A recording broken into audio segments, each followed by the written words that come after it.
The Book's Galaxy. A honeymoon in space. Prologue. The first cruise of the Astronef. About 8 o'clock on the morning of the 5th of November, 1900, those of the passengers and crew of the American liner St. Louis who happened, whether from causes of duty or of their own pleasure, to be on deck, had a very strange, in fact, a quite unprecedented experience. The big ship was plowing her way through the long, smooth rollers at her average 21 knots towards the rising sun, when the officer in charge of the navigating bridge happened to turn his glasses straight ahead. He took them down from his eyes, rubbed the two object glasses with the cuff of his coat, and looked again. The sun was shining through a haze which so far dimmed the solar disk that it was possible to look straight at it without inconvenience to the eyes. The officer took another long squint, put his glasses down, rubbed his eyes and took another, and murmured, "Well, I'm damned." Just then the fourth officer came up onto the bridge to relieve his senior while he went down for a cup of coffee and a biscuit. The second took him away to the other end of the bridge, out of hearing of the helmsman and the quartermaster standing by, and said almost in a whisper, "Say, Norton, there's something ahead there that I can't make out." Just as the sun got clear above the horizon, I saw a black spot go straight across it, right through the upper and lower limbs. I looked again, and it was plumb in the middle of the disk. "Look," he went on, speaking louder in his growing excitement. "There it is again. I can see it without the glasses now. See?" The fourth did not reply at once. He had the glasses close to his eyes and was moving them slowly about as though he were following some shifting object in the sky.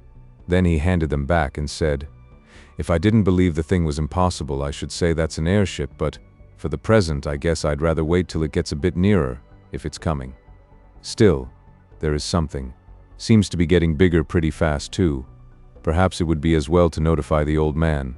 What do you think?" "Guess we'd better," said the second.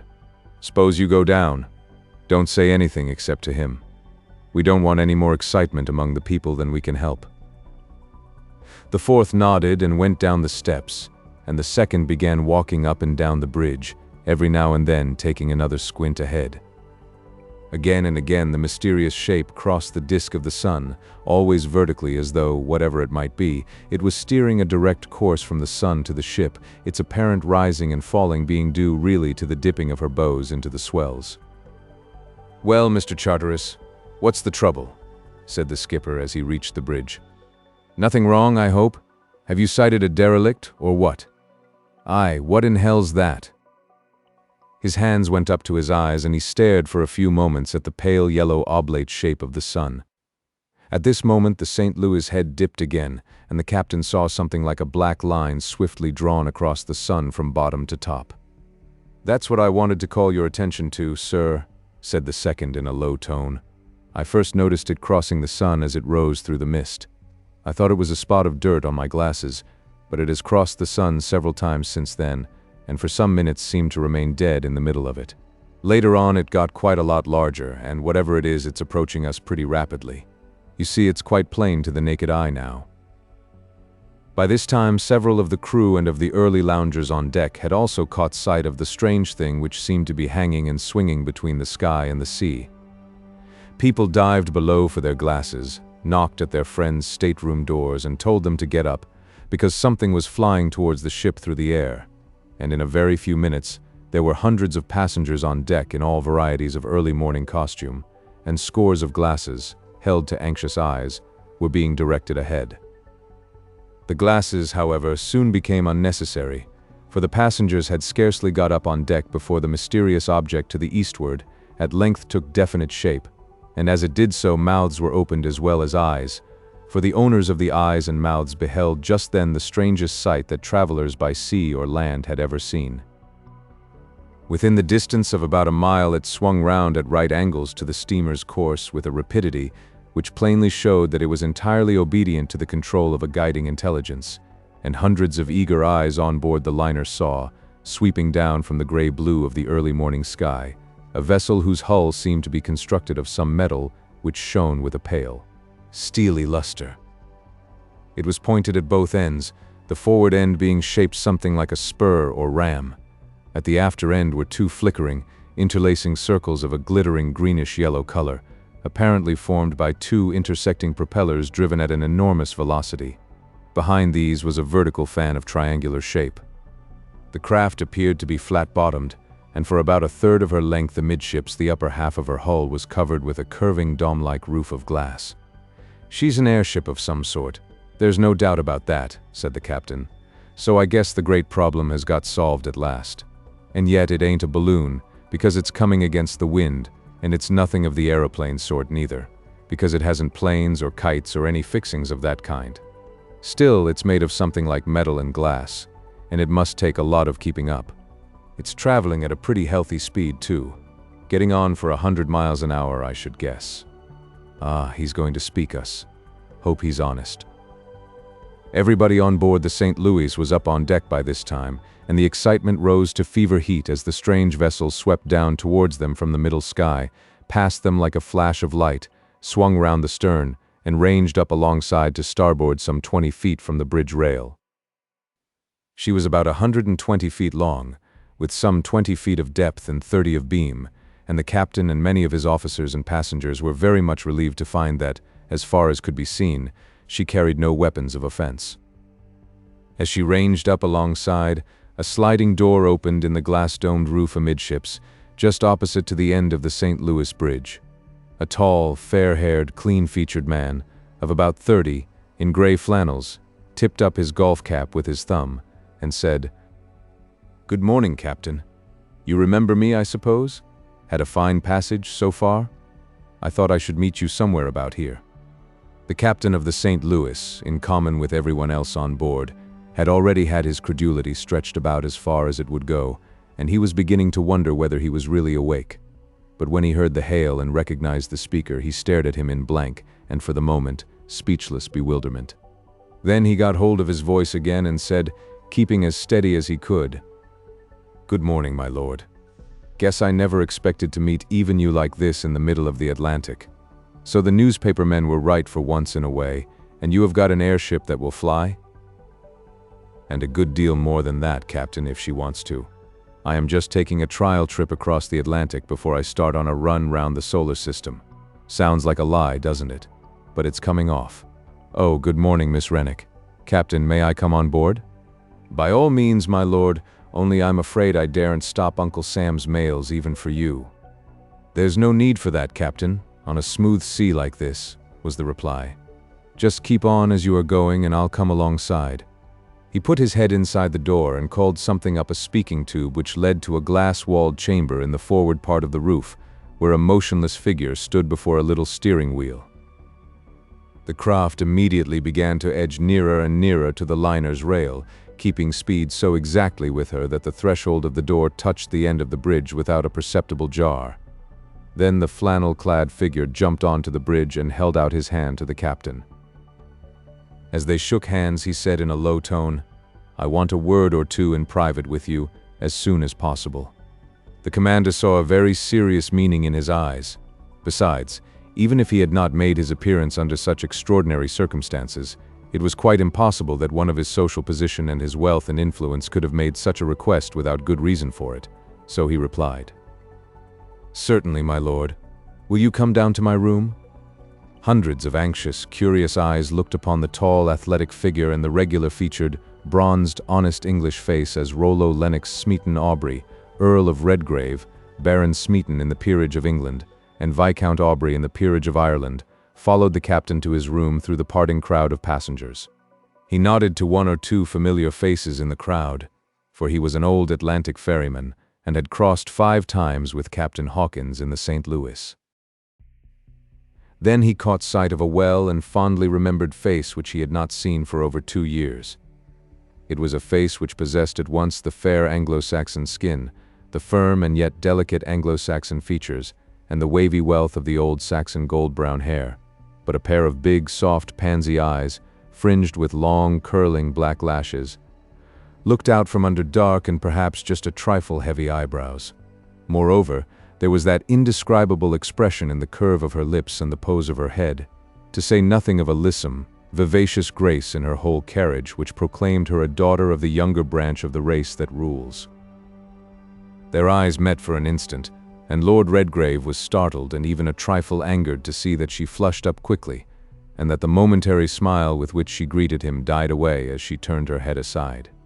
Still, he was a man accustomed to do what he wanted, and what he wanted to do just then was to shake hands with Lilla Zadie Rennick, and so he went straight towards her, raised his cap, and held out his hand, saying, first with a glance into her eyes, and then with one upward at the Astronef, "Good morning again, Miss Rennick. You see it is done." "Good morning, Lord Redgrave," she replied, he thought a little awkwardly. "Yes, I see you have kept your promise. What a pity it is too late. But I hope you will be able to stop long enough to tell us all about it. This is Mrs. Van Stuyler, who has taken me under her protection on my journey to Europe." His lordship returned the bow of a tall, somewhat hard-featured matron who looked dignified even in the somewhat nondescript costume which most of the ladies were wearing. But her eyes were kindly, and he said, "Very pleased to meet Mrs. Van Stuyler. I heard you were coming, and I was in hopes of catching you on the other side before you left. And now, if you will excuse me, I must go and have a chat with the skipper." He raised his cap again, and presently vanished from the curious eyes of the excited crowd, through the door of the captain's apartment. Captain Hawkins closed the door of his sitting room as he entered, and said, "Now, my lord, I'm not going to ask you any questions to begin with, because if I once began I should never stop. And besides, perhaps you'd like to have your own say right away." "Perhaps that will be the shortest way," said his lordship. "The fact is, we've not only the remains of this Boer business on our hands, but we've had what is practically a declaration of war from France and Russia. Briefly, it's this way. A few weeks ago, while the Allies thought they were fighting the Boxers, it came to the knowledge of my brother, the Foreign Secretary, that the Sung Lee Yamen had concluded a secret treaty with Russia which practically annulled all our rights over the Yangtze Valley and gave Russia the right to bring her northern railway right down through China. As you know, we've stood a lot too much in that part of the world already, but we couldn't stand this. So about 10 days ago, an ultimatum was sent declaring that the British government would consider any encroachment on the Yangtze Valley as an unfriendly act. Meanwhile, France chipped in with a notification that she was going to occupy Morocco as a compensation for Fashoda, and added a few nasty things about Egypt and other places. Of course, we couldn't stand that either, so there was another ultimatum, and the upshot of it all was that I got a wire late last night from my brother telling me that war would almost certainly be declared today, and asking me for the use of this craft of mine as a sort of dispatch boat if she was ready. She is intended for something very much better than fighting purposes, so he couldn't ask me to use her as a warship. Besides, I am under a solemn obligation to her inventor, her creator, in fact, for I've only built her, to blow her to pieces rather than allow her to be used as a fighting machine except, of course, in sheer personal self-defense. There is the telegram from my brother, so you can see there's no mistake. And just after it came a messenger asking me, if the machine was a success, to bring this with me across the Atlantic as fast as I could come. It is the duplicate of an offensive and defensive alliance between Great Britain and the United States, of which the details had been arranged just as this complication arose. Another is coming across by a fast cruiser, and, of course, the news will have got to Washington by cable by this time. By the time you get to the entrance of the channel, you will probably find it swarming with French cruisers and torpedo destroyers, so if you'll be advised by me, you'll leave Queenstown out and get as far north as possible." "Lord Redgrave," said the captain, putting out his hand, "I'm responsible for a good bit right here, and I don't know how to thank you enough. I guess that treaty's been given away back to France by some of our Irish statesmen by now, and it'd be mighty unhealthy for the St. Louis to fall in with a French or Russian cruiser." "That's all right, Captain," said Lord Redgrave, taking his hand. "I should have warned any other British or American ship. At the same time, I must confess that my motives in warning you were not entirely unselfish. The fact is, there's someone on board the St. Louis whom I should decidedly object to see taken off to France as a prisoner of war." "And may I ask who that is?" said Captain Hawkins. "Why not?" replied his lordship. "It's the young lady I spoke to on deck just now, Miss Rennick. Her father was the inventor of that craft of mine. No one would believe his theories. He was refused patents both in England and America on the ground of lack of practical utility. I met him about 2 years ago, that is to say rather more than a year before his death, when I was stopping at Banff up in the Canadian Rockies. We made a traveler's acquaintance, and he told me about this idea of his. I was very much interested, but I'm afraid I must confess that I might not have taken it up practically if the professor hadn't happened to possess an exceedingly beautiful daughter. However, of course, I'm pretty glad now that I did do it, though the experiments cost nearly £5,000 and the craft herself close on £250,000. Still, she is worth every penny of it, and I was bringing her over to offer to Miss Rennick as a wedding present, that is to say, if she'd have it and me. Captain Hawkins looked up and said rather seriously, "Then, my lord, I presume you don't know." "Don't know what?" "That Miss Rennick is crossing in the care of Mrs. Van Stuyler, to be married in London next month." "The devil she is! And to whom, may I ask?" exclaimed his lordship, pulling himself up very straight. "To the Marquis of Byfleet, son of the Duke of Doncaster." "I wonder you didn't hear of it. The match was arranged last fall. From what people say, she's not very desperately in love with him, but, well, I fancy it's like rather too many of these Anglo-American matches. A couple of $1 million on one side, a title on the other, and mighty little real love between them." "But," said Redgrave between his teeth, "I didn't understand that Miss Rennick ever had a fortune. In fact, I'm quite certain that if her father had been a rich man, he'd have worked out his invention himself." "Oh, the dollars aren't his. In fact, they won't be hers till she marries," replied the captain. "They belong to her uncle, old Russell Rennick. He got in on the ground floor of the New York and Chicago ice trusts and made millions. He's going to spend some of them on making his niece a marchioness. That's about all there is to it." "Oh, indeed," said Redgrave, still between his teeth. "Well, considering that Byfleet is about as big a wastrel as ever disgraced the English aristocracy, I don't think either Miss Rennick or her uncle will make a very good bargain. However, of course, that's no affair of mine now. I remember that this Russell Rennick refused to finance his brother when he really wanted the money. He made a particularly bad bargain too then, though he didn't know it, for a dozen crafts like that, properly armed, would simply smash up the navies of the world and make sea power a private trust. After all, I'm not particularly sorry, because then it wouldn't have belonged to me. Well now, Captain, I'm going to ask you to give me a bit of breakfast when it's ready, and then I must be off. I want to be in Washington tonight." "Tonight? What, 2,100 miles?" "Why not?" said Redgrave. "I can do about 150 an hour through the atmosphere, and then, you see, if that isn't fast enough, I can rise outside the Earth's attraction, let it spin round, and then come down where I want to." "Great Scott," remarked Captain Hawkins inadequately, but with emphasis. "Well, my lord, I guess we'll go down to breakfast." But breakfast was not quite ready, and so Lord Redgrave rejoined Miss Rennick and her chaperone on deck. All eyes and a good many glasses were still turned on the Astronef, which had now moved a few feet away from the liner's side and was running along, exactly keeping pace with her. "It's so wonderful that even seeing doesn't seem believing," said the girl, when they had renewed their acquaintance of 2 years before. "Well," he replied, "it would be very easy to convince you. She shall come alongside again, and if you and Mrs. Van Stuyler will honor her by your presence for half an hour while breakfast is getting ready, I think I shall be able to convince you that she is not the airy fabric of a vision, but simply the realization in metal and glass and other things of visions which your father saw some years ago." There was no resisting an invitation put in such a way. Besides, the prospect of becoming the wonder and envy of every other woman on board was altogether too dazzling for words. Mrs. Van Stuyler looked a little aghast at the idea at first, but she too had something of the same feeling as Zaidie, and besides, there could hardly be any impropriety in accepting the invitation of one of the wealthiest and most distinguished noblemen in the British peerage. So, after a little demur and a slight manifestation of nervousness, she consented. Redgrave signaled to the man at the steering wheel. The Astronef slackened pace a little, dropped a yard or so, and slid up quite close to the bridge rail again. Lord Redgrave got in first and ran a light gangway down onto the bridge. Zaidie and Mrs. Van Stuyler were carefully handed up. The next moment the gangway was drawn up again.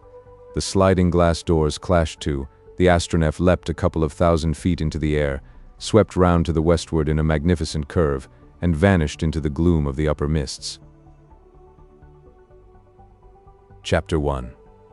The situation was one which was absolutely without parallel in all the history of courtship from the days of Mother Eve to those of Miss Lilla Zaidie Rennick. The nearest approach to it would have been the old-fashioned Tartar custom which made it lawful for a man to steal his best girl, if he could get her first, fling her across his horse's crupper and ride away with her to his tent. But to the shocked senses of Mrs. Van Stuyler, the present adventure appeared a great deal more terrible than that. Both Zaidie and herself had sprung to their feet as soon as the upward rush of the Astronef had slackened and they were released from their seats. They looked down through the glass walls of what may be called the hurricane deck chamber of the Astronef, and saw below them a snowy sea of clouds just crimsoned by the rising sun. In this cloud sea, which spread like a wide meshed veil between them and the earth, there were great irregular rifts which looked as big as continents on a map. These had a blue-gray background, or it might be more correct to say underground, and in the midst of one of these they saw a little black speck which after a moment or two took the shape of a little toy ship, and presently they recognized it as the 11,000-ton liner which a few moments ago had been their ocean home. Mrs. Van Stuyler was shaking in every muscle, afflicted by a sort of St. Vitus's dance induced by physical fear and outraged propriety. Quite apart from these, however, she experienced a third sensation which made for a nameless inquietude. She was a woman of the world, well versed in most of its ways, and she fully recognized that that single bound from the bridge rail of the St. Louis to the other side of the clouds had already carried her and her charge beyond the pale of human law. The same thought, mingled with other feelings, half of wonder and half of reawakened tenderness, was just then uppermost in Miss Zaidie's mind. It was quite obvious that the man who could create and control such a marvelous vehicle as this could, morally as well as physically, lift himself beyond the reach of the conventions which civilized society had instituted for its own protection and government. He could do with them exactly as he pleased. They were utterly at his mercy. He might carry them away to some unexplored spot on one of the continents, or to some unknown island in the midst of the wide Pacific. He might even transport them into the midst of the awful solitudes which surround the poles. He could give them the choice between doing as he wished, submitting unconditionally to his will, or committing suicide by starvation. They had not even the option of jumping out, for they did not know how to open the sliding doors, and even if they had done, what feminine nerves could have faced a leap into that awful gulf which lay below them, a 2,000-foot dive through the clouds into the waters of the wintry Atlantic? They looked at each other in speechless, dazed amazement. Far away below them on the other side of the clouds, the St. Louis was steaming eastward, and with her were going the last hopes of the coronet which was to be the matrimonial equivalent of Miss Zaidie's beauty and Russell Rennick's millions. They were no longer of the world. Its laws could no longer protect them. Anything might happen, and that anything depended absolutely on the will of the lord and master of the extraordinary vessel which, for the present, was their only world. Mrs. Van Stuyler gasped, when she at length recovered the power of articulate speech. What an entirely too awful thing this is. Why, it's abduction and nothing less. Indeed, it's worse, for he's taken us clean off the earth, and there's no more chance of rescue than if he took us to one of those planets he said he could go to. If I didn't feel a great responsibility for you, dear, I believe I should faint. By this time, Miss Zaidie had recovered a good deal of her usual composure. The excitement of the upward rush, and what was left of the momentary physical fear, had flushed her cheeks and lighted her eyes. Even Mrs. Van Stuyler thought her looking, if possible, more beautiful than she had done under the most favorable of terrestrial circumstances. There was a something else, too, which she didn't altogether like to see, a sort of resignation to her fate which, in a young lady situated as she was then, Mrs. Van Stuyler considered to be distinctly improper. "It is rather startling, isn't it?" she said with hardly a trace of emotion in her voice. "But I have no doubt that everything will be all right in the end." "Everything all right, my dear Zaidie? What on earth, or I might say under heaven, do you mean?" "I mean," replied Zaidie even more composedly than before, and also with a little tightening of her lips, "that Lord Redgrave is the owner of this vessel, and that therefore it is quite impossible that anything out of the way could happen to us. I mean anything more out of the way than this wonderful jump from the sea to the sky has been, unless, of course, Lord Redgrave is going to take us for a voyage among the stars." "Zaidie Rennick," said Mrs. Van Stuyler, bridling up into her most frigid dignity, "I am more than surprised to hear you talk in such a strain. Perfectly safe, indeed." Has it not struck you that we are absolutely at this Lord Redgrave's mercy, that he can take us where he likes, and treat us just as he pleases?" "My dear Mrs. Van," replied Zaidie, dropping back into her familiar form of address, but speaking even more frigidly than her chaperone had done, "you seem to forget that, however extraordinary our situation may be just now, we are in the care of an English gentleman. Lord Redgrave was a friend of my father's, the only man who believed in his ideals, the only man who realized them, the only man—" "That you were ever in love with, eh?" said Mrs. Van Stuyler with a snap in her voice. "Is that so? Ah, I begin to see something now. And I think, if you possess your soul in patience, you will see something more before long," snapped Miss Zaidie in reply. Then she stopped abruptly and the flush on her cheek deepened, for at that moment Lord Redgrave came up the companionway from the lower deck, carrying a big silver tray with a coffee pot, 3 cups and saucers, a rack of toast, and a couple of plates of bread and butter and cake. Just then a sort of social miracle happened. The fact was that Mrs. Van Stuyler had never before had her early coffee brought to her by a peer of the British realm. She thought it a little humiliating afterwards, but for the moment all sorts of conventional barriers seemed to melt away. After all, she was a woman, and some years ago she had been a young one. Lord Redgrave was an almost perfect specimen of English manhood in its early prime. He was one of the richest peers in England, and he was bringing her coffee. As she said afterwards, she wilted, and she couldn't help it. "I'm afraid I have kept you waiting a long time for your coffee, ladies," said Redgrave, as he balanced the tray on one hand and drew a wicker table towards them with the other. "You see, there are only 2 of us on board this craft, and as my engineer is navigating the ship, I have to attend to the domestic arrangements." Mrs. Van Stuyler looked at him in the silence of mental paralysis. Miss Zaidie frowned, smiled, and then began to laugh. "Well, of all the cold-blooded English ways of putting things," she began. "I beg your pardon?" said Lord Redgrave as he put the tray down on the table. "What Miss Rennick means, Lord Redgrave," interrupted Mrs. Van Stuyler, struggling out of her paralytic condition, "and what I, too, should like to say, is that under the circumstances, you think that I am not as penitent as I ought to be? Is that so?" said Redgrave, with a glance and a smile mostly directed towards Miss Zaidie. "Well, to tell you the truth," he went on, "I am not a bit penitent. On the contrary, I am very glad to have been able to assist the fates as far as I have done." "Assist the fates!" gasped Mrs. Van Stuyler, helping herself shakingly to sugar, while Miss Zaidie folded a gossamer slice of bread and butter and began to eat it. "I think, Lord Redgrave, that if you knew all the circumstances, you would say that you were working against them."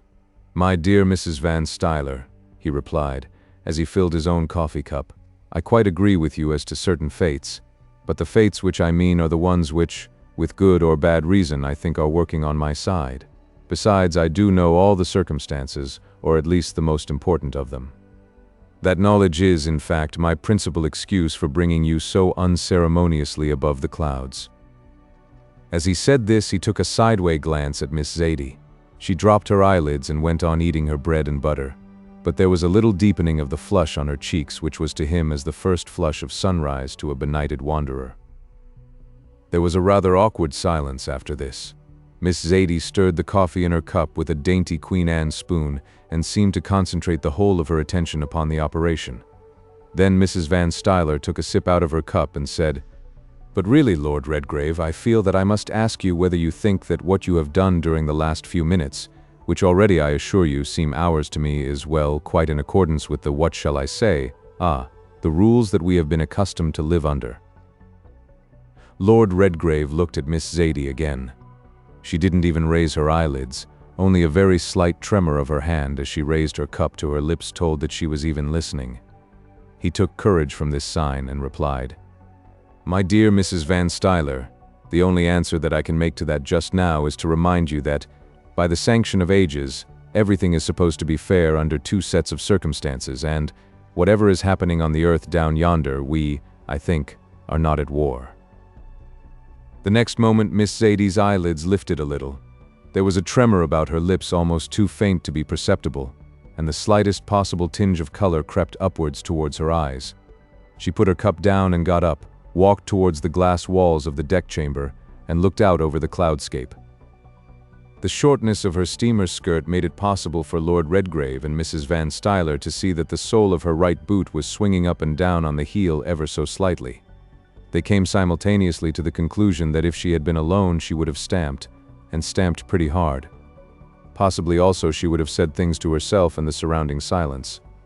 This seemed probable from the almost equally imperceptible motion of her shapely shoulders. Mrs. Van Stuyler recognized in a moment that her charge was getting angry. She knew by experience that Miss Zaidie possessed a very proper spirit of her own, and that it was just as well not to push matters too far. She further recognized that the circumstances were extraordinary, not to say equivocal, and that she herself occupied a distinctly peculiar position. She had accepted the charge of Miss Zaidie from her Uncle Russell for a consideration counted partly by social advantages and partly by dollars. In the most perfect innocence, she had permitted not only her charge but herself to be abducted, for, after all, that was what it came to, from the deck of an American liner, and carried, not only beyond the clouds, but also beyond the reach of human law, both criminal and conventional. Inwardly, she was simply fuming with rage. As she said afterwards, she felt just like a bottled volcano which would like to go off and daren't. About 2 minutes of somewhat surcharged silence passed. Mrs. Van Stuyler sipped her coffee in ostentatiously small sips. Lord Redgrave took his in slower and longer ones, and helped himself to bread and butter. Miss Zaidie appeared perfectly contented with her contemplation of the clouds. Chapter 2. At length Mrs. Van Stuyler, being a woman of large experience and some social deftness, recognized that a change of subject was the easiest way of retreat out of a rather difficult situation. So she put her cup down, leant back in her chair, and looking straight into Lord Redgrave's eyes, she said with purely feminine irrelevance, "I suppose you know, Lord Redgrave, that when we left, the machine which we call in America manhood suffrage, which, of course, simply means the selection of a government by counting noses which may or may not have brains above them, was what some of our orators would call in full blast. If you are going to New York after Washington, as you said on the boat, we might find it a rather inconvenient time to arrive. The whole place will be chaos, you know, because when the citizen of the United States begins electioneering, New York is not a very nice place to stop in except for people who want excitement, and so, if you will excuse me putting the question so directly, I should like to know what you just do mean to do." Lord Redgrave saw that she was going to add "with us," but before he had time to say anything, Miss Zaidie turned round, walked deliberately towards her chair, sat down, poured herself out a fresh cup of coffee, added the milk and sugar with deliberation, and then, after a preliminary sip, said, with her cup poised halfway between her dainty lips and the table, "Mrs. Van, I've got an idea. I suppose it's inherited, for dear old Pop had plenty. Anyhow, we may as well get back to common-sense subjects. Now look here," she went on, switching an absolutely convincing glance straight into her host's eyes. "My father may have been a dreamer, but still he was a sound money man. He believed in honest dealings. He didn't believe in borrowing $100 gold and paying back in $50 silver. What's your opinion, Lord Redgrave? You don't do that sort of thing in England, do you? Uncle Russell is a sound money man too. He's got too much gold locked up to want silver for it." "My dear Zaidie," said Mrs. Van Stuyler, "what have democratic and republican politics and bimetallism got to do with a trip in this wonderful vessel which Pop told me years ago could go up to the stars if it ever was made? Why, just this. Lord Redgrave is an Englishman and too rich to believe in anything but sound money. So is Uncle Russell. And there you have it, or should have."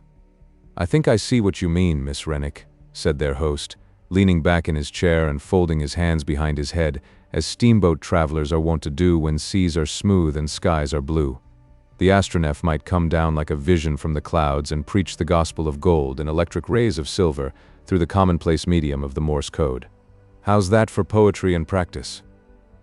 "I quite agree with his lordship as regards the practice," said Mrs. Van Stuyler, talking somewhat rudely across him to Zaidie. "It would be an excellent use to put this wonderful invention to, and then I am sure his lordship would land us in Central Park so that we could go to your uncle's house right away." No, I'm afraid I must ask you to excuse me there, Mrs. Van Stuyler," said Redgrave. with a change of tone which Miss Zadie appreciated with a swiftly veiled glance. "You see, I have placed myself beyond the law. I have, as you have been good enough to intimate, abducted, to put it brutally, 2 ladies from the deck of an Atlantic liner. Further, in doing so I have selfishly spoiled the prospects of one of the ladies. But, seriously, I really must go to Washington first." "I think, Lord Redgrave," interrupted Mrs. Van Stuyler, ignoring the last unfinished sentence and assuming her best Knickerbocker dignity, "if you will forgive me saying so, that is scarcely a subject for discussion here." "And if that's so," interrupted Miss Zadie, "the less we say about it the better. What I wanted to say was this. We all want the Republicans in, at least all of us that have much to lose. Now, if Lord Redgrave was to use this wonderful airship of his on the right side, why there wouldn't be any standing against it. I must say that until just now I had hardly contemplated turning the Astronef into an electioneering machine. Still, I admit that she might be made use of in a good cause, only I hope that we shan't want you to paste her over with election bills, eh? Or start handbill snowstorms from the deck, or kidnap Croker and Bryan just as you did us, for instance. If I could, I'm quite sure that I shouldn't have as pleasant guests as I have now on board the Astronef. What do you think, Mrs. Van Stuyler?" "My dear Lord Redgrave," she replied, "that would be quite impossible. The idea of being shut up in a ship like this, which can soar not only from Earth, but beyond the clouds, with people who would find out your best secrets, and then perhaps shoot you so as to be the only possessors of them, well, that would be foolishness indeed." "Why, certainly it would," said Zadie. "The only use you could have for people like that would be to take them up above the clouds and drop them out. But suppose Lord Redgrave took the Astronef down over New York and signaled messages from the sky at night with a searchlight." "Good," said their host, getting up from his deck chair and stretching himself up straight, looking the while at Miss Zadie's averted profile. "That's gorgeously good. We might even turn the election. I'm for sound money all the time, if I may be permitted to speak American." "English is quite good enough for us, Lord Redgrave," said Miss Zadie a little stiffly. "We may have improved on the old language a bit, still we understand it and, well, we can forgive its shortcomings. But that isn't quite to the point." "It seems to me," said Mrs. Van Stuyler, "that we are getting nearly as far from the original subject as we are from the St. Louis. May I ask, Zadie, what you really propose to do?" "Do is not for us to say," said Miss Zadie, looking straight up to the glass roof of the deck chamber. "You see, Mrs. Van, we're not free agents. We are not even first-class passengers who have paid their fares on a contract ticket which is supposed to get them there." "If you'll pardon me saying so," said Lord Redgrave, stopping his walk up and down the deck, "that is not quite the case. To put it in the most brutally material form, it is quite true that I have kidnapped you 2 ladies and taken you beyond the reach of earthly law. But there is another law, one which would bind a gentleman even if he were beyond the limits of the solar system. And so if you wish to be landed either in Washington or New York, it shall be done. You shall be put down within a carriage drive of your own residence, or of Mr. Russell Rennick's. I will myself see you to his door, and there we may say goodbye, and I will take my trip through the solar system alone." There was another pause after this, a pause pregnant with the fate of 2 lives. They looked at each other, Mrs. Van Stuyler at Zadie, Zadie at Lord Redgrave, and he at Mrs. Van Stuyler again. It was a kind of 3-cornered duel of eyes, and the eyes said a good deal more than common human speech could have done. Then Lord Redgrave, in answer to the last glance from Zadie's eyes, said slowly and deliberately, "I don't want to take any undue advantage, but I think I am justified in making one condition. Of course I can take you beyond the limits of the world that we know, and to other worlds that we know little or nothing of. At least I could do so if I were not bound by law as strong as gravitation itself. But now, as I said before, I just ask whether or not my guests, or, if you think it suits the circumstances better, my prisoners shall be released unconditionally wherever they choose to be landed." He paused for a moment and then, looking straight into Zadie's eyes, he added, "The one condition I make is that the vote shall be unanimous." "Under the circumstances, Lord Redgrave," said Mrs. Van Stuyler, rising from her seat and walking towards him with all the dignity that would have been hers in her own drawing-room, "there can only be one answer to that. Your guests, or your prisoners, as you choose to call them, must be released unconditionally." Lord Redgrave heard these words as a man might hear words in a dream. XVIII had risen too. They were looking into each other's eyes, and many unspoken words were passing between them. There was a little silence, and then, to Mrs. Van Stuyler's unutterable horror, XVIII said, with just the suspicion of a gasp in her voice, "There's one dissentient. We are prisoners, and I guess I'd better surrender at discretion." The next moment her captor's arm was round her waist, and Mrs. Van Stuyler, with her twitching fingers linked behind her back, and her nose at an angle of 60 degrees, was staring away through the blue immensity, dumbly wondering what on earth or under heaven was going to happen next. Chapter 3.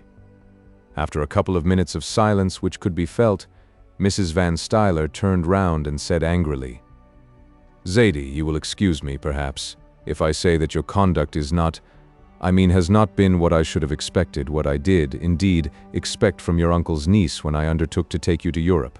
I must say.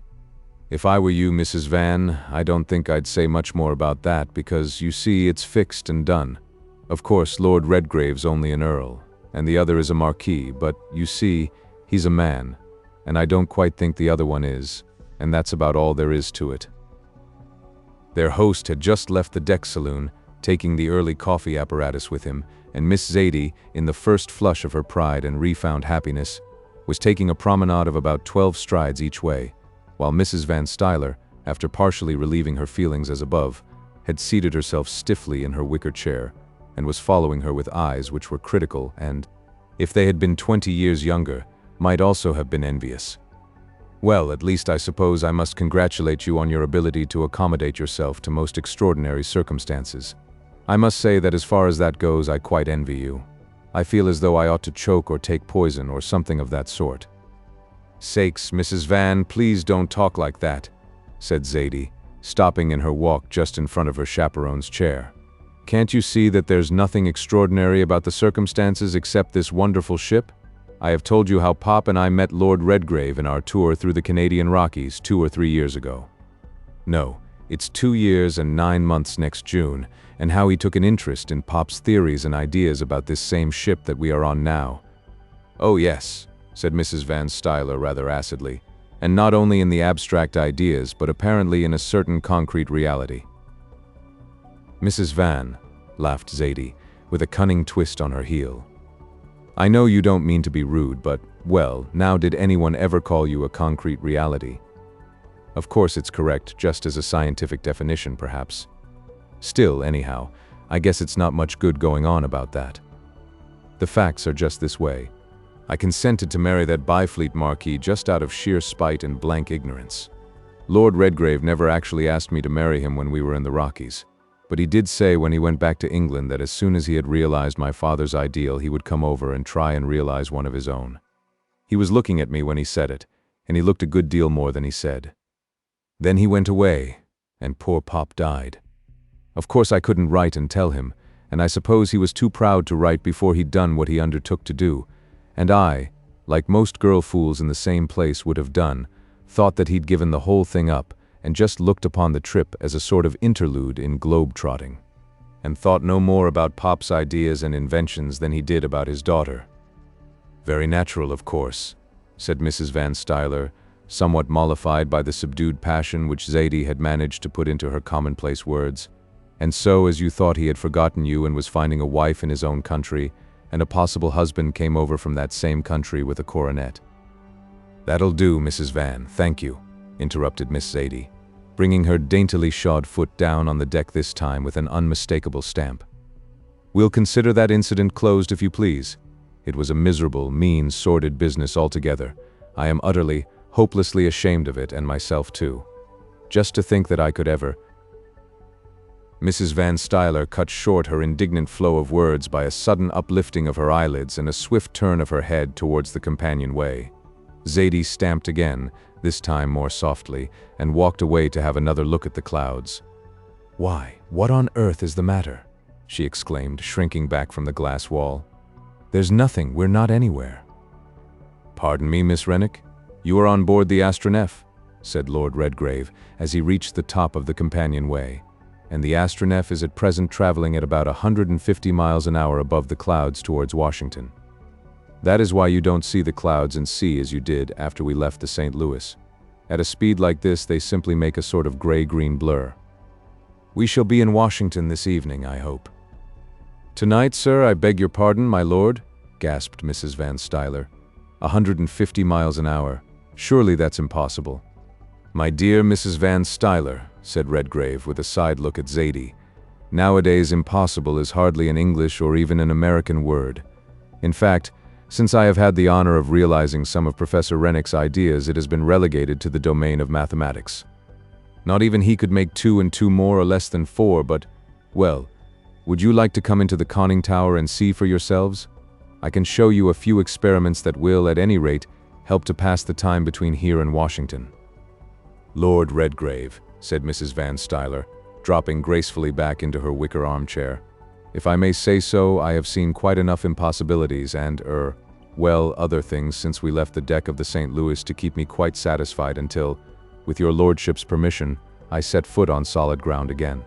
And I should also like to remind you that we have left everything behind us on the St. Louis, everything except what we stand up in, and therefore it will be a point of honor with me to see that you want for nothing while you are on board the Astronef, and that you shall be released from your durance." "Now don't say vile, Lennox, I mean." "It is perfectly plain what you mean, Zadie," said Mrs. Van Stuyler, in a tone which seemed to send a chill through the deck chamber. "Really, the American girl just wants to tell the truth," laughed Zadie, going towards Redgrave. "Lord Redgrave, if you like it better, says he wants to marry me, and peer or peasant, I want to marry him, and that's all there is to it. You don't suppose I'd have—" "My dear girl, there's no need to go into details," interrupted Mrs. Van Stuyler, inspired by fond memories of her own youth. "We will take that for granted, and as we are beyond the social region in which chaperones are supposed to be necessary, I think I will have a nap. And we'll go to the conning tower, eh?" "Breakfast will be ready in about half an hour," said Redgrave, as he took Zadie by the arm and led her towards the forward end of the deck chamber. "Meanwhile, au revoir. If you want anything, touch the button at your right hand, just as you would on board the St. Louis." "I thank your lordship," said Mrs. Van Stuyler, half melting and half icy still. "I shall be quite content to wait until you come back. Really, I feel quite sleepy." "That's the effect of the elevation on the dear old lady's nerves," Redgrave whispered to Zadie as he helped her up the narrow stairway which led to the glass-domed conning tower, in which in days to come she was destined to pass some of the most delightful and the most terrible moments of her life. "Then why doesn't it affect me that way?" said Zadie, as she took her place in the little chamber, steel-walled and glass-roofed, and half-filled with instruments of which she, Vassar girl and all as she was, could only guess the use.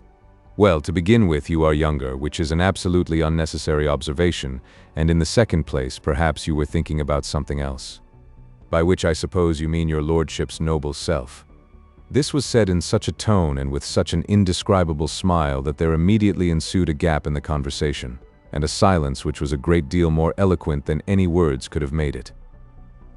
When Miss Zadie had got free again, she put her hands up to her hair, and while she was patting it into something like shape again, she said, "But I thought you brought me here to show me some experiments, and not to take advantage of the first real opportunity of tasting some of the dearest delights that mortal man ever stole from earth or sea? Do you remember that day when we were coming down from the big glacier, when your foot slipped and I just caught you and saved a sprained ankle? Yes, you wretch, and went away next day and left something like a broken heart behind you. Why didn't you? Oh, what idiots you men can be when you put your minds to it. It wasn't quite that, Zadie. You see, I'd promised your father the day before. Of course, I was only a younger son then, that I wouldn't say anything about realizing my ideal until I had realized his, and so I might have gone to Europe with Uncle Russell's millions to buy that man Byfleet's coronet and pay the price. Don't, Zadie, don't. That is quite too horrible to think of, and as for the coronet, well, I think I can give you one about as good as his, and one that doesn't want regilding. Good Lord, fancy you married to a thing like that. What could have made you think of it?" "I didn't think," she said angrily. "I didn't think and I didn't feel. Of course I thought that I'd dropped right out of your life, and after that I didn't care. I was mad right through, and I'd made up my mind to do what others did. Take a title and a big position, and have the outside as bright as I could get it, whatever the inside might be like. I'd made up my mind to be a society queen abroad and a miserable woman at home, and Lennox, thank God and you, that I wasn't. Then there was another interlude, and at the end of it Redgrave said, "Wait till we've finished our honeymoon in space, and come back to Earth. You won't want any coronets then, although you'll have one, for all the lands of Earth won't hold another woman like yourself, your own sweet self. Of course it doesn't now, but there, you know what I mean. You'll have been to other worlds, you'll have made the round trip of the solar system, so to say, and I think, dear, that is about promise of wonders enough, and of other things too. No, you are really quite too exacting. I thought you brought me here to show me some of the wonders that this marvelous ship of yours can work. Then just one more and I'll show you. Now you stand up there on that step so that you can see all round, and watch with all your eyes, because you are going to see something that no woman ever saw before." Chapter 4. Above a tiny little writing desk fixed to the wall of the conning tower there was a square mahogany board with 6 white buttons in pairs. On one side of the board hung a telephone, and on the other a speaking tube. To the right hand opposite where XVIII stood were 2 nickel-plated wheels, and behind each of them a white disc, one marked off into 360 degrees, and the other into 100 with subdivisions of tens. Overhead hung an ordinary telltale compass, and compactly placed on other parts of the wall were barometers, thermometers, barographs, and, in fact, practically every instrument that the most exacting of aeronauts or space explorers could have asked for. You see, XVIII, this is what one might call the cerebral chamber of the Astronef, and, granted that my engines worked all right, I could make her do anything I wanted without moving out of here. But as a rule, of course, Murgatroyd is in the engine room. If he wasn't the most whole-souled Wesleyan that Yorkshire ever produced, I believe he'd become an idolater and worship the Astronef's engines. And who is Murgatroyd, please? In the first place, he is what I might call an hereditary retainer of the House of Redgrave. His ancestors have served mine for the last 700 years. When my ancestors were burglar barons, his were men-at-arms. When we went on the Crusades, they went too. When we raised a regiment for the king against the Parliament, they were naturally the first to enlist in it. And as we gradually settled down into peaceful respectability, they did the same. Lastly, when we went into trade as ironmasters and engineers, they went in too. This Murgatroyd, for instance, was master foreman of my works at Smeaton, and he was the only man I dared trust with the secrets of the Astronef, and the only one I would trust myself on board her with, and that's why we're a crew of 2. You see, the command of a vessel like this is a fairly big business, and if it got into the wrong sort of hands— "Yes, I see," said XVIII with a little nod. "It would be just too awful to think about. Why, you might keep the world in terror with it, but I know you wouldn't do that, because, for one thing, I wouldn't let you. Gently, gently, Mamselle. Permit me most humbly to remind you that you are still my prisoner, and that I am still commander of the Astronef." "Oh, very well then," said XVIII, interrupting him with a pretty little gesture of impatience. "And now suppose you let me see what the Astronef's commander can do with her." "Certainly," replied Redgrave, "and with the greatest pleasure, but, by the way, that reminds me you haven't paid your footing yet." When due payment had been given and taken, or perhaps it would be more correct to say taken and given, Redgrave put his finger on one of the buttons. Immediately XVIII heard the swish of the air past the smooth wall of the conning tower grow fainter and fainter. Then there came a little check which nearly upset her balance, and presently the clouds beneath them began to take shape, and great white continents of them with gray oceans in between went sweeping silently and swiftly away behind them. Redgrave turned the wheel in front of the 100-degree disc a little to the left. The next instant the clouds rose up. For a moment XVIII could see nothing but white mist on all sides. Then the atmosphere cleared again, and she saw far below her what looked like a vast expanse of ocean that had been suddenly frozen solid. There were the long Atlantic rollers tipped with snowy foam. Here and there at wide intervals were little black dots, some of them with brown trails behind them, others with little patches of white which showed up distinctly against the dark gray blue of the sea. Every moment they grew bigger. Then the white-crested waves began to move, and the big ocean steamers and full-rigged sailing ships looked less and less like toys. Just under them there was a very big one with 4 funnels pouring out dense volumes of black smoke. Redgrave took up a pair of glasses, looked at her for a moment and said, "That's the Deutschland, the new Hamburg American record breaker. Suppose we go down and have a lark with her. I wonder if she's taking news of the war. We're in with Germany, and they may know something about it." "That would be just too lovely," said XVIII. "Let's go and show them how we can break records. I suppose they've seen us by this time and are just wondering with all their wits what we are. I guess they'll feel pretty tired about poor Count Zeppelin's balloon when they see us." Redgrave noted the we and the us with much secret satisfaction. "All right," he said. "We'll go and give them a bit of a startler." In front of the conning tower there was a steel flagstaff about 10 feet high, with halyards rove through a sheer in the top. He took a little roll of bunting out of a locker under the desk, opened a glass slide, brought in the halyards, and bent the flag on. Meanwhile, the long shape of the great liner was getting bigger and bigger. Her decks were black, with people staring up at this strange apparition which was dropping upon them from the clouds. Another minute, and the Astronef had dropped to within 500 feet of the water, and about half a mile astern of the Deutschland. Redgrave turned the wheel back 2 or 3 inches and touched a second button. The Astronef stopped her descent instantly, and then she shot forward. The new Greyhound was making her 22.5 knots, hurling a broad white torrent of foam away from under her counters. But in half a minute the Astronef was alongside her. Redgrave ran the roll of bunting up to the top of the flagstaff, pulled one of the halyards, and the white ensign of England floated out. Almost at the same moment the German flag went up to the staff at the stern of the Deutschland, and they heard a roar of cheers, mingled with cries of wonder, come up from her swarming decks. Each flag was dipped thrice in due course. Redgrave took off his cap and bowed to the captain on the bridge. XVIII nodded and fluttered her handkerchief in reply to hundreds of others that were waving on the decks. Mrs. Van Stuyler woke up in wonder and waved hers instinctively, half longing to change crafts.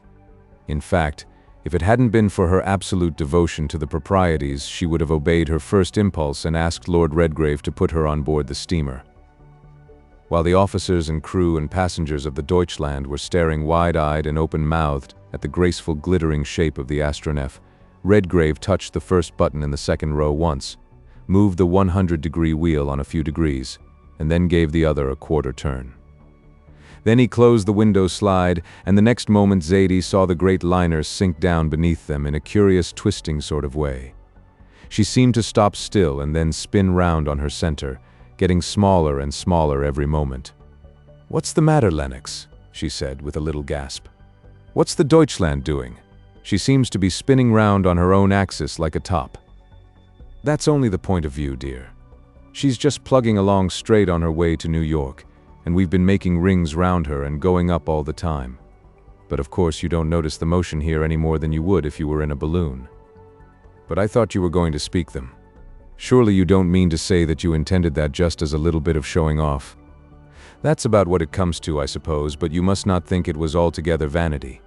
You see, the German government has bought Count Zeppelin's airship, or steerable balloon as it ought to be called, always supposing that they can steer it in a wind, and of course their idea is to make a fighting machine of it.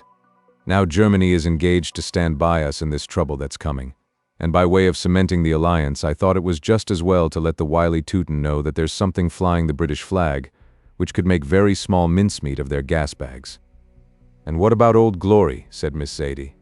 "The Astronef was built with English money and English skill, but she is the creature of American genius.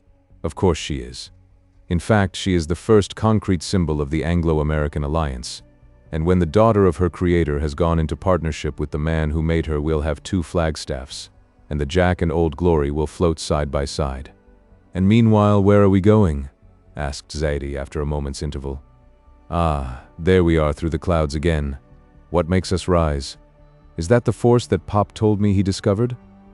"I'll answer the last question first," said Redgrave. "That was the greatest of your father's discoveries. He got at the secret of gravitation, and was able to analyze it into 2 separate forces, just as Volta did with electricity, positive and negative, or, to put it better, attractive and repulsive. 3 out of the 5 sets of engines in the Astronef developed the R-force, as I call it for short. This wheel with the 100 degrees marked behind it regulates the development. The further I turn it this way to the right, the more the R force overcomes the attractive force of the Earth or any other planet that we may visit. Turn it back, and gravitation asserts itself. If I put this arrowhead on the wheel opposite 0, the weight of the Astronef is about 150 tons, and of course she would go down like a stone, and a very big one at that. At 10, she weighs nothing. That is to say, the R force exactly counteracts gravitation. At 11, she begins to rise. At 100, she would be hurled away from the Earth like a shell from a 12-inch gun, or even faster. Now watch. He took up the speaking tube. "Is she all tight everywhere, Andrew?" "Yes, my lord," came gurgling through the tube. Then Redgrave slowly turned the wheel till the indicator pointed to 25. Zaidie, all eyes and wonder, saw a vast sea of glittering white spread out beneath them, an ocean of snow with gray-blue patches here and there. It sank away from under them till the patches became spots and the sunlit clouds a vast, luminous blur. The air about them grew marvelously clear and limpid. The sun blazed down on them with a tenfold intensity of light, but Zaidie was astonished to find that very little heat penetrated the glass walls and roof of the conning tower. "What an awful height," she exclaimed, looking round at him with something like fear in her eyes. "How high are we, Lennox?"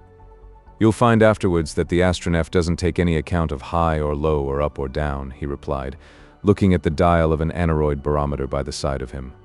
"Roughly speaking, we're rather over 60,000 feet, say 10 miles from the surface of the Atlantic. That's why I asked Andrew whether everything was tight. You see, we couldn't breathe the air there is outside there, too thin and cold, and so the Astronef makes her own atmosphere as we go along. But I won't spoil what you're going to see by any more of this. So if you please, we'll go down now and get along to Washington. Anyhow, I hope I've convinced you so far that I've kept my promise." "Yes, dear, you have, and splendidly. I've only one regret. If he was only here now, what a happy man he'd be. Still, I dare say he knows all about it and is just as happy. In fact, he must be. I feel certain he must. The very soul of his intellect was in the dream of this ship, and now that it's a reality, he must be here still. Isn't it part of himself? Isn't it his mind that's working in these wonderful engines of yours, and isn't it his strength that lifts us up from the earth and takes us down again just as you please to turn that wheel?" "There's little doubt about that, Zaidie," said Redgrave quietly but earnestly. "You know, we North Country folk all have our traditions and our ghosts, and what more likely than that the spirit of a dead man or a man gone to other worlds should watch over the realization of his greatest work on earth? Why shouldn't we believe that, we who are going away from this world to other ones?" "Why not?" interrupted Zaidie. "Why, of course we will. And now suppose we come down in more ways than one and go and give poor Mrs. Van Stuyler something to eat and drink. The dear old girl must be frightened half out of her wits by this time." "Very well," replied Redgrave. "But we'll come down literally first, so that we can get the propellers to work." He turned the wheel back till the indicator pointed to 5. The cloud sea came up with a rush. They passed through it and stopped about 1,000 feet above the sea. Redgrave touched the first button twice, and then the next one twice. The air began to hiss past the walls of the conning tower. The crest-crowned waves of the Atlantic seemed to sweep in a hurrying torrent behind them, and then Redgrave, having made sure that Murgatroyd was at the afterwheel, gave him the course for Washington, and then went down to induct his bride-elect into the art and mystery of cooking by electricity, as it was done in the kitchen of the Astronef. Chapter 5. As this narrative is the story of the personal adventures of Lord Redgrave and his bride, and not an account of events at which all the world has already wondered, there is no necessity to describe in any detail the extraordinary sequence of circumstances which began when the Astronef dropped without warning from the clouds in front of the White House at Washington, and his lordship, after paying his respects to the President, proceeded to the British Embassy and placed the copy of the Anglo-American agreement in Lord Pauncefote's hands. Mrs. Van Stuyler's spirits had risen as the Astronef descended towards the lights of Washington, and when the President and Lord Pauncefote paid a visit to the wonderful craft, the joint product of American genius and English capital and constructive skill, she immediately assumed, at Redgrave's request, the position of Lady of the House pro tempore, and described the change of plans, as she called it, which led to their transfer from the St. Louis to the Astronef, with an imaginative fluency which would have done credit to the most enterprising of American interviewers. "You see, my dear," she said to Zadie afterwards, "as everything turned out so very happily, and as Lord Redgrave behaved in such a splendid way, I thought it was my duty to make everything appear as pleasant to the President and Lord Pauncefote as I could." "It was real good of you, Mrs. Van," said Zadie. "If I hadn't been paralyzed with admiration, I believe I should have laughed. Now, if you'll just come with us on our trip, and write a book about it afterwards, just as you told, as you described what happened between the Street Louis in Washington to the President and Lord Pauncefote, you'd make $1 million out of it. Say now, won't you come?" "My dear Zadie," Mrs. Van Stuyler replied, "you know that I am very fond of you. If I'd only had a daughter, I should have wanted her to be just like you, and I should have wanted her to marry a man just like Lord Redgrave, but there's a limit to everything. You say that you are going to the moon and the stars, and to see what the other planets are like. Well, that's your affair. I hope God will forgive you for your presumption and let you come back safe, but no. 10-20 millions wouldn't pay me to tempt Providence like that." The Astronef had landed in front of the White House, as everybody knows, on the eve of the presidential election. After dinner in the deck saloon, as the Space Navigator lay in the midst of a square of troops, outside which a huge crowd surged and struggled to get a look at the latest miracle of constructive science, the President and the British ambassador said goodbye, and as soon as the gangway ladder was drawn in, the Astronef, moved by no visible agency, rose from the ground amidst a roar of cheers coming from 100,000 throats. She stopped at a height of about 1,000 feet, and then her forward searchlight flashed out, swept the horizon, and vanished. Then it flashed out again intermittently in the longs and shorts of the Morse code, and these, when translated, read, "Vote for sound men and sound money." In 5 minutes the wires of the United States were alive with the terse, pregnant message, and under the ocean, in the dark depths of the Atlantic ooze, vivid narratives of the coming of the miracle went flashing to 100 newspaper offices in England and on the continent. The New York correspondent of the London Daily Express added the following paragraph to his account of the strange occurrence.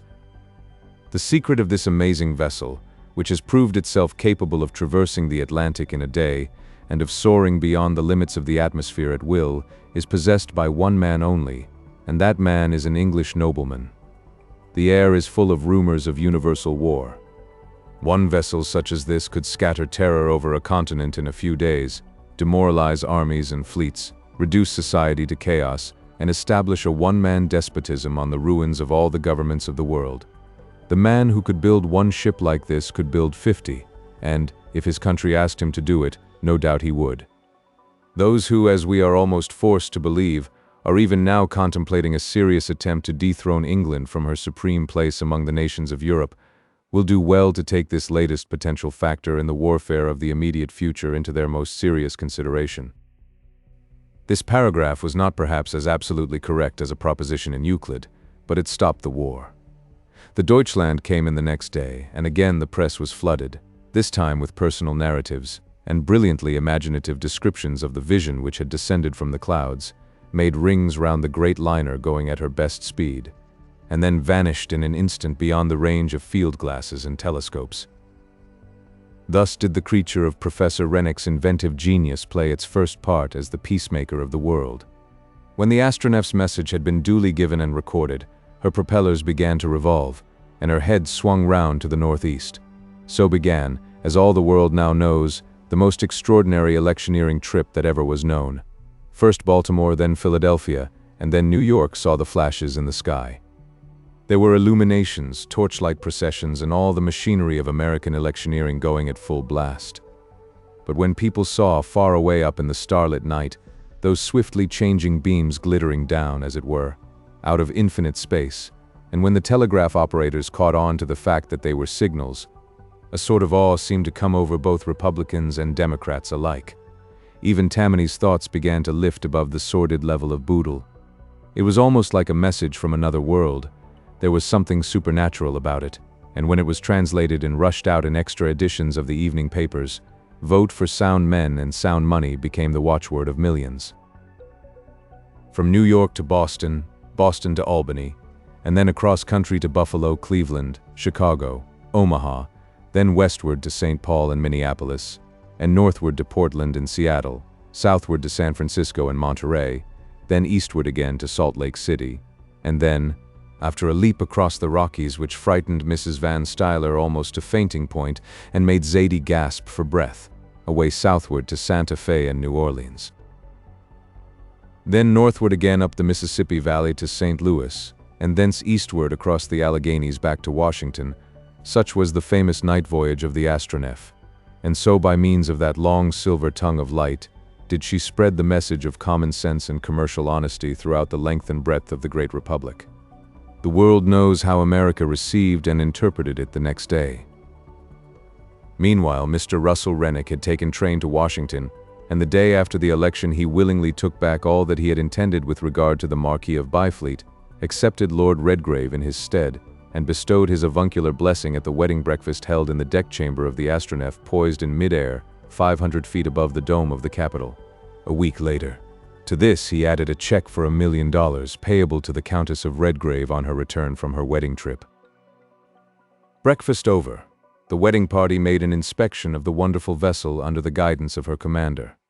After this, while they were drinking their coffee and liqueurs, and the men were smoking their cigars in the deck chamber, a score of the most distinguished men and women in the United States experienced the novel sensation of sitting quietly in deck chairs while they were being hurled at the rate of 150 miles an hour through the atmosphere. They ran up to Niagara, dropped to within a few feet of the surface of the falls, passed over them, fell to the rapids, and drifted down them within a couple of yards of the raging waters. Then in an instant they leapt up into the clouds, dropped again, and took a slanting course for Washington at a speed incredible, but to them quite imperceptible, save for the blurred rush of the half-visible earth behind them. That night the Astronef rested again in front of the steps of the White House, and Lord and Lady Redgrave were the guests at a semi-official banquet given by the newly re-elected president. The speech of the evening was made by the president himself in proposing the health of the bride and bridegroom, and this is the way he ended. There is something more in the ceremony which we have been privileged to witness than the union of a man and a woman in the bonds of holy matrimony. Lord Redgrave, as you know, is the descendant of one of the noblest and most ancient families in the motherland of new nations. Lady Redgrave is the daughter of the oldest and, I hope I may be allowed to say without offense, the greatest of those nations. It is, perhaps, early days to talk about a formal federation of the Anglo-Saxon people, but I think I am only voicing the sentiments of every good American when I say that, if the rumors which have drifted over and under the Atlantic, rumors of a determined attempt on the part of certain European powers to assault, and, if possible, destroy that magnificent fortress of individual liberty and collective equity which we call the British Empire should unhappily prove to be true, then it may be that the rest of the world will find that America does not speak English for nothing. But I must also remind you that a few yards from the doors of the White House there lies the greatest marvel, I had almost said the greatest miracle, that has ever been accomplished by human genius and human industry. That wonderful vessel in which some of us have been privileged to take the most marvelous journey in the history of mechanical locomotion was thought out by an American man of science, the man whose daughter sits on my right hand tonight. In her concrete material form, this vessel, destined to navigate the shoreless ocean of space, is English. But she is also the result of the belief and the faith of an Englishman in an American ideal. So when she leaves this earth, as she will do in an hour or so, to enter the confines of other worlds than this, and, it may be, to make the acquaintance of peoples other than those who inhabit the earth, she will have done infinitely more than she has already done, incredible as that seems. She will not only have convinced this world that the greatest triumph of human genius is of Anglo-Saxon origin, but she will carry to other worlds than this the truth which this world will have learnt before the 19th century ends. England in the person of Lord Redgrave, and America in the person of his Countess, leave this world tonight to tell the other worlds of our system, if haply they may find some intelligible means of communication, what this world, good and bad, is like. And it is within the bounds of possibility that in doing so they may inaugurate a wider fellowship of created beings than the limits of this world permit, a fellowship, a friendship, and, as the Astronef entitles us to believe, even a physical communication of world with world which, in the dawn of the 20th century, may transcend in sober fact the wildest dreams of all the philanthropists and the philosophers who have sought to educate humanity from Socrates to Herbert Spencer. Chapter 6. After the Astronef's forward searchlight had flashed its farewells to the thronging, cheering crowds of Washington, her propellers began to whirl, and she swung round northward on her way to say goodbye to the Empire City. A little before midnight, her two lights flashed down over New York and Brooklyn, and were almost instantly answered by hundreds of electric beams streaming up from different parts of the Twin Cities, and from several men of war lying in the bay and the river. "Goodbye for the present. Have you any messages from Mars?" flickered out from above the Astronef's conning tower. What Uncle Sam's message was, if he had one, was never deciphered, for 50 beams began dotting and dashing at once, and the result was that nothing but a blur of many mingled rays reached the conning tower from which Lord Redgrave and his bride were taking their last look at human habitations. "You might have known that they would all answer at once," said Zadie. "I suppose the newspapers, of course, want interviews with the leading Martians, and the others want to know what there is to be done in the way of trade. Anyhow, it would be a feather in Uncle Sam's cap if he made the first reciprocity treaty with another world." "And then proceeded to corner the commerce of the solar system," laughed Redgrave. "Well, we'll see what can be done. Although I think, as an Englishman, I ought to look after the open door. So that the Germans could get in before you, eh? That's just like you dear, good-natured English.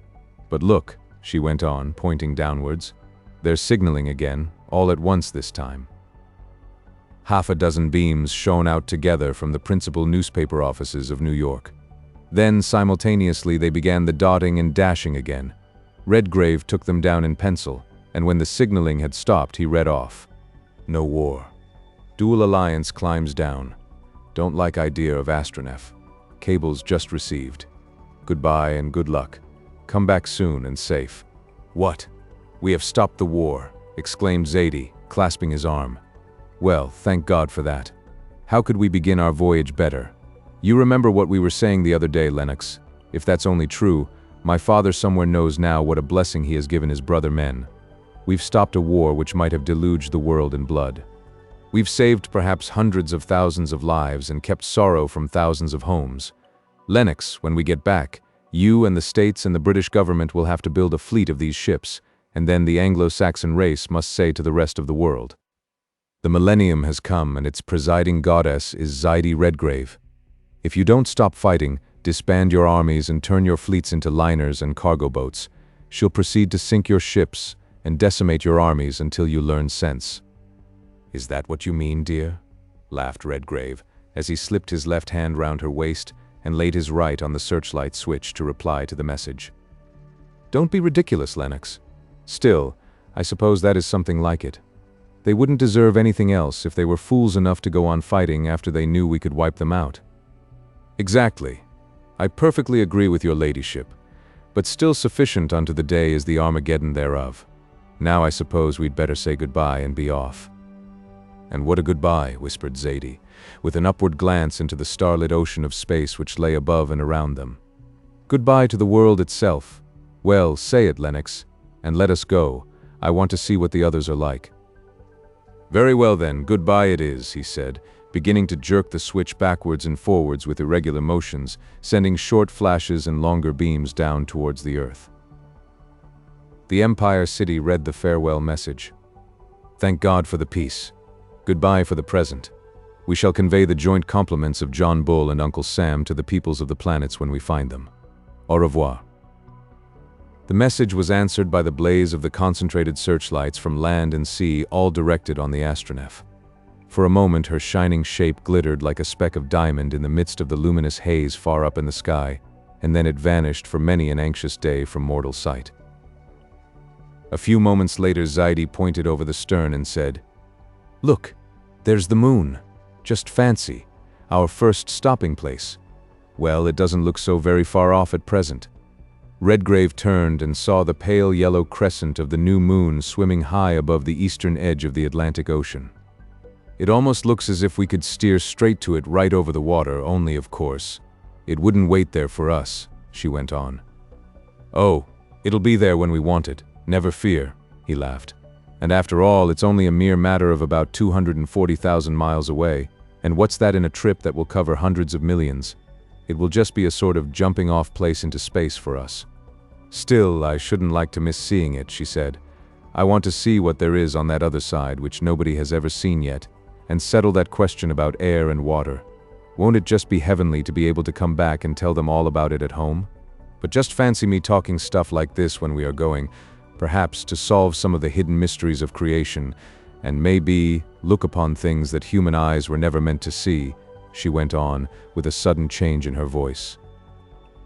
He felt a little shiver in the arm that was resting upon his, and his hand went down and caught hers. Well, we shall see a good many marvels, and perhaps miracles, before we come back. But why should there be anything in creation that the eyes of created beings should not look upon? Anyhow, there's one thing we shall do, I hope. We shall solve once and for all the great problem of the worlds. Look, for instance, he went on, turning round and pointing to the west. There is Venus following the sun. In a few days I hope you and I will be standing on her surface, perhaps trying to talk by signs with her inhabitants, and taking photographs of her scenery. There's Mars too, that little red one up yonder. Before we come back we shall have settled a good many problems about him too. We shall have navigated the rings of Saturn, and perhaps graphed them from his surface. We shall have crossed the bands of Jupiter, and found out whether they are clouds or not. Perhaps we shall have landed on one of his moons and taken a voyage round him. Still, that's not the question just now, and if you are in a hurry to circumnavigate the moon, we'd better begin to get a wriggle on us, as they say down yonder. So come below and we'll shut up. A bit later I'll show you something that no human eyes have ever seen. What's that? She asked as they turned away towards the companion ladder. I won't spoil it by telling you, he said, stopping at the top of the stairs and taking her by the shoulders. By the way, he went on, I may remind your ladyship that you are just now drawing the last breaths of earthly air which you will taste for some time, in fact until we get back. And you may as well take your last look at Earth as Earth, for the next time you see it, it will be a planet. She turned to the open window and looked over into the enormous void beneath. For all this time the Astronef had been mounting swiftly towards the zenith. She could see by the growing moonlight vast, vague shapes of land and sea. The myriad lights of New York and Brooklyn were mingled in a tiny patch of dimly luminous haze. The air about her had suddenly grown bitterly cold, and she saw that the stars and planets were shining with a brilliancy she had never seen before. Redgrave came back to her, and laying his arm across her shoulder said, Well, have you said goodbye to your native world? It is a bit solemn, isn't it, saying goodbye to a world that you have been born on, which contains everything that has made up your life, everything that is dear to you. Not quite everything, she said, looking up at him. At least I don't think so. He lost no time in making the only reply which was appropriate under the circumstances, and then he said, drawing her close to him, Nor I, as you know, darling. This is our world, a world traveling among worlds, and since I have been able to bring the most delightful of the daughters of Terra with me, I, at any rate, am perfectly happy. Now, I think it's getting on to supper time, so if your ladyship will go to your household duties, I'll have a look at my engines, and make everything snug for the voyage. The first thing he did when he left the conning tower was to hermetically close every external opening in the ship. Then he went and carefully inspected the apparatus for purifying the air and supplying it with fresh oxygen from the tanks in which it was stored in liquid form. Lastly, he descended into the lower hold and turned on the energy of repulsion to its fullest extent, at the same time stopping the engines which had been working the propellers. It was now no longer necessary or even possible to steer the Astronef. She was directed solely by the repulsive force which would carry her with ever-increasing swiftness, as the attraction of the Earth diminished, towards that neutral point at which the attraction of the Earth is exactly balanced by the Moon. Her momentum would carry her past this point, and then the repulsive force would be gradually brought into play in order to avert the unpleasant consequences of a fall of some 40-odd thousand miles. Andrew Murgatroyd, relieved from his duties in the wheelhouse, made a careful inspection of the auxiliary machinery, which was under his special charge, and then retired to his quarters in the after end of the vessel to prepare his own evening meal. Meanwhile, her ladyship, with the help of the ingenious contrivances with which the kitchen of the Astronef was stocked, had prepared a dainty little souper à deux. Her husband opened a bottle of the finest champagne that the cellars of Smeaton could supply, to drink to the prosperity of the voyage and the health of his beautiful fellow voyager. When he had filled the 2 tall glasses, the wine began to run over the side which was toward the stern of the vessel.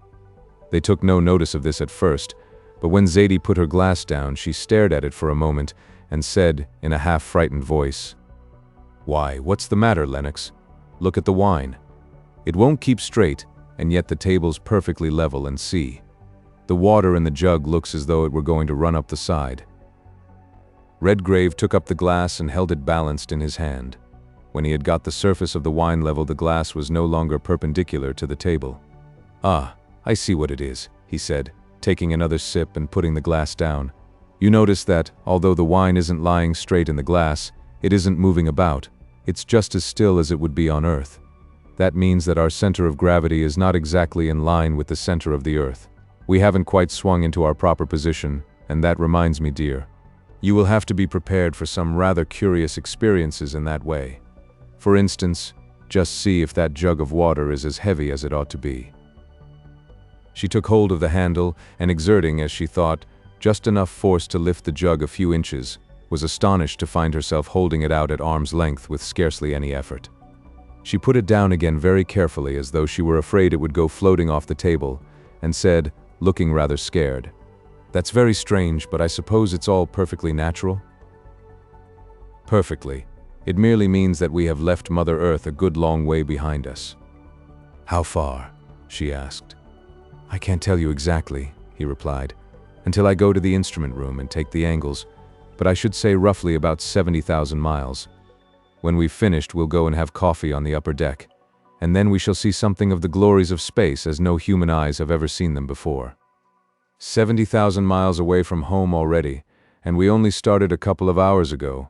Zadie found the idea a trifle terrifying and finished her meal almost in silence. When she got up, she was not a little disconcerted when the effort she made not only took her off her chair but off her feet as well. She rose into the air nearly to the surface of the table. "Sakes," she said. "This is getting quite a little embarrassing. I shall be hitting my head against the roof next." "Oh, you'll soon get used to it," he laughed, pulling her down onto her feet by the skirt of her dress. "Always remember to exert very little strength in everything you do, and don't forget to do everything very slowly." When the coffee was made, he carried the apparatus up into the deck chamber. Then he came back and said, "You'd better wrap yourself up warmly. It's a good deal colder up there than it is here." When she reached the deck and took a first glance about her, Zadie seemed suddenly to lapse into a state of somnambulism. The whole heavens above and around were strewn with thick clusters of stars which she had never seen before. The stars she remembered seeing from the Earth were only pinpoints in the darkness compared with the myriads of blazing orbs which were now shooting their rays across the black void of space. So many millions of new ones had come into view that she looked in vain for the familiar constellations. She saw only vast clusters of living gems of every color crowding the heavens on every side of her. She walked slowly round the deck, gazing to right and left and above, incapable for the moment either of thought or speech, but only of dumb wonder, mingled with a dim sense of overwhelming awe. Presently she craned her neck backwards and looked straight up to the zenith. A huge silver crescent, supporting, as it were, a dim greenish-colored body in its arms, stretched overhead across nearly a sixth of the heavens. Then Redgrave came to her side, took her in his arms, lifted her as if she had been a little child, and laid her in a long, low deck chair, so that she could look at it without inconvenience. The splendid crescent seemed to be growing visibly bigger, and as she lay there in a trance of wonder and admiration, she saw point after point of dazzling white light flash out in the dark portions, and then begin to send out rays as though they were gigantic volcanoes in full eruption, and were pouring torrents of living fire from their blazing craters. "Sunrise on the moon," said Redgrave, who had stretched himself on another chair beside her. "A glorious sight, isn't it? But nothing to what we shall see tomorrow morning, only there doesn't happen to be any morning just about here." "Yes," she said dreamily, "glorious, isn't it? That and all the stars, but I can't think anything yet, Lennox. It's all too mighty and too marvelous. It doesn't seem as though human eyes were meant to look upon things like this. But where's the Earth? We must be able to see that still." "Not from here," he said, "because it's underneath us. Come below now, and you shall see what I promised you." They went down into the lower part of the vessel and to the after end behind the engine room. Redgrave switched on a couple of electric lights, and then pulled a lever attached to one of the side walls. A part of the flooring about 6 feet square slid noiselessly away, Then he pulled another lever on the opposite side, and a similar piece disappeared, leaving a large space covered only by a thick plate of absolutely transparent glass. He switched off the lights again and led her to the edge of it, and said, "There is your native world, dear. That is your Mother Earth." Wonderful as the moon had seemed, the gorgeous spectacle which lay seemingly at her feet was infinitely more magnificent. A vast disk of silver gray, streaked and dotted with lines and points of dazzling lights, and more than half covered with vast, glimmering, grayish-green expanses, seemed to form the floor of the tremendous gulf beneath them. They were not yet too far away to make out the general features of the continents and oceans, and fortunately the hemisphere presented to them happened to be singularly free from clouds. To the right spread out the majestic outlines of the continents of North and South America, and to the left Asia, the Malay archipelago, and Australia. At the top was a vast, roughly circular area of dazzling whiteness, and Redgrave, pointing to this, said, "There, look up a little further north than the middle of that white patch, and you'll see what no eyes but yours and mine have ever seen, the North Pole. When we come back, we shall see the South Pole, because we shall approach the Earth from the other end, as it were. I suppose you recognize a good deal of the picture. All that bright part up to the north, with the black spots on it, is Canada. The black spots are forests. That long white line to the left is the Rockies. You see they're all bright at the north, and as you go south you only see a few bright dots. Those are the snow peaks. That long thin white lines in South America are the tops of the Andes, and the big dark patches to the right of them are the forests and plains of Brazil and the Argentine. Not a bad way of studying geography, is it? If we stopped here long enough we should see the whole Earth spin right round under us, but we haven't time for that. We shall be in the moon before it's morning in New York, but we shall probably get a glimpse of Europe tomorrow." Zaidie stood gazing for nearly an hour at this marvelous vision of the home world, which she had left so far behind her before she could tear herself away and allow her husband to shut the slides again. The greatly diminished weight of her body destroyed the fatigue of standing almost entirely. In fact, on board the Astronef just then, it was almost as easy to stand as it was to lie down. There was of course very little sleep for the travelers on this first night of their wonderful voyage, but towards the 6th hour after leaving the Earth, Zaidie, overcome as much by the emotions which had been awakened within her as by physical fatigue, went to bed after making her husband promise that he would wake her in good time to see the descent upon the moon. 2 hours later she was awake and drinking the coffee which he had prepared for her. Then she went on to the upper deck. To her astonishment she found, on one hand, day more brilliant than she had ever seen it before, and on the other hand, darkness blacker than the blackest earthly night. On the right was an intensely brilliant orb, about half as large again as the full moon seen from the Earth, shining with inconceivable brightness out of a sky black as midnight and thronged with stars. It was the sun shining in the midst of airless space. The tiny atmosphere enclosed in the glass-domed deck space was lighted brilliantly, but it was not perceptibly warmer, though Redgrave warned her not to touch anything upon which the sun's rays fell directly, as she might find it uncomfortably hot. On the other side was the same black immensity which she had seen the night before, an ocean of darkness clustered with islands of light. High above in the zenith floated the great silver-gray disk of Earth, a good deal smaller now, but there was another object beneath them which was at present of far more interest to her. Looking down to the left, she saw a vast semi-luminous area in which not a star was to be seen. It was the Earth-lit portion of the long familiar and yet mysterious orb, which was to be their resting place for the next few hours. "The sun hasn't risen over there yet," said Redgrave, as she was peering down into the void. "It's Earth-light still. Now look at the other side." She crossed the deck, and saw the strangest scene she had yet beheld. Apparently only a few miles below her was a huge crescent-shaped plain arching away for hundreds of miles on either side.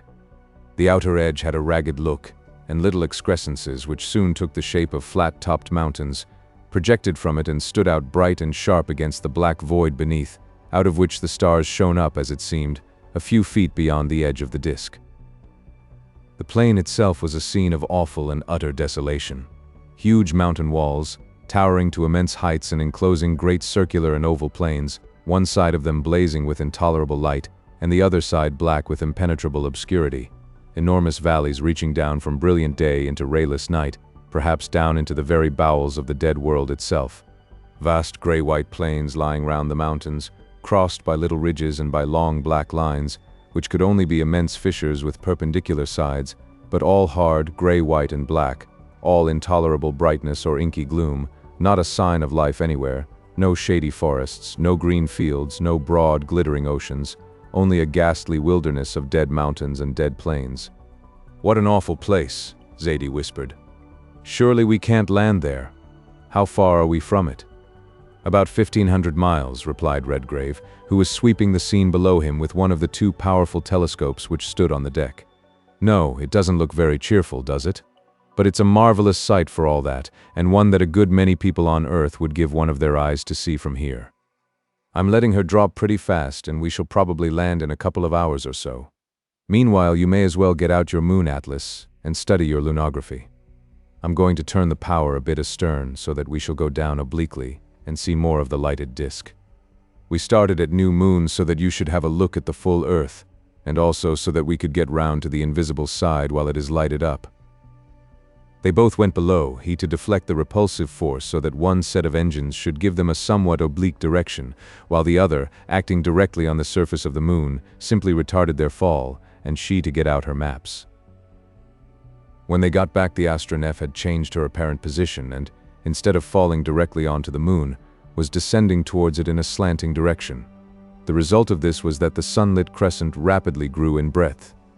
Peak after peak and range after range rose up swiftly out of the black gulf beyond.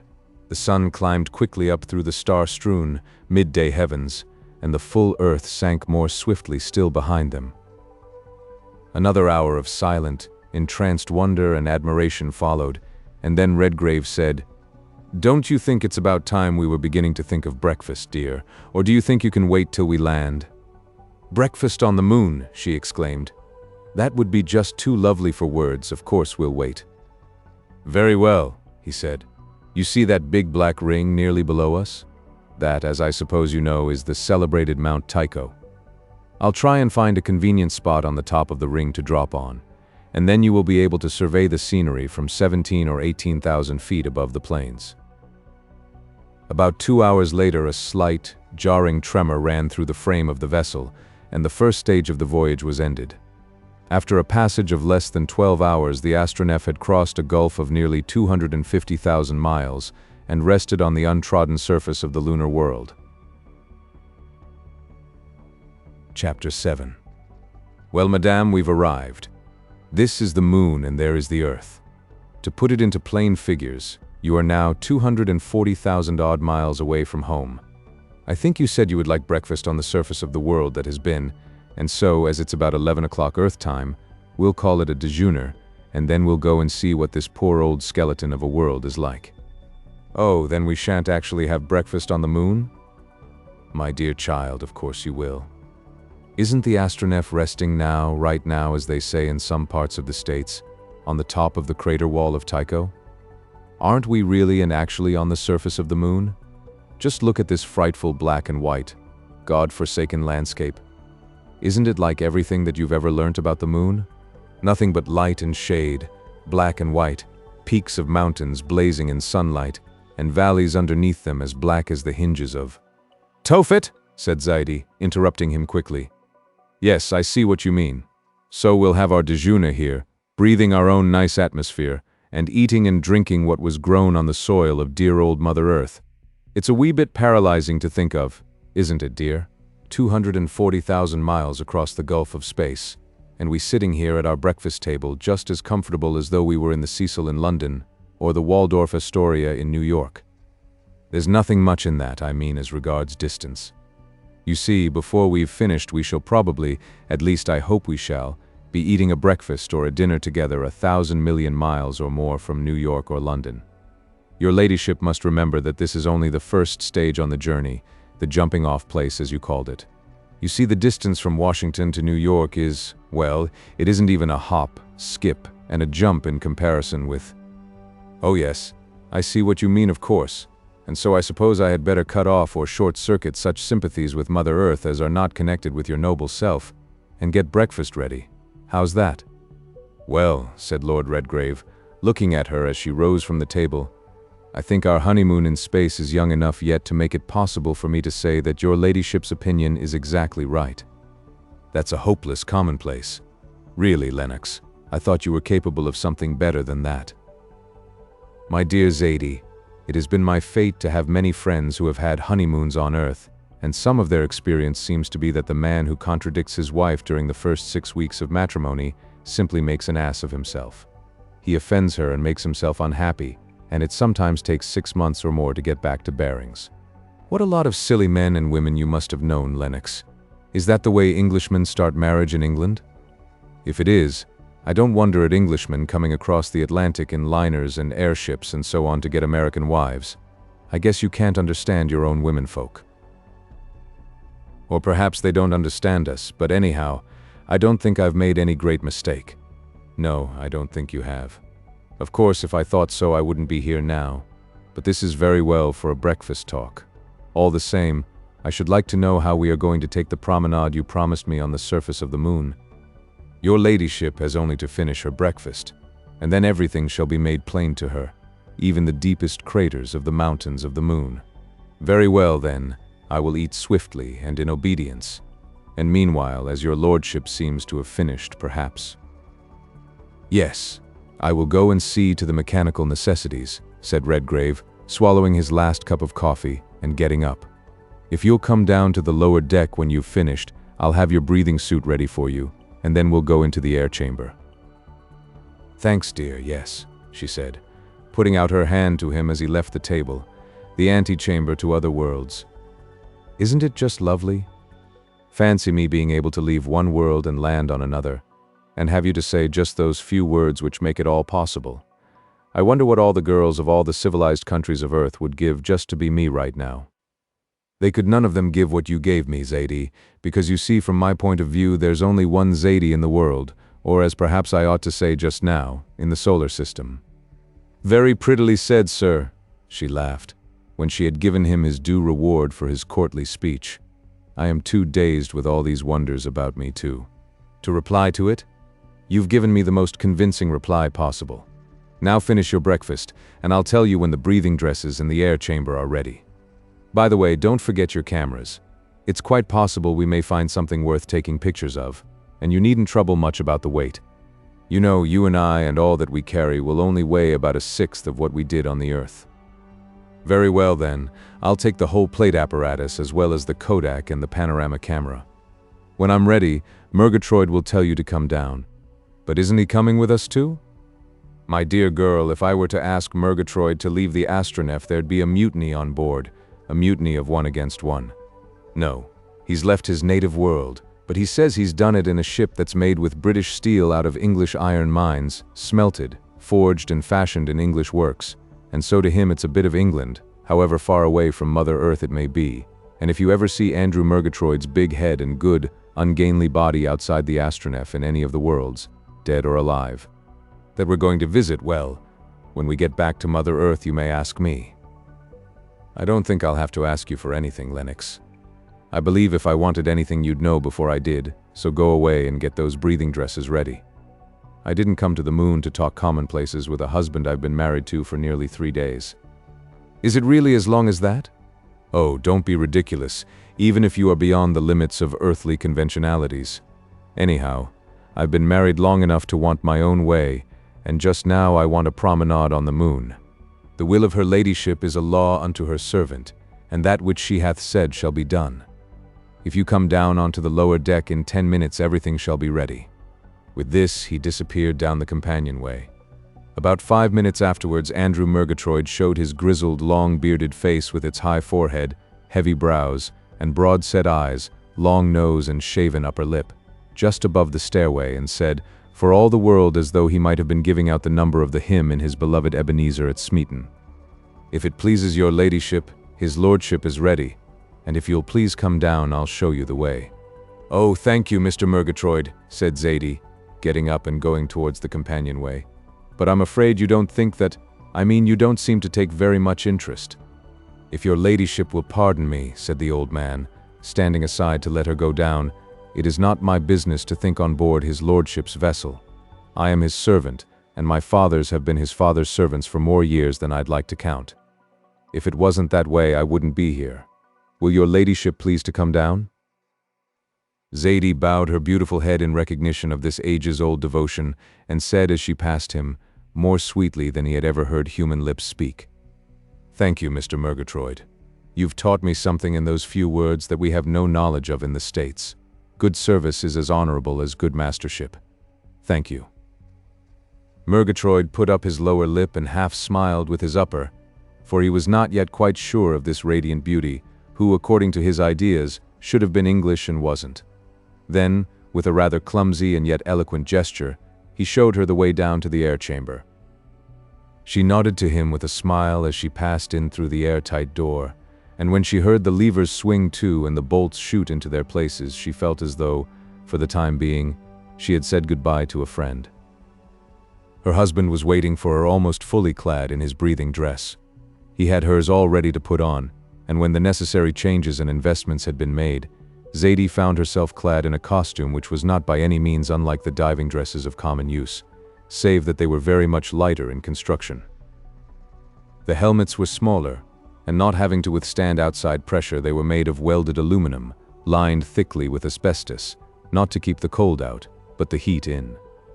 On the back of the dress there was a square case, looking like a knapsack, containing the expanding apparatus, which would furnish breathable air for an almost unlimited time, as long as the liquefied air from a cylinder hung below it passed through the cells in which the breathed air had been deprived of its carbonic acid gas and other noxious ingredients. The pressure of air inside the helmet automatically regulated the supply, which was not permitted to circulate through the other portions of the dress. The reasons for this precaution were very simple. Granted the absence of atmosphere on the moon, any air in the dress, which was woven of a cunning compound of silk and asbestos, would instantly expand with irresistible force, burst the covering, and expose the limbs of the explorers to a cold which would be infinitely more destructive than the hottest of earthly fires. It would wither them to nothing in a moment. A human hand or foot, we won't say anything about faces, exposed to the summer or winter temperature of the moon, that is to say, to its sunlight and its darkness, would be shriveled into dry bone in a moment, and therefore Lord Redgrave, foreseeing this, had provided the breathing dresses. Lastly, the two helmets were connected, for purposes of conversation, by a light wire, the two ends of which were connected with a little telephonic receiver and transmitter inside each of the headdresses. "Well, now I think we're ready," said Redgrave, putting his hand on the lever which opened the outer door. His voice sounded a little queer and squeaky over the wire, and for the matter of that, so did Zaidie's as she replied, "Yes, I'm ready, I think. I hope these things will work all right. You may be quite sure that I shouldn't have put you into one of them if I hadn't tested them pretty thoroughly," he replied, swinging the door open and throwing out a light folding iron ladder which was hinged to the floor. They were in the shade cast by the hull of the Astronef. For about 10 yards in front of her, Zaidie saw a dense black shadow, and beyond it a stretch of gray-white sand lit up by a glare of sunlight which would have been intolerable if it had not been for the smoke-colored slips of glass which had been fitted behind the glass visors of the helmets. Over it were thickly scattered boulders and pieces of rock bleached and desiccated, and each throwing a black shadow fantastically shaped and yet clearly defined on the gray-white sand behind it. There was no soil, and all the softer kind of rock and stone had crumbled away ages ago. Every particle of moisture had long since evaporated. Even chemical combinations had been dissolved by the alternations of heat and cold known only on Earth to the chemist in his laboratory. Only the hardest rocks, such as granites and basalts, remained. Everything else had been reduced to the universal gray-white impalpable powder into which Zaidie's shoes sank when she, holding her husband's hand, went down the ladder and stood at the foot of it, first of the earth-dwellers to set foot on another world. Redgrave followed her with a little spring from the center of the ladder which landed him with strange gentleness beside her. He took both her gloved hands and pressed them hard in his. He would have kissed his welcome to the world that had been if he could, but that of course was out of the question, and so he had to be content with telling her that he wanted to. Then, hand in hand, they crossed the little plateau towards the edge of the tremendous gulf, 54 miles across and nearly 20,000 feet deep, which forms the crater of Tycho. In the middle of it rose a conical mountain about 5,000 feet high, the summit of which was just beginning to catch the solar rays. Half of the vast plain was already brilliantly illuminated, but round the central cone was a semicircle of shadow of impenetrable blackness. "Day and night in this same valley, actually side by side," said Zadie. Then she stopped and pointed down into the brightly lit distance, and went on hurriedly. "Look, Lennox. Look at the foot of the mountain there. Doesn't that seem like the ruins of a city?" "It does," he said, "and there's no reason why it shouldn't be. I've always thought that as the air and water disappeared from the upper parts of the moon, the inhabitants, whoever they were, must have been driven down into the deeper parts. Shall we go down and see?" "But how?" she said. He pointed towards the Astronef. She nodded her helmeted head, and they went back towards the vessel. A few minutes later, the space navigator had risen from her resting place with an impetus which rapidly carried her over half of the vast crater, and then she began to drop slowly into the depths. She grounded gently, and presently they were standing on the ground about a mile from the central cone. This time, however, Redgrave had taken the precaution to bring a magazine rifle and a couple of revolvers with him in case any strange monsters, relics of the vanished fauna of the moon, might still be taking refuge in these mysterious depths. Zadie, although like a good many American girls she could shoot excellently well, carried no weapon more offensive than the photographic apparatus aforesaid. The first thing that Redgrave did when they stepped out onto the sandy surface of the plain was to stoop down and strike a wax match. There was a tiny glimmer of light, which was immediately extinguished. "No air here," he said, "so we shall find no living beings at any rate, none like ourselves." They found the walking exceedingly easy, although their boots were purposely weighted in order to counteract, to some extent, the great difference in gravity. A few minutes brought them to the outskirts of the city. It had no walls and exhibited no signs of any devices for defense. Its streets were broad and well paved, and the houses, built of great blocks of gray stone joined together with white cement, looked as fresh and unworn as though they had only been built a few months, whereas they had probably stood for hundreds of thousands of years. They were flat-roofed, all of one story and practically of one type. There were very few public buildings, and absolutely no attempt at ornamentation was visible. Round some of the houses were spaces which might once have been gardens. In the midst of the city, which appeared to cover an area of about 4 square miles, was an enormous square paved with flagstones, which were covered to the depth of a couple of inches with a light gray dust, which, as they walked across it, remained perfectly still save for the disturbance caused by their footsteps. There was no air to support it, otherwise it might have risen in clouds about them. From the center of this square rose a huge pyramid nearly 1,000 feet in height, the sole building of the great silent city, which appeared to have been raised most probably as a temple by the hands of its long-dead inhabitants. When they got nearer, they saw a white fringe round the steps by which it was approached, and they soon found that this fringe was composed of millions of white bleached bones and skulls, shaped very much like those of terrestrial men, save that they were very much larger, and that the ribs were out of all proportion to the rest of the skeleton. They stopped awe-stricken before this strange spectacle. Redgrave stooped down and took hold of one of the bones, a huge femur. It broke in two as he tried to lift it, and the piece which remained in his hand crumbled instantly to white powder. "Whoever they were," he said, "they were giants. When air and water failed above, they came down here by some means and built this city. You see what enormous chests they must have had. That would be nature's last struggle to enable them to breathe the diminishing atmosphere. These, of course, were the last descendants of the fittest to breathe it. This was their temple, I suppose, and here they came to die. I wonder how many thousand years ago, perishing of heat and cold and hunger and thirst, the last tragedy of a race, which, after all, must have been something like ourselves." "It's just too awful for words," said Zadie. "Shall we go into the temple? That seems one of the entrances up there, only I don't like walking over all those bones." "I don't suppose they'll mind if we do," replied Redgrave. "Only we mustn't go far in. It may be full of cross passages and mazes, and we might never get out. Our lamps won't be much use in there, you know, for there's no air. They'll just be points of light, and we shan't see anything but them. It's very aggravating, but I'm afraid there's no help for it. Come along." They ascended the steps, crushing the bones and skulls to powder beneath their feet, and entered the huge square doorway, which looked like a rectangle of blackness against the gray-white of the wall. Even through their asbestos-woven clothing, they felt a sudden shock of icy cold. In those few steps they had passed from a temperature of tenfold summer heat into one below that of the coldest spots on Earth. They turned on the electric lamps which were fitted to the breastplates of their dresses, but they could see nothing save the thin thread of light straight in front of them. It did not even spread. It was like a polished needle on a background of black velvet. All about them was darkness impenetrable, and so they reluctantly turned back to the doorway, leaving all the mysteries which that vast temple of a long-vanished people might contain to remain mysteries to the end of time. They passed down the steps again and crossed the square, and for the next half-hour XVIII was busy taking photographs of the pyramid with its ghastly surroundings, and a few general views of this strange city of the dead. Chapter 8. When they got back, they found Murgatroyd pacing up and down the floor of the deck chamber, looking about him with serious eyes, but betraying no other visible sign of anxiety. The Astronef was at once his home and his idol, and, as Redgrave had said, even his own direct orders would hardly have induced him to leave her even in a world in which there was not a living human being to dispute possession of her.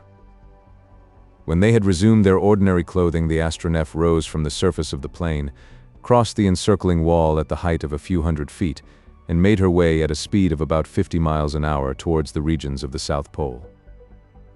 Behind them to the northwest they could see from their elevation of nearly 30,000 feet the vast expanse of the Sea of Clouds.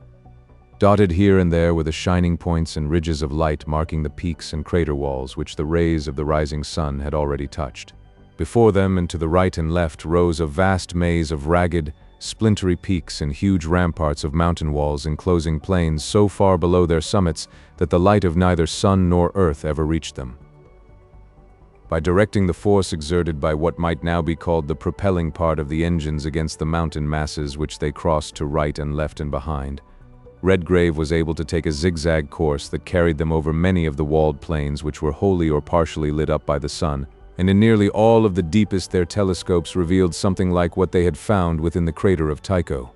At length, pointing to a gigantic circle of white light fringing an abyss of utter darkness, he said, "There is Newton, the greatest mystery of the moon. Those inner walls are 24,000 feet high. That means that the bottom, which has never been seen by human eyes, is about 5,000 feet below the surface of the moon. What do you say, dear? Shall we go down and see if the searchlight will show us anything? You know there may be something like breathable air down there, and perhaps living creatures who can breathe it." "Certainly," replied XVIII decisively. "Haven't we come to see things that nobody else has ever seen?" Redgrave went down to the engine room, and presently the Astronef changed her course, and in a few minutes was hanging with her polished hull bathed in sunlight, like a star suspended over the unfathomable gulf of darkness below. As they sank below the level of the sun rays, Murgatroyd turned on both the searchlights. They dropped down ever slowly and more slowly until gradually the two long, thin streams of light began to spread themselves out. The lower they went, the more the beams spread out, and by the time the Astronef came gently to a rest, they were swinging round her in broad fans of diffused light over a dark, marshy surface with scattered patches of gray moss and reeds, with dull gleams of stagnant water showing between them. Air and water at last. "I thought so," said Redgrave, as he rejoined her on the upper deck. "Air and water and eternal darkness. Well, we shall find life on the moon here, if anywhere. I suppose we had better put on our breathing dresses, hadn't we?" asked XVIII. "Certainly," he replied, "because, although there is some sort of air, we don't know yet whether we shall be able to breathe it. It may be half carbon dioxide for all we know, but a few matches will soon tell us that." Within a quarter of an hour they were again standing on the surface. Murgatroyd had orders to follow them as far as possible with the head searchlight, which in the comparatively rarefied atmosphere appeared to have a range of several miles. Redgrave struck a match and held it up level with his head. It burnt with a clear, steady yellow flame. "Where a match will burn, a man should be able to breathe," he said. "I'm going to see what lunar air is like." "For heaven's sake, be careful, dear," came the reply in pleading tones across the wire. "All right, but don't open your helmet till I tell you." He then raised the hermetically closed slide of glass, which formed the front of the helmets, half an inch or so. Instantly, he felt a sensation like the drawing of a red-hot iron across his skin. He snapped the visor down and clasped it in its place. For a moment or two he gasped for breath, and then he said rather faintly, "It's no good. It's too cold. It would freeze the blood of a salamander. I think we'd better go back and explore this place under cover. We can't do anything in the dark, and we can see just as well from the upper deck with the searchlights. Besides, as there's air and water here, there's no telling but there may be inhabitants of sorts such as we shouldn't care to meet." He took her hand, and to Murgatroyd's great relief they went back to the vessel.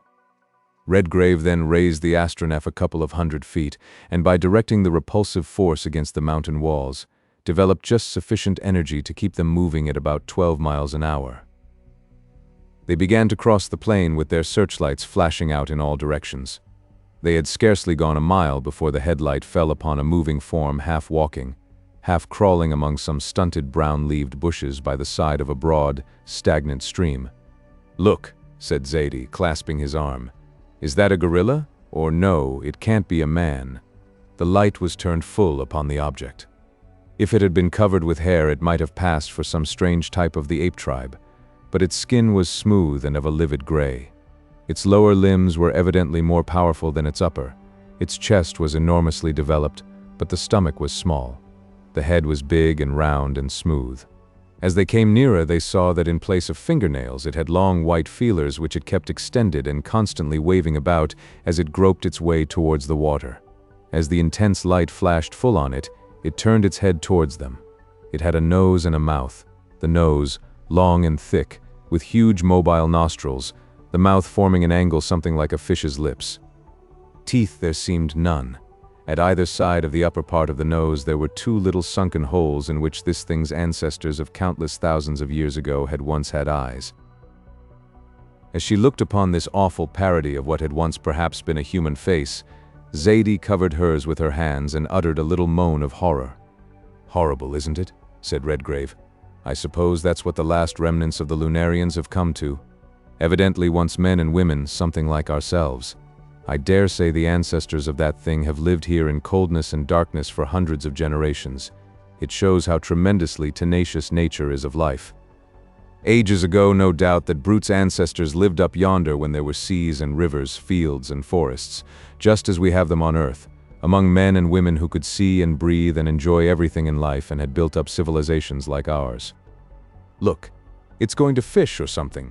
Now we shall see what it feeds on. I wonder why the water isn't frozen. I suppose there must be some internal heat left still.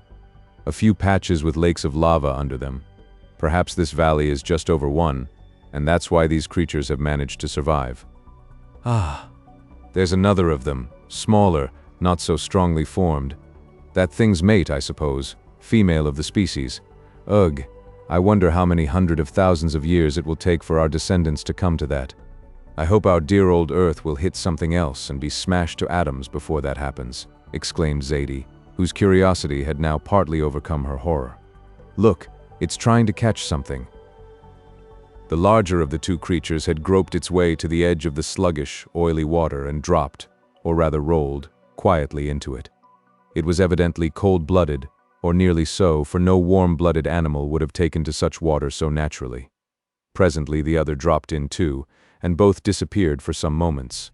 Then, in the midst of a violent commotion in the water a few yards away, they rose to the surface of the water, the larger with a wriggling, eel-like fish between its jaws. They both groped their way towards the edge, and had just reached it and were pulling themselves out when a hideous shape rose out of the water behind them. It was like the head of an octopus joined to the body of a boa constrictor, but head and neck were both of the same ghastly, livid gray as the other two creatures. It was evidently blind, too, for it took no notice of the brilliant glare of the searchlight. But it moved rapidly towards the two scrambling forms, its long white feelers trembling out in all directions. Then one of them touched the smaller of the two shapes. Instantly the rest shot out and closed round it, and with scarcely a struggle it was dragged beneath the water and vanished. Zaidi uttered a little low scream and covered her face again, and Redgrave said, "The same old brutal law, you see, life preying upon life even on a dying world, a world that is more than half dead itself. Well, I think we've seen enough of this place. I suppose those are about the only types of life we should meet anywhere, and I don't want to know much more about them. I vote we go and see what the invisible hemisphere is like." "I have had all I want of this side," said XVIII, looking away from the scene of the hideous tragedy. "So the sooner we go, the better I shall like it." A few minutes later, the Astronef was again rising towards the stars with her searchlights still flashing down into the valley of expiring life, which had seemed to them even worse than the valley of death. As he followed the rays with a pair of powerful field glasses, Redgrave fancied that he saw huge, dim shapes moving about the stunted shrubbery and through the slimy pools of the stagnant rivers, and once or twice he got a glimpse of what might well have been the ruins of towns and cities. But the gloom soon became too deep and dense for the searchlights to pierce, and he was glad when the Astronef soared up into the brilliant sunlight once more. Even the ghastly wilderness of the lunar landscape was welcome after the nameless horrors of that hideous abyss. After a couple of hours' rapid traveling, Redgrave pointed down to a comparatively small, deep crater and said, "There, that is Malapert. It is almost exactly at the south pole of the moon, and there," he went on, pointing ahead, "is the horizon of the hemisphere which no earthborn eyes have ever seen." "Except ours," said XVIII somewhat inconsequently, "and I wonder what we shall see." "Probably something very like what we have seen on this side," replied Redgrave, and as the event proved, he was right. Contrary to many ingenious speculations which have been indulged in by both scientist and romancer, they found that the hemisphere, which for countless ages had never been turned towards the Earth, was almost an exact replica of the visible one. Fully 3/4 of it was brilliantly illuminated by the sun, and what they saw through their glasses was practically the same as what they had beheld on the earthward side. Huge groups of enormous craters and ringed mountains, long, irregular chains crowned with sharp, splintery peaks, and between these vast, deeply depressed areas, ranging in color from dazzling white to gray-brown, marking the beds of the vanished lunar seas. As they crossed one of these, Redgrave allowed the Astronef to sink to within a few thousand feet of the surface, and then he and XVIII swept it with their telescopes. Their chance search was rewarded by something they had not seen in the seabeds of the other hemisphere. These depressions were far deeper than the others, evidently many thousands of feet below the average surface, but the sun's rays were blazing full into this one, and dotted round its slopes at varying elevations, they made out little patches which seemed to differ from the general surface. "I wonder if those are the remains of cities," said XVIII. "Isn't it possible that the old peoples of the moon might have built their cities along the seas just as we do, and that their descendants may have followed the waters as they retreated? I mean, as they either dried up or disappeared into the center?" "Very probable indeed, dearest of philosophers," he said, picking her up with one arm and kissing the smiling lips which had just uttered this most reasonable deduction. "Now we'll go down and see." He diminished the vertically repulsive force a little, and the Astronef dropped slantingly towards the bed of what might once have been the Pacific of the moon.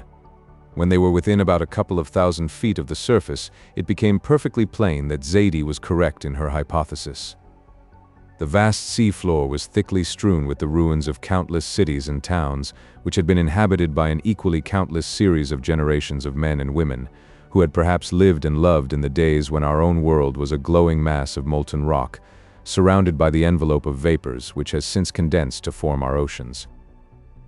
They dropped still lower and ran diagonally across the ocean bed, and as they did so, XVIII's proposition was more and more completely confirmed, for they saw that the towns and cities which stood highest were the most dilapidated, and that the buildings had evidently been torn and crumbled away by the action of wind and water, snow and ice. The nearer they approached to the central and deepest depression, the better preserved and the simpler the buildings became, until down in the lowest depths they found a collection of low-built square edifices, scarcely better than huts, which had clustered round the little lake into which, ages before, the ocean had dwindled. But where the lake had been there was now only a shallow depression covered with gray sand and brown rock. Into this they descended and touched the lunar surface for the last time. A couple of hours' excursion among the houses proved that they had been the last refuge of the last descendants of a dying race, a race which had socially degenerated just as the succession of cities had done architecturally age by age, as the long-drawn struggle for mere existence had become keener and keener until the two last essentials, air and water, had failed, and then the end had come. The streets, like the square of the great temple of Tycho, were strewn with myriads and myriads of bones, and there were myriads more scattered round what had once been the shores of the dwindling lake. Here, as elsewhere, there was not a sign or a record of any kind, carving or sculpture. If there were any such on the surface of the moon, they had not discovered them. The buildings which they had seen evidently belonged to the decadent period during which the dwindling remnants of the Selenites asked only to eat and drink and breathe. Inside the great pyramid of the city of Tycho, they might, perhaps, have found something, some stone or tablet which bore the mark of the artist's hand. Elsewhere, perhaps, they might have found cities reared by older races, which might have rivaled the creations of Egypt and Babylon, but they had neither time nor inclination to look for these. All that they had seen of the dead world had only sickened and saddened them. The untraveled regions of space peopled by living worlds more akin to their own were before them. The red disk of Mars was glowing in the zenith among the diamond-white clusters which gemmed the black sky behind him. More than 100 millions of miles had to be traversed before they would be able to set foot on his surface, and so, after one last look round the valley of death about them, Redgrave turned on the full energy of the repulsive force in a vertical direction, and the Astronef leapt upwards in a straight line for her new destination. The unknown hemisphere spread out in a vast plain beneath them. The blazing sun rose on their left, and the brilliant silver orb of the earth on their right. And so, full of wonder and yet without regret, they bade farewell to the world that had been. Chapter 9. The Earth and the Moon had been left more than 100 million miles behind in the depths of space, and the Astronef had crossed this immense gap in 11 days and a few hours. But this apparently inconceivable speed was not altogether due to the powers of the space navigator, for her commander had taken advantage of the passage of the planet along its orbit towards that of the Earth. Hence, while the Astronef was approaching Mars with ever-increasing speed, Mars was traveling towards the Astronef at the rate of 16 miles a second. The great silver disk of the Earth had diminished until it looked only a little larger than Venus appears to human eyes. In fact, the planet Terra is to the inhabitants of Mars what Venus is to us, the star of the morning and the evening. Breakfast on the morning of the 12th day, or since there is neither day nor night in space, it would be more correct to say the 12th period of 24 Earth hours as measured by the chronometers, was just over, and Redgrave was standing with Zadie in the forward end of the deck chamber, looking downwards at a vast crescent of rosy light which stretched out over an arc of more than 90 degrees. Two tiny black spots were traveling towards each other across it. "Ah," she said, going towards one of the telescopes. "There are the moons. I was reading my Gulliver last night. I wonder what the old Dean would have given to be here, and see how true his guess was. Are we going to land on them?" "I don't see why we shouldn't," he said. "I think we might find them convenient stopping places. Besides, you know, this isn't only a pleasure trip. We have to add as much as we can to the sum of human knowledge, and so of course we shall have to find out whether the moons of Mars have atmospheres and inhabitants." "What? People living on those wee things?" she laughed. "Why, they're only about 30 or 40 miles round, aren't they?" "About," he said, "but then that's just one of the points I want to solve. And as for life, it doesn't always mean people, you know. We are only a few hundred miles away from Deimos, the outer one, and he is 12,500 miles from Mars. I vote we drop on him first and let him carry us towards Phobos. And then when we've examined him, we'll pay a visit to his brother and take a trip round Mars on him. Phobos does the journey in about 7 hours and a half, and as he's only 3,700 miles above the surface, we ought to get a very good view of our next stopping place." "That ought to be quite delightful," said Zadie. "But how commonplace you are getting, Lennox. That's so like you Englishmen. We are doing what has only been dreamt of before, and here you are talking about moons and planets as if they were railway stations. Well, if your ladyship prefers it, we will call them undiscovered islands and continents in the ocean of space. That does sound a little bit better, doesn't it? Now I think I had better go down and see to my engines." When he had gone, Zadie sat down to the telescope again and kept it focused on one of the little black spots traveling across the crescent of Mars. Both it and the other spot rapidly grew larger, and the features of the planet itself became more distinct.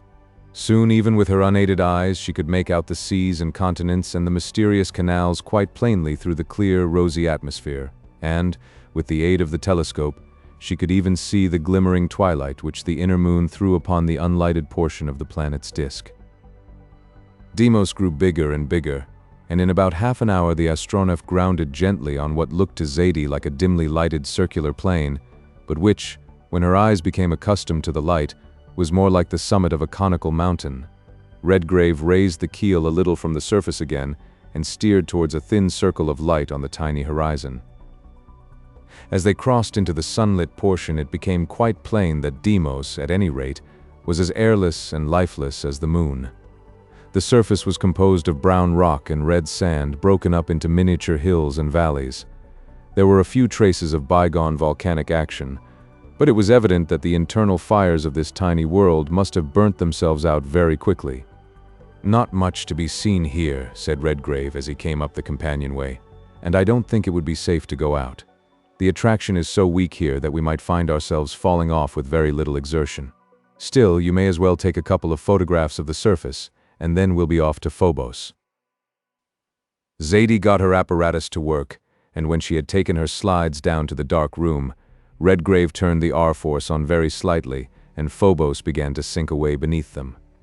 The attraction of Mars now began to make itself strongly felt, and the Astronef dropped rapidly through the 8,000 miles which separate the inner and outer satellites. As they approached Phobos, they saw that half the little disk was brilliantly lighted by the same rays of the sun which were glowing on the rapidly increasing crescent of Mars beneath them. By careful manipulation of his engines, Redgrave managed to meet the approaching satellite with a hardly perceptible shock about the center of its lighted portion, that is to say, the side turned towards the planet. Mars now appeared as a gigantic rosy moon filling the whole vault of the heavens above them. Their telescopes brought the 3,750 miles down to about 10. The rapid motion of the tiny satellite afforded them a spectacle which might be compared to the rising of a moon glowing with rosy light, and hundreds of times larger than the Earth. The speed of the vehicle of which they had taken possession, something like 4,200 miles an hour, caused the surface of the planet to apparently sweep away from below them, just as the Earth seems to glide from under the car of a balloon. Neither of them left the telescopes for more than a few minutes during this aerial circumnavigation. Murgatroyd, outwardly impassive, but inwardly filled with solemn fears for the fate of this impiously daring voyage, brought them wine and sandwiches, and later on tea and toast and more sandwiches. But they took no moment's heed of these. So absorbed were they in the wonderful spectacle which was swiftly passing under their eyes. The main armament of the Astronef consisted of 4 pneumatic guns which could be mounted on swivels, 2 ahead and 2 astern, which carried a shell containing either one of 2 kinds of explosives invented by her creator. One of these was a solid and burst on impact with an explosive force equal to about 20 pounds of lyddite. The other consisted of 2 liquids separated by a partition in the shell, and these, when mixed by the breaking of the partition, burst into a volume of flame which could not be extinguished by any known human means. It would burn even in a vacuum, since it supplied its own elements of combustion. The guns would throw these shells to a distance of about 7 terrestrial miles. On the upper deck there were also stands for a couple of light machine guns capable of discharging 700 explosive bullets a minute. Professor Rennick, although a man of peace, had little sympathy with the laws of civilized warfare which permit men to be blown into rags of flesh and splinters of bone by explosive shells of a pound weight and upward, and only allow projectiles of less weight to be used against savages. There was no humbug about him. He believed that when war was necessary it had to be war, and the sooner it was over the better for everybody concerned.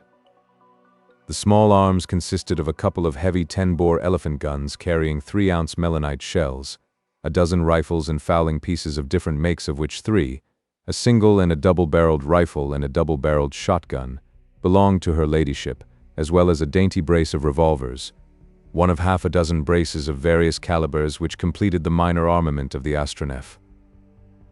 The guns were got up and mounted while the attraction of the planet was comparatively feeble, and the weapons themselves therefore of very little weight. On the surface of the Earth a score of men could not have done the work, but on board the Astronef, suspended in space, her crew of 3 found the work easy. Zadie herself picked up a Maxim and carried it about as though it were a toy sewing machine. "Now I think we can go down," said Redgrave, when everything had been put in position as far as possible. I wonder whether we shall find the atmosphere of Mars suitable for terrestrial lungs. It will be rather awkward if it isn't. A very slight exertion of repulsive force was sufficient to detach the Astronef from the body of Phobos. She dropped rapidly towards the surface of the planet, and within 3 hours they saw the sunlight, for the first time since they had left the Earth, shining through an unmistakable atmosphere, an atmosphere of a pale, rosy hue instead of the azure of the earthly skies. An angular observation showed that they were within 50 miles of the surface of the undiscovered world. Well, we shall find air here of some sort, there's no doubt. We'll drop a bit further and then Andrew shall start the propellers. They'll very soon give us an idea of the density. Do you notice the change in the temperature? That's the diffused rays instead of the direct ones. 20 miles. I think that will do. I'll stop her now and we'll prospect for a landing place. He went down to apply the repulsive force directly to the surface of Mars so as to check the descent, and then he put on his breathing dress, went into the exit chamber, closed one door behind him, opened the other and allowed it to fill with Martian air. Then he shut it again, opened his visor, and took a cautious breath. It may, perhaps, have been the idea that he, the first of all the sons of Earth, was breathing the air of another world, or it might have been some property peculiar to the Martian atmosphere. But he immediately experienced a sensation such as usually follows the drinking of a glass of champagne. He took another breath, and another. Then he opened the inner door and went back to the lower deck, saying to himself, "Well, the air's all right if it is a bit champagne-y. Rich in oxygen, I suppose, with perhaps a trace of nitrous oxide in it. Still, it's certainly breathable, and that's the principal thing." "It's all right, dear," he said as he reached the upper deck where XVIII was walking about round the sides of the glass dome, gazing with all her eyes at the strange scene of mingled cloud and sea and land, which spread for an immense distance on all sides of them. "I have breathed the air of Mars, and even at this height it is distinctly wholesome, though of course it's rather thin, and I had it mixed with some of our own atmosphere. Still, I think it will agree all right with us lower down." "Well then," said XVIII, "suppose we get below those clouds and see what there really is to be seen. As there's a fairly big problem to be solved shortly, I'll see to the descent myself," he replied, going towards the stairway. In a couple of minutes she saw the cloud belt below them rising rapidly. When Redgrave returned, the Astronef was plunging into a sea of rosy mist. "The clouds of Mars!" she exclaimed. "Fancy a world with pink clouds. I wonder what there is on the other side." The next moment they saw. Just below them, at a distance of about 5 Earth miles, lay an irregularly triangular island, a detached portion of the continent of Huygens almost equally divided by the Martian equator, and lying with another almost similarly shaped island between the 40th and the 50th meridians of west longitude. The two islands were divided by a broad, straight stretch of water about the width of the English Channel between Folkestone and Boulogne. Instead of the bright blue-green of terrestrial seas, this connecting link between the great northern and southern Martian oceans had an orange tinge.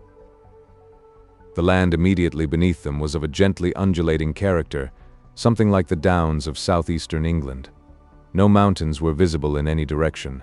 The lower portions, particularly along the borders of the canals and the sea, were thickly dotted with towns and cities, apparently of enormous extent. To the north of the island continent there was a peninsula, which was covered with a vast collection of buildings, which, with the broad streets and spacious squares which divided them, must have covered an area of something like 200 square miles. "There's the London of Mars," said Redgrave, pointing down towards it, "where the London of Earth will be in a few thousand years, close to the equator. And, you see, all those other towns and cities are crowded round the canals. I dare say when we go across the northern and southern temperate zones we shall find them in about the state that Siberia or Antarctica are in." "I dare say we shall," replied XVIII. "Martian civilization is crowding towards the equator, though I should call that place down there the greater New York of Mars, and, see, there's Brooklyn just across the canal. I wonder what they're thinking about us down there." Phobos revolves from west to east almost along the plane of its primary's equator. To left and right they saw the huge ice caps of the south and north poles gleaming through the red atmosphere with a pale sunset glimmer. Then came the great stretches of sea, often obscured by vast banks of clouds, which, as the sunlight fell upon them, looked strangely like earth clouds at sunset. Then, almost immediately underneath them, spread out the great land areas of the equatorial region.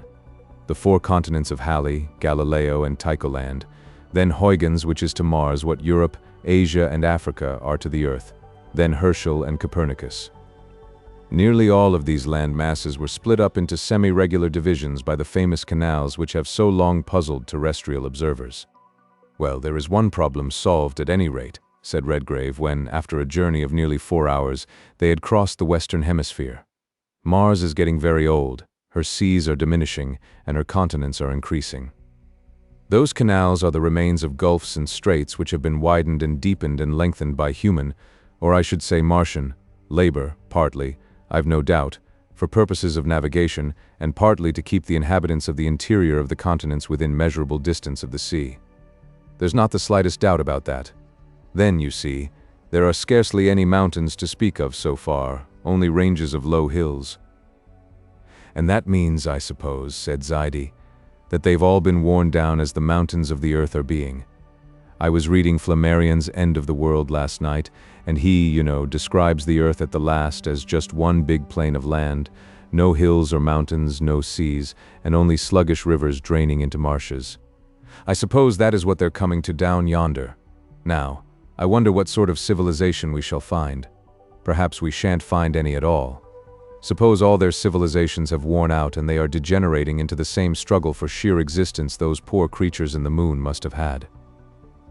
Or suppose, said Redgrave rather seriously, we find that they have passed the zenith of civilization and are dropping back into savagery, but still have the use of weapons and means of destruction which we, perhaps, have no notion of, and are inclined to use them. We'd better be careful, dear." "What do you mean, Lennox?" she said. "They wouldn't try to do us any harm, would they? Why should they?" "I don't say they would," he replied, "but still you never know. You see, their ideas of right and wrong and hospitality and all that sort of thing may be quite different to what we have on the earth. In fact, they may not be men at all, but just a sort of monster with perhaps a superhuman intellect with all sorts of extra-human ideas in it. Then there's another thing," he went on. "Suppose they fancied a trip through space and thought that they had as good a right to the Astronef as we have? I dare say they've seen us by this time if they've got telescopes, as no doubt they have, perhaps a good deal more powerful than ours, and they may be getting ready to receive us now. I think I'll get the guns in place before we go down, in case their moral ideas, as dear old Hans Breitmann called them, are not quite the same as ours." Chapter 10. The words were hardly out of his mouth before Zaidie, who still had her glasses to her eyes, and was looking down towards the great city whose glazed roofs were flashing with 1,000 tints in the pale crimson sunlight, said with a little tremor in her voice, "Look, Lennox, down there. Don't you see something coming up? That little black thing? Just look how fast it's coming up. It's quite distinct already. It's a sort of flying ship, only it has wings and, I think, masts too. Yes, I can see 3 masts, and there's something glittering on the tops of them. I wonder if they're coming to pay us a polite morning call, or whether they're going to treat us like trespassers in their atmosphere. There's no telling, but those things on the top of the masts look like revolving helices," replied Redgrave, after a long look through his telescope. "He's screwing himself up into the air. That shows that they must either have stronger and lighter machinery than we have, or, as the astronomers have thought, this atmosphere is denser than ours, and therefore easier to fly in. Then, of course, things are only half their earthly weight here. Well, whether it's peace or war, I suppose we may as well let them come and reconnoiter. Then we shall see what kind of creatures they are. Ah, there are a lot more of them, some coming from Brooklyn too, as you call it. Come up into the conning tower, and I'll relieve Murgatroyd, so that he can go and look after his engines. We shall have to give these gentlemen a lesson in flying. Meanwhile, in case of accidents, we may as well make ourselves as invulnerable as possible." A few minutes later, they were in the conning tower again, watching the approach of the Martian fleet through the thick windows of toughened glass which enabled them to look in every direction except straight down. The steel coverings had been drawn down over the glass dome of the deck chamber, and Murgatroyd had gone down to the engine room. 50 feet ahead of them stretched out the long, shining spur, of which 10 feet were solid steel, a ram which no floating structure built by human hands could have resisted. Redgrave was standing with his hand on the steering wheel, looking more serious than he had done so far during the voyage. Zadie stood beside him with a powerful binocular telescope watching, with cheeks a little paler than usual, the movements of the Martian airships. She counted 25 vessels rising round them in a wide circle. "I don't like the idea of a whole fleet coming up," said Redgrave, as he watched them rising, and the ring narrowing round the still motionless Astronef.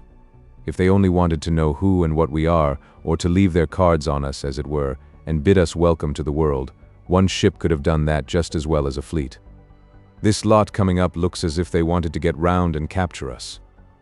"It does look like it," said Zadie, with her glasses fixed on the nearest of the vessels. "And now I can see they've guns too, something like ours, and perhaps, as you said just now, they may have explosives that we don't know anything about. Oh, Lennox, suppose they were able to smash us up with a single shot." "You needn't be afraid of that, dear," he said, putting his arm round her shoulders. "Of course it's perfectly natural that they should look upon us with a certain amount of suspicion, dropping like this on them from the stars. Can you see anything like men on board them yet?" "No, they're all closed in just as we are," she replied, "but they've got conning towers like this, and something like windows along the sides. That's where the guns are, and the guns are moving. They're pointing them at us. Lennox, I'm afraid they're going to shoot." "Then we may as well spoil their aim," he said, pressing one of the buttons on the signal board 3 times, and then once more after a little interval. In obedience to the signal, Murgatroyd turned on the repulsive force to half power, and the Astronef leapt up vertically a couple of 1,000 feet. Then Redgrave pressed the button once and she stopped. Another signal set the propellers in motion, and as she sprang forward across the circle formed by the Martian airships, they looked down and saw that the place which they had just left was occupied by a thick greenish-yellow cloud. "Look, Lennox, what on earth is that?" exclaimed Zadie, pointing down to it. "What on Mars would be nearer the point, dear?" he said, with what she thought a somewhat vicious laugh. "That, I'm afraid, means anything but a friendly reception for us. That cloud is one of 2 things. It's the smoke of the explosion of 20 or 30 shells, or else it's made of gases intended to either poison us or make us insensible, so that they can take possession of the ship. In either case, I should say that the Martians are not what we should call gentlemen." "I should think not," she said angrily. "They might at least have taken us for friends till they had proved us enemies, which they wouldn't have done. Nice sort of hospitality that, considering how far we've come, and we can't shoot back, because we haven't got the ports open." "And a very good thing too," laughed Redgrave. "If we had had them open and that volley had caught us unawares, the Astronef would probably have been full of poisonous gases by this time, and your honeymoon, dear, would have come to a somewhat untimely end." "Ah, they're trying to follow us. Well, now we'll see how high they can fly." He sent another signal to Murgatroyd, and the Astronef, still beating the Martian air with the fans of her propellers, and traveling forward at about 50 miles an hour, rose in a slanting direction through a dense bank of rosy-tinted clouds which hung over the bigger of the 2 cities, New York, as Zadie had named it. When they reached the golden-red sunlight above it, the Astronef stopped her ascent, and then, with half a turn of the steering wheel, her commander sent her sweeping round in a wide circle. A few minutes later, they saw the Martian fleet rise almost simultaneously through the clouds. They seemed to hesitate a moment, and then the prow of every vessel was directed towards the swiftly moving Astronef.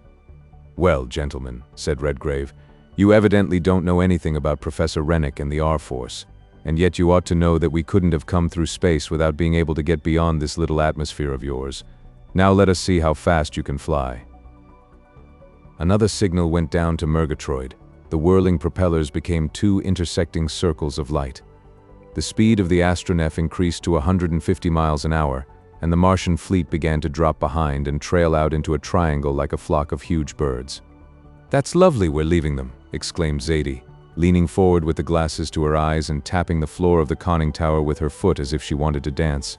"And their wings are working faster than ever. They don't seem to have any screws." "Probably because they've solved the problem of bird's flight," said Redgrave. "They're not gaining on us, are they?" "No, they're at about the same distance." "Then we'll see how they can soar." Another signal went down the tube. The Astronef's propellers slowed down and stopped, and the vessel began to rise swiftly towards the zenith, which the sun was now approaching. The Martian fleet continued the impossible chase until the limits of the navigable atmosphere, about 8 Earth miles above the surface, was reached. Here the air was evidently too rarefied for their wings to act upon.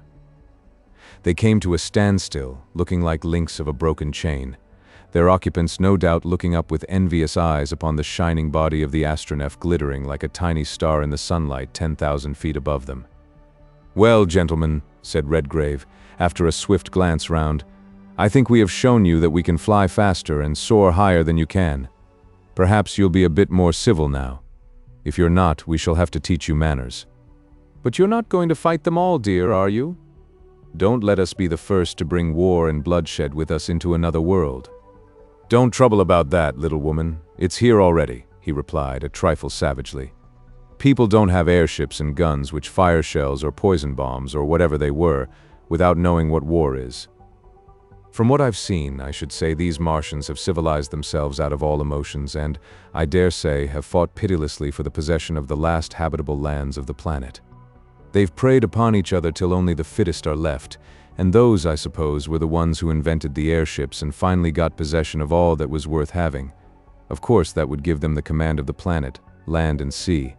In fact, if we are able to make the personal acquaintance of the Martians, we shall probably find them a set of over-civilized savages." "That's a rather striking paradox, isn't it, dear?" said Zadie, slipping her hand through his arm. "But still it's not at all bad. You mean, of course, that they may have civilized themselves out of all the emotions until they're just a set of cold, calculating, scientific animals. After all, they must be something of the sort, for I'm quite sure we should not have done anything like that on Earth if we'd had a visitor from Mars. Now, if he, or they, had dropped in America as we were going down there, we should have received them with deputations, given them banquets, which they might not have been able to eat, and speeches, which they would not understand, and photographed them, and filled the newspapers with everything that we could imagine about them, and then put them in a palace car and hustled them round the country for everybody to look at.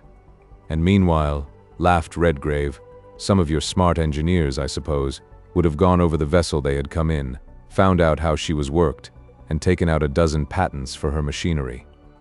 "Very likely," replied Zadie, with a saucy little toss of her chin. "And why not?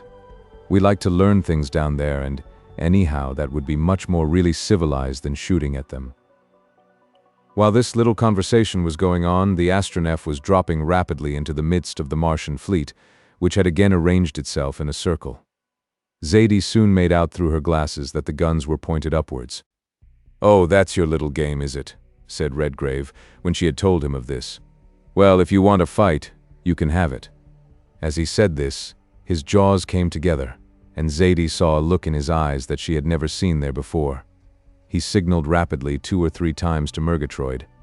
The propellers began to whirl at their utmost speed, and the Astronef, making a spiral downward course, swooped down onto the Martian fleet with terrific velocity. Her last curve coincided almost exactly with the circle occupied by the ships.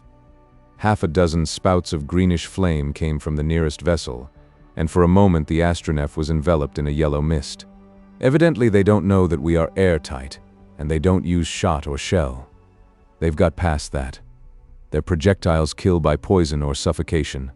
I dare say a volley like that would kill a regiment. Now I'll give that fellow a lesson which he won't live to remember. They swept through the poison mist. Redgrave swung the wheel round.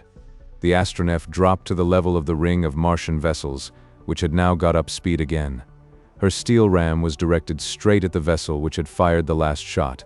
Propelled at a speed of nearly 200 miles an hour, it took the strange winged craft amidships. As the shock came, Redgrave put his arm round Zadie's waist and held her close to him, otherwise she would have been flung against the forward wall of the conning tower. The Martian vessel stopped and bent up. They saw human figures more than half as large again as men inside her, staring at them through the windows in the sides. There were others at the breeches of the guns in the act of turning the muzzles on the Astronef. But this was only a momentary glimpse, for in a second the Astronef's spur had pierced her. The Martian airship broke in twain, and her 2 halves plunged downwards through the rosy clouds. "Keep her at full speed, Andrew," said Redgrave down the speaking tube, "and stand by to jump if we want to." "All ready, my lord," came back up the tube. The old Yorkshireman during the last few minutes had undergone a transformation which he himself hardly understood. He recognized that there was a fight going on, that it was a case of burn, sink, and destroy, and the 1,000-year-old berserker awoke in him just, as a matter of fact, it had done in his lordship. "They can pick up the pieces down there, what there is left of them," said Redgrave, still holding Zadie tight to his side with one hand and working the wheel with the other. "And now we'll teach them another lesson." "What are you going to do, dear?" she said, looking up at him with somewhat frightened eyes. "You'll see in a moment," he said, between his shut teeth. "I don't care whether these Martians are degenerate human beings or only animals, but from my point of view the reception they have given us justifies any kind of retaliation. If we'd had a single porthole open during the first volley, you and I would have been dead by this time, and I'm not going to stand anything like that without reprisals. They've declared war on us, and killing in war isn't murder." "Well, no, I suppose not," she said, "but it's the first fight I've been in, and I don't like it. Still, they did receive us pretty meanly, didn't they?" "Meanly? If there was anything like a code of interplanetary morals or manners, one might call it absolutely caddish. I don't believe even Stead himself could stand that, unless, of course, he wasn't here." He sent another message to Murgatroyd. The Astronef sprang 1,000 feet towards the zenith. Another touch on the button, and she stopped exactly over the biggest of the Martian airships. Another, and she dropped onto it like a stone and smashed it to fragments. Then she stopped and mounted again above the broken circle of the fleet, while the pieces of the airship and what was left of her crew plunged downwards through the crimson clouds in a fall of nearly 30,000 feet. Within the next few moments, the rest of the Martian fleet had followed it, sinking rapidly down through the clouds and scattering in all directions. "They seem to have had enough of it," laughed Redgrave as the Astronef, in obedience to another signal, began to drop towards the surface of Mars. "Now we'll go down and see if they're in a more reasonable frame of mind. At any rate, we've won our first scrimmage, dear." "But it was rather brutal, Lennox, wasn't it?" "When you are dealing with brutes, little woman, it is sometimes necessary to be brutal."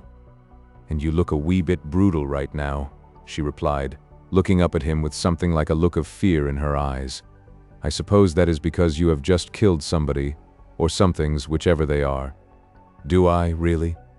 The hard-set jaw relaxed and his lips melted into a smile under his mustache, and he bent down and kissed her.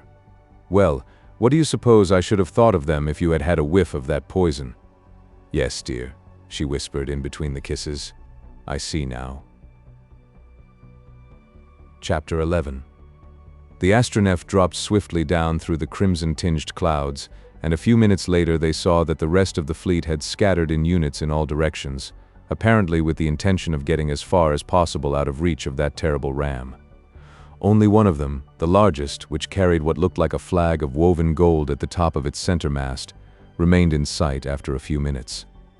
It was almost immediately below them when they had passed through the clouds, and they could see it sinking straight down towards the center of what appeared to be the principal square of the bigger of the two cities which Zadie had named New York and Brooklyn.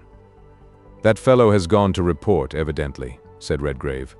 "We'll follow him just to see what he's up to, but I don't think we'd better open the ports even then.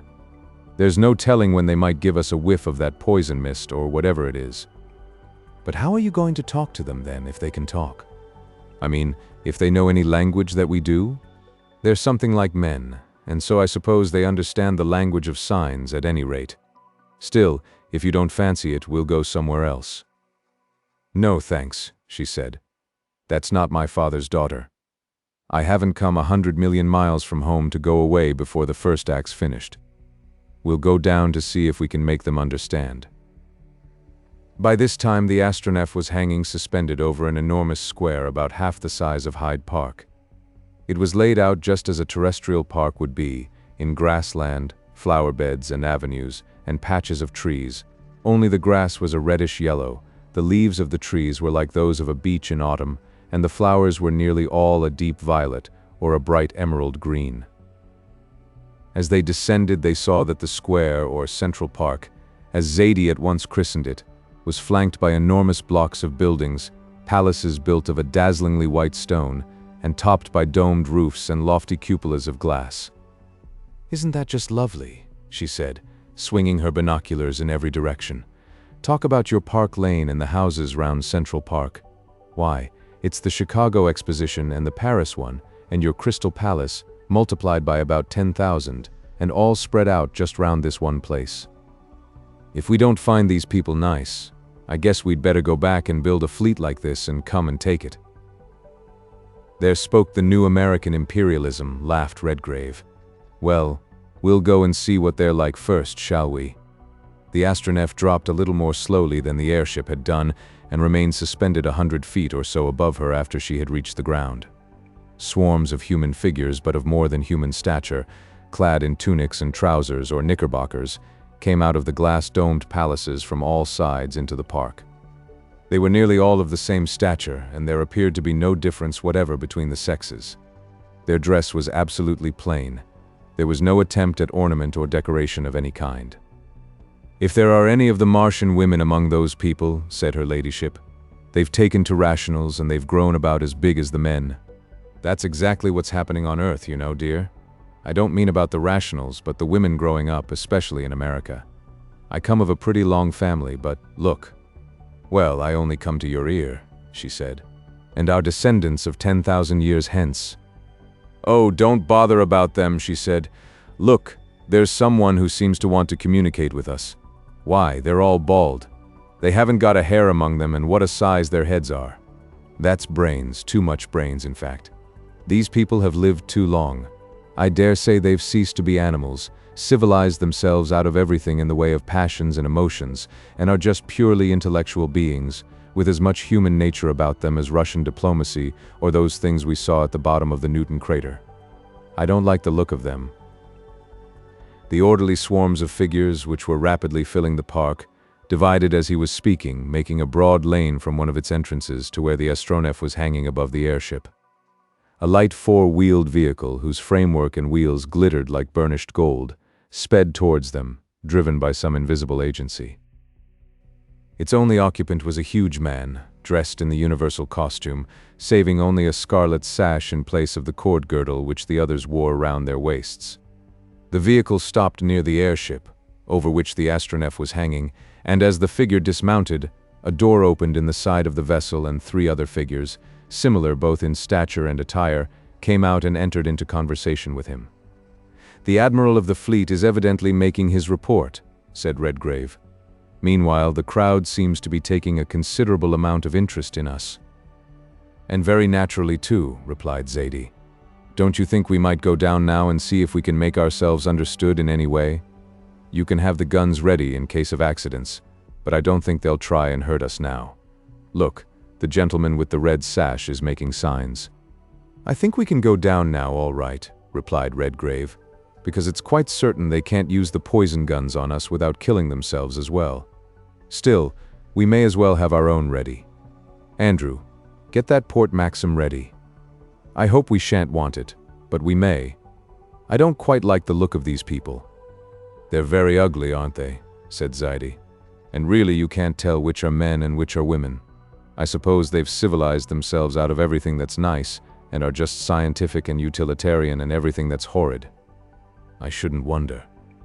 They look to me as if they've just got common sense, as we call it, and hadn't any other sense, but at any rate, if they don't behave themselves, we shall be able to teach them manners of a sort, though we may possibly have done that to some extent already."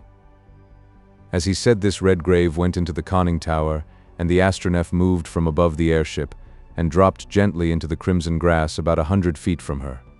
Then the ports were opened. The guns, which Murgatroyd had loaded, were swung into position, and they armed themselves with a brace of revolvers each, in case of accident. "What delicious air this is," said her ladyship, as the ports were opened and she took her first breath of the Martian atmosphere. "It's ever so much nicer than ours. Oh, Lennox, it's just like breathing champagne."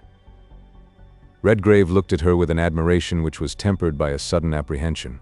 Even in his eyes she had never seemed so lovely before. Her cheeks were glowing and her eyes were gleaming with a brightness that was almost feverish, and he was himself sensible of a strange feeling of exultation, both mental and physical, as his lungs filled with the Martian air. "Oxygen," he said shortly, "and too much of it, or I shouldn't wonder if it was something like nitrous oxide, you know, laughing gas." "Don't," she laughed. It may be very nice to breathe, but it reminds one of other things which aren't a bit nice. Still, if it is anything of that sort, it might account for these people having lived so fast. I know I feel just now as if I was living at the rate of 36 hours a day, and so, I suppose the fewer hours we stop here the better." "Exactly," said Redgrave, with another glance of apprehension at her.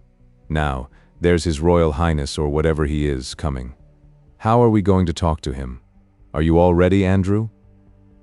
"Yes, my lord, all ready," replied the old Yorkshireman, dropping his huge, hairy hand on the breech of the Maxim. "Very well, then. Shoot the moment you see them doing anything suspicious, and don't let anyone except His Royal Highness come nearer than 100 yards. As he said this, Redgrave went to the door from which the gangway steps had been lowered, and, in reply to a singularly expressive gesture from the huge Martian, who seemed to stand nearly 9 feet high, he beckoned to him to come up onto the deck. As he mounted the steps, the crowd closed round the Astronef and the Martian airship, but, as though in obedience to orders which had already been given, they kept at a respectful distance of a little over 100 yards away from the strange vessel which had wrought such havoc with their fleet.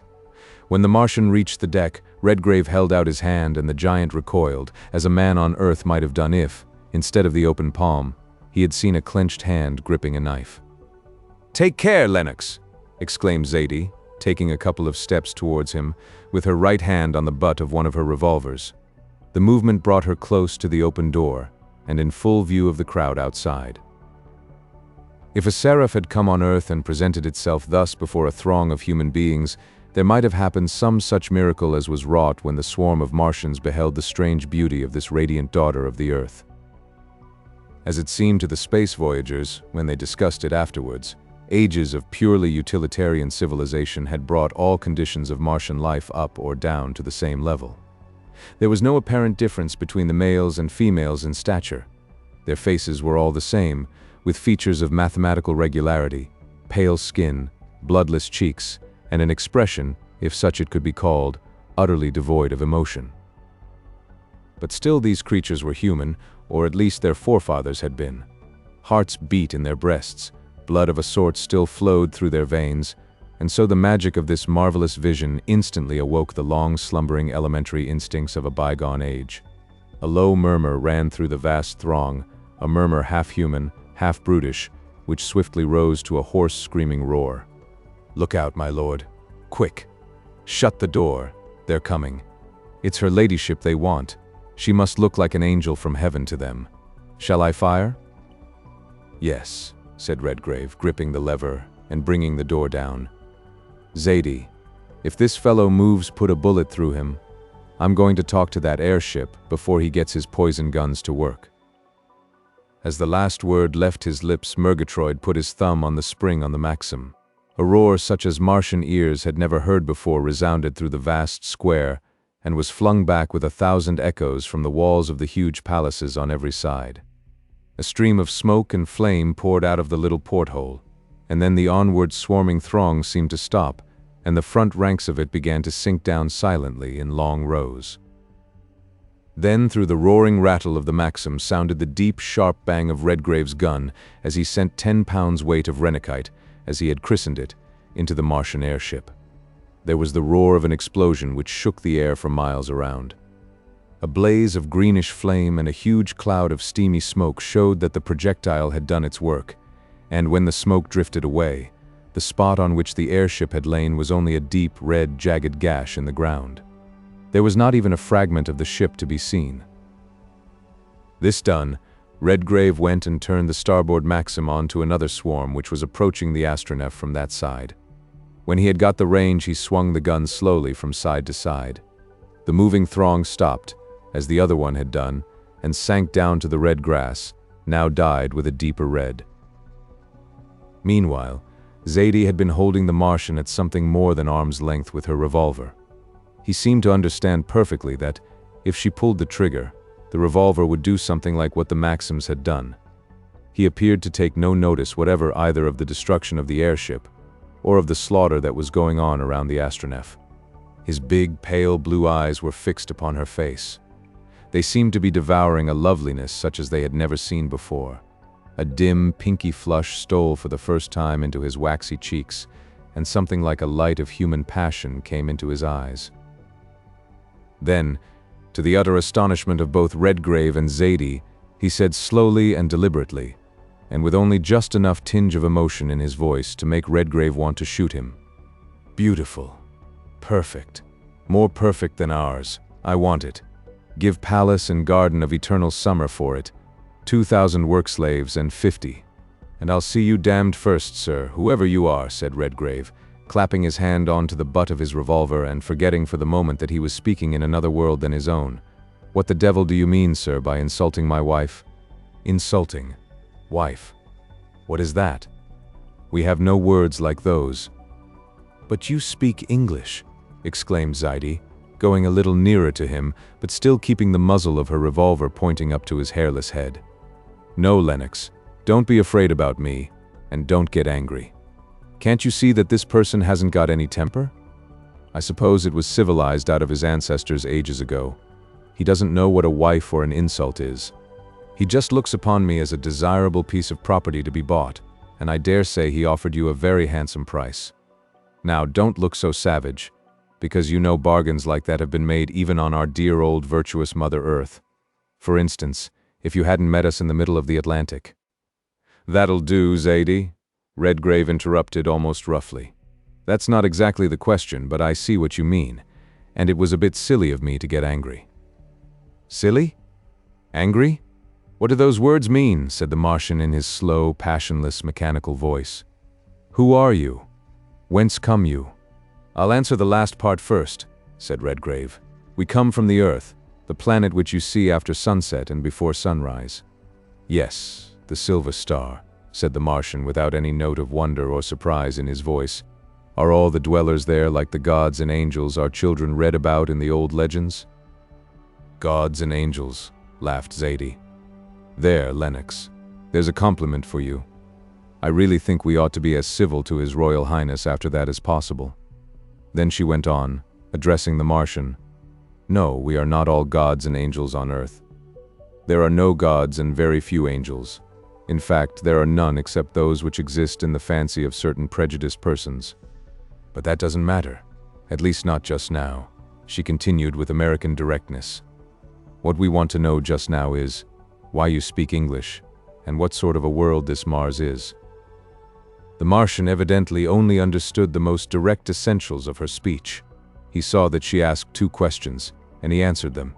"Speak English?" he replied with a little shake of his huge head. "We know not English, but there is no other speech. There is only ours. Cycles ago there were other speeches here, but those who spoke them were killed. It was inconvenient. One speech for a world is best." "I see what he means," said Redgrave, looking towards Zadie. "The Martian people have developed along practically the same lines as we are doing, but they have done it faster and got a long way ahead of us.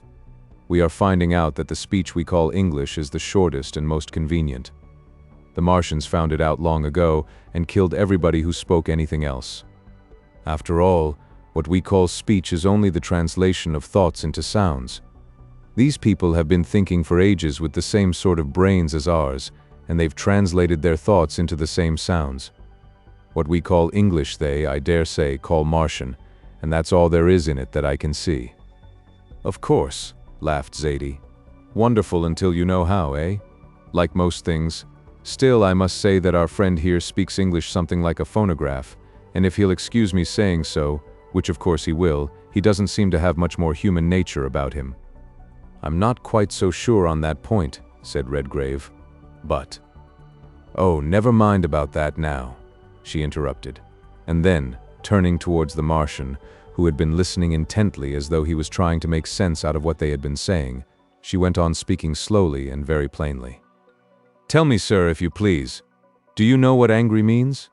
Are you not angry with us for destroying your airships up there in the clouds, and the one that came down, and for shooting all those people of yours?" The Martian looked at her with a little light in his big blue eyes and 2 faint little spots of red just under them, and said, "Anger. Yes, I remember. That is what we called brain heat. Our teachers found it to be madness and it was abolished. It was not convenient. The airships were not convenient to you, so you abolished them. The folk, too, that you abolished with those things, pointing to the guns, They were not convenient. If you hadn't done that, they would have abolished you. There is no more to say." "What brutes," said Zaidie, turning away from him, her head thrown back and her lips curling in unutterable disgust. "Well, if these people have civilized themselves along the same lines that we are doing, thinking the same things and speaking something like the same speech, thank God we shall be dead before our civilization reaches a stage like this. That's not a man. It's only a machine of flesh and bone and nerves, and I suppose it has blood of some sort. A beautiful woman always looks most beautiful when she is just a little angry." Redgrave had never seen Zaidie look quite so lovely as she did just then. The Martian, whose ancestors had for generations forgotten what human emotion was like, only saw in her anger a miracle which made her 1,000 times more beautiful than before. And as he looked upon her glowing cheeks and gleaming eyes, some instinct insensibly transmitted through many generations awoke to sudden life in some unused corner of his brain. His pale, clear eyes lit up with something like a glow of human passion. The pink spots under his eyes spread downwards over his cheeks. Some half-articulate sounds came from between his thin lips. Then they were drawn back and showed his smooth, toothless gums. He took a couple of long, swift strides towards her, and then bent forward, towering over her with long, outstretched arms, huge, hideous, and half-human. Zaidie sprang backwards as he came towards her. Her right hand went up, and just as Redgrave leveled his revolver and Murgatroyd, true to the old berserk instinct, took a rifle by the barrel and swung the stock above his head, Zaidie pulled her trigger. The bullet cut a clean hole through the smooth, hairless skull of the Martian. A dark red spot came just between his eyes. His huge frame shrank together and collapsed in a heap on the deck. "Oh, I've killed him. God forgive me, killed a man," she whispered, as her hand fell to her side, and the revolver dropped from her fingers. "But Lennox, do you really think it was a man?" "That thing a man," he replied between his clenched teeth.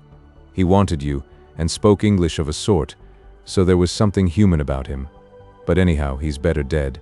Here, Andrew, open that door again and help me to heave this thing overboard. Then I think we'd better be off before we have the rest of the fleet with their poison guns round us. Zaidie, I think you'd better go to your room for the present. Take a nip of cognac and then lie down, and mind you keep the door tight shut. There's no telling what these animals might do if they had a chance, and just now it's my business and Andrew's to see that they don't." Though she would much rather have remained on deck to see anything more that might happen, she saw that he was really in earnest, and so like a wise wife who commands by obeying, she obeyed, and went below. Then the dead body of the Martian was tumbled out of the side door. The windows through which the guns had been fired were hermetically closed, and a few minutes later the Astronef vanished from the surface of Mars, to remain a memory and a marvel to the dwindling generations of the worn-out world, which is as this may be in the far-off days that are to come. Chapter 12. "How very different Venus looks now to what it does from the Earth," said Zaidie, a couple of mornings later by Earth time, as she took her eye away from the telescope through which she had been examining an enormous golden crescent which spanned the dark vault of space ahead of and slightly below the Astronef. "Yes," replied Redgrave. "She looks—" "How do you know that she is a she?" said Zaidie, getting up and laying a hand on his shoulder as he sat at his own telescope. "Of course I know what you mean, that according to our own ideas on Earth, it is the planet or the world which has been supposed for ages to, as it were, shine upon the lovers of Earth with the light reflected from well, I suppose you know what I mean. Seeing that you are the most perfect terrestrial incarnation of the said goddess that I have seen yet," he replied, slipping his arm round her waist and pulling her down onto his knees, "I don't think that that is quite the view you ought to take. Surely if Venus ever had a daughter—" "Oh, nonsense. After we've traveled all these millions of miles together, do you really expect me to believe stuff like that?" "My dear girl graduate," he said, tightening his grip round her waist a little, "you know perfectly well that if we had traveled beyond the limits of the solar system, if we had outsailed old Halley's comet itself, and dived into the uttermost depths of space outside the Milky Way, you and I would still be a man and a woman, and being, as may be presumed, more or less in love with each other." "Less indeed," said Zaidie. "You're speaking for yourself, I hope." And then when she had partially disengaged herself and sat up straight, she said between her laughs, "Really, Lennox, You're quite absurd for a person who has been married as long as you have. I don't mean in time, but in space. Was it 1,000 years or a couple of 100 million miles ago that we were married? Really, I am getting my ideas of time and space quite mixed up. But never mind that. What I was going to say is that, according to all the authorities which your girl graduate has been reading since we left Mars, Venus, oh, doesn't she look just gorgeous? And our old friend the sun behind there blazing out of darkness like one of the furnaces at Pittsburgh. I beg your pardon, Lennox. I'm afraid I'm getting quite provincial. I suppose we're considerably more than 100 million miles away? Yes, dear. We're about 150 millions, and at that distance, if you'll excuse me saying so, even the United States would seem almost like a province, wouldn't they? Well, yes, that's just where distance doesn't lend enchantment to the view, I suppose. But what was it you were going to say before that? The interlude, eh? Well, before the interlude you were accusing me of being a graduate as well as a girl. Of course, I can't help that, but what I was going to say was, if you are going to talk science, dear, perhaps we'd better sit on different chairs. I may have been married for 150 million miles, but the honeymoon isn't halfway through yet, you know. Then there was another interlude of a few seconds' duration. When Zadie was seated beside her own telescope again, she said, after another glance at the splendid crescent which, as the Astronef approached at a speed of over 40 miles a second, increased in size and distinctness every moment. What I mean is this. All the authorities are agreed that on Venus, her axis of revolution being so very much inclined to the plane of her orbit, the seasons are so severe that half the year its temperate zone and its tropics have a summer about twice as hot as ours, and the other half they have a winter twice as cold as our coldest. I'm afraid, after all, we shall find the love star a world of salamanders and seals, things that can live in a furnace and bask on an iceberg, and when we get back home it will be our painful duty, as the first explorers of the fields of space, to dispel another dearly cherished popular delusion. I'm not so very sure about that, said Lennox, glancing from the rapidly growing crescent to the sweet, smiling face beside him. Don't you see something very different there to what we saw either on the moon or Mars? Now just go back to your telescope and let us take an observation. Well, said Zadie, rising, as our trip is, partly at least, in the interests of science, I will. And then when she had got her own telescope into focus again, for the distance between the Astronef and the new world they were about to visit was rapidly lessening, she took a long look through it and said, Yes, I think I see what you mean. The outer edge of the crescent is bright, but it gets grayer and dimmer towards the inside of the curve. Of course, Venus has an atmosphere. So had Mars, but this must be very dense. There's a sort of halo all round it. Just fancy that splendid thing being the little black spot we saw going across the face of the sun a few days ago. It makes one feel rather small, doesn't it? That is one of the things which a woman says when she doesn't want to be answered. But, apart from that, you were saying, what a very unpleasant person you can be when you like. I was going to say that on the moon we saw nothing but black and white, light and darkness. There was no atmosphere, except in those awful places I don't want to think about. Then, as we got near Mars, we saw a pinky atmosphere, but not very dense. But this, you see, is a sort of pearl gray-white shading from silver to black. You notice how much paler it grows as we get nearer. But look, what are those tiny bright spots? There are hundreds of them. Do you remember as we were leaving the Earth, how bright the mountain ranges looked? How plainly we could see the Rockies and the Andes? Oh yes, I see. They're mountains, 37 miles high, some of them, they say, and the rest of the silver gray will be clouds, I suppose. Fancy living under clouds like those. Only another case of the adaptation of life to natural conditions, I expect. When we get there, I dare say we shall find that these clouds are just what make it possible for the inhabitants of Venus to stand the extremes of heat and cold. Given elevations 3 or 4 times as high as the Himalayas, it would be quite possible for them to choose their temperature by shifting their altitude. But I think it's about time to drop theory and see to the practice, he continued, getting up from his chair and going to the signal board in the conning tower. Whatever the planet Venus may be like, we don't want to charge it at the rate of 60 miles a second. That's about the speed now, considering how fast she's traveling towards us. And considering that, whether it is a nice world or not, it's nearly as big as the Earth, I guess we should get rather the worst of the charge, laughed Zadie as she went back to her telescope. Redgrave sent a signal down to Murgatroyd to reverse engines, as it were, or, in other words, to direct the R force against the planet, from which they were now only a couple of 100,000 miles distant.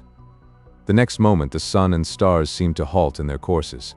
The great golden gray crescent, which had been increasing in size every moment, appeared to remain stationary, and then, when he was satisfied that the engines were developing the force properly, he sent another signal down, and the Astronef began to descend. The half-disk of Venus seemed to fall below them, and in a few minutes they could see it from the upper deck spreading out like a huge semicircular plane of light ahead and on both sides of them. The Astronef was falling at the rate of about 1,000 miles a minute towards the center of the half-crescent, and every moment the brilliant spots above the cloud surface grew in size and brightness. "I believe the theory about the enormous height of the mountains of Venus must be correct after all," said Redgrave, tearing himself with an evident wrench away from his telescope. "Those white patches can't be anything else but the summits of snow-capped mountains. You know how brilliantly white a snow peak looks on Earth against the whitest of clouds." "Oh yes," said Zaidi. "I've often seen that in the Rockies. But it's lunchtime and I must go down and see how my things in the kitchen are getting on. I suppose you'll try and land somewhere where it's morning, so that we can have a good day before us. Really, it's very convenient to be able to make your own morning or night as you like, isn't it? I hope it won't make us too conceited when we get back, being able to choose our mornings and our evenings. In fact, our sunrises and sunsets on any world we like to visit in a casual way like this." "Well," laughed Redgrave, as she moved away towards the companion stairs, "after all, if you find the United States or even the planet Terra too small for you, we've always got the fields of space open to us. We might take a trip across the Zodiac or down the Milky Way." "And meanwhile," she replied, stopping at the top of the stairs and looking round, "I'll go down and get lunch. You and I may be king and queen of the realms of space, and all that sort of thing, but we've got to eat and drink, after all." "And that reminds me," said Redgrave, getting up and following her. "We must celebrate our arrival on a new world as usual.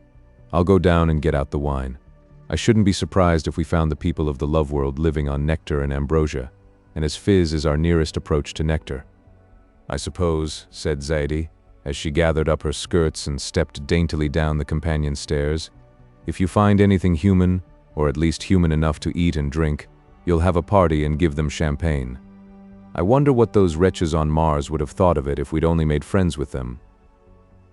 Lunch on board the Astronef was about the pleasantest meal of the day.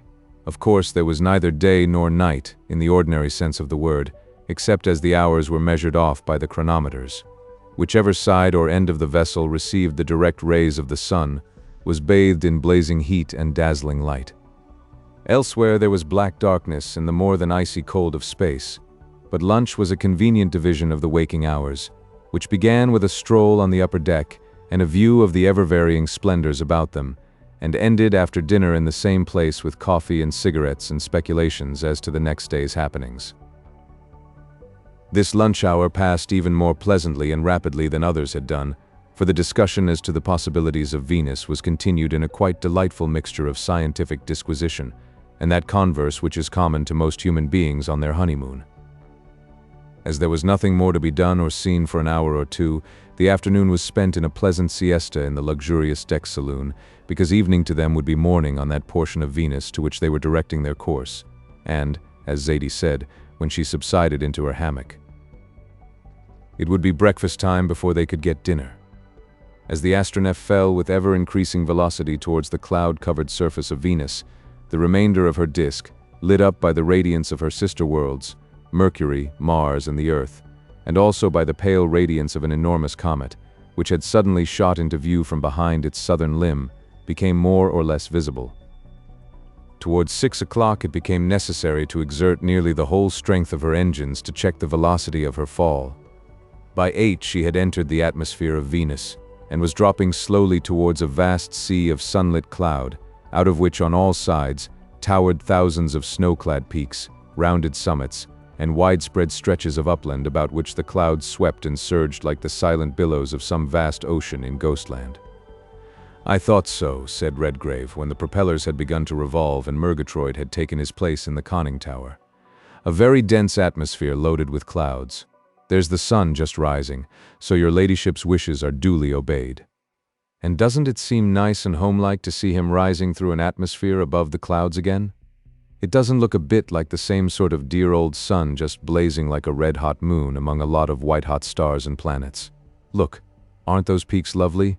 And that cloud sea? Why, for all the world we might be in a balloon above the Rockies or the Alps. And see, she continued, pointing to one of the thermometers fixed outside the glass dome which covered the upper deck. It's only 65 even here.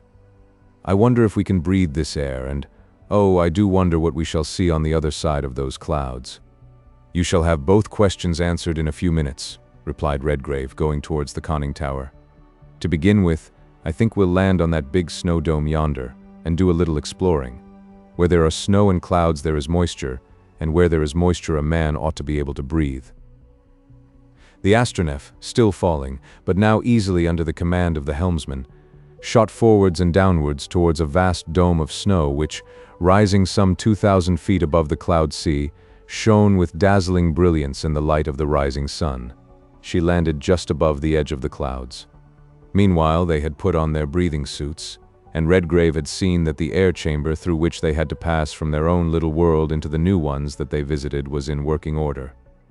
When the outer door was opened and the ladder lowered, he stood aside, as he had done on the moon, and XVIII's was the first human foot which made an imprint on the virgin snows of Venus.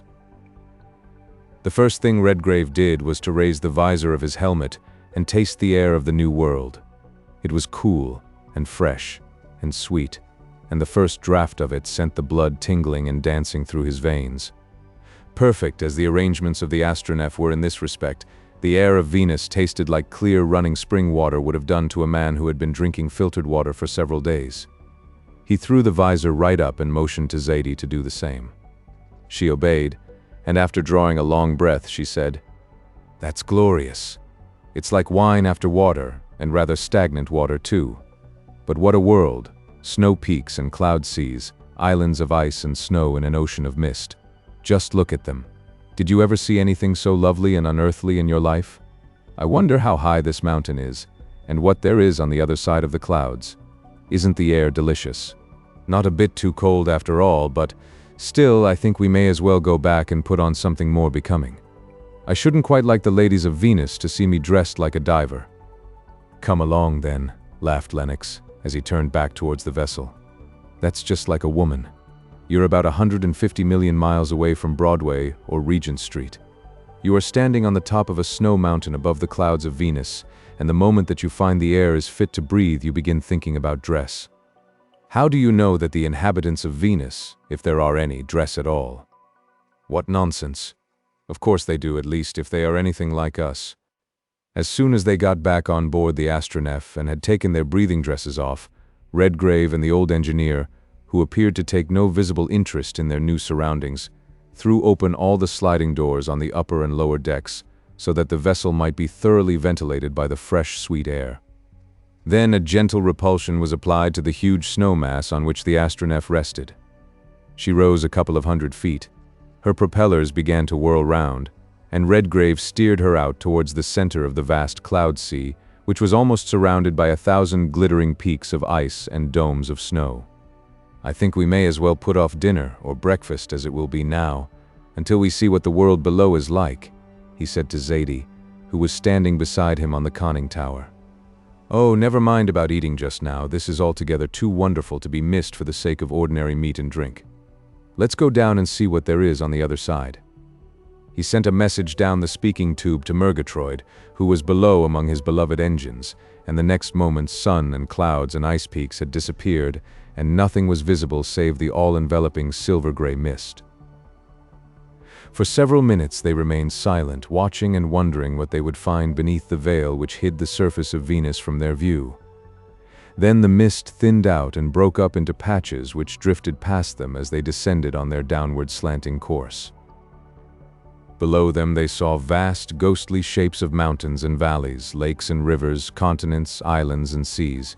Every moment these became more and more distinct, and soon they were in full view of the most marvelous landscape that human eyes had ever beheld. The distances were tremendous. Mountains, compared with which the Alps or even the Andes would have seemed mere hillocks, towered up out of the vast depths beneath them. Up to the lower edge of the all-covering cloud sea they were clad with a golden-yellow vegetation, fields and forests, open, smiling valleys and deep, dark ravines through which 1,000 torrents thundered down from the eternal snows beyond, to spread themselves out in rivers and lakes in the valleys and plains which lay many thousands of feet below. "What a lovely world," said Zaidie, as she at last found her voice after what was almost a stupor of speechless wonder and admiration. "And the light. Did you ever see anything like it? It's neither moonlight nor sunlight. See, there are no shadows down there. It's just all lovely silvery twilight. Lennox, if Venus is as nice as she looks from here, I don't think I shall want to go back. It reminds me of Tennyson's Lotus Eaters, the land where it is always afternoon." "I think you are right after all.